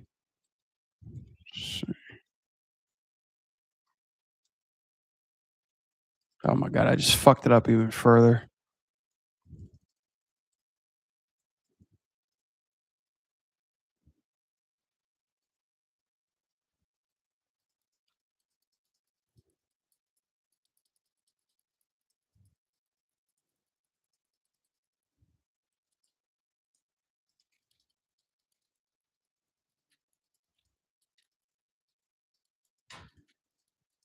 I don't know what I was chasing over here. It's like a perfect example. Like, don't screw with it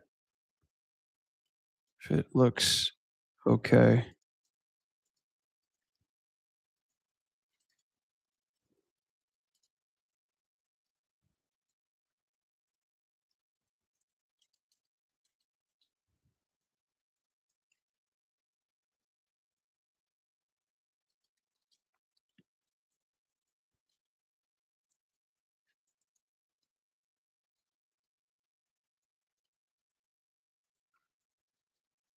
Okay. That to this.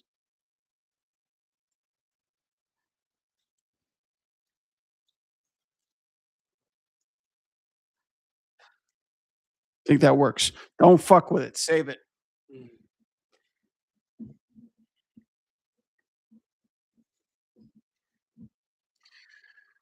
All right, dudes. What time is it? Yeah, it's 12:30. I gotta wrap it up. Um,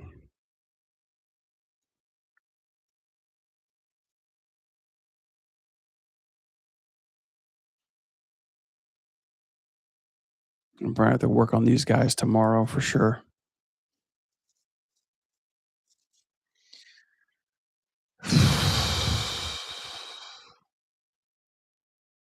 All right, dudes. Yeah. Thanks everybody for hanging out with me tonight. It was fun. I'll be on tomorrow night. I gotta go to bed. So, um, thanks everybody on Twitch for hanging out. Hello, everybody else. Been amazing. And on YouTube, I'll catch you out tomorrow. Subscribe if you haven't. If you'd like to follow another humble yet very, very work in progress professional animator, I'd really appreciate the support and follow. If not, that's totally fine anyway. But I'll see you guys the next time. Until then, keep it real. Peace out. Later.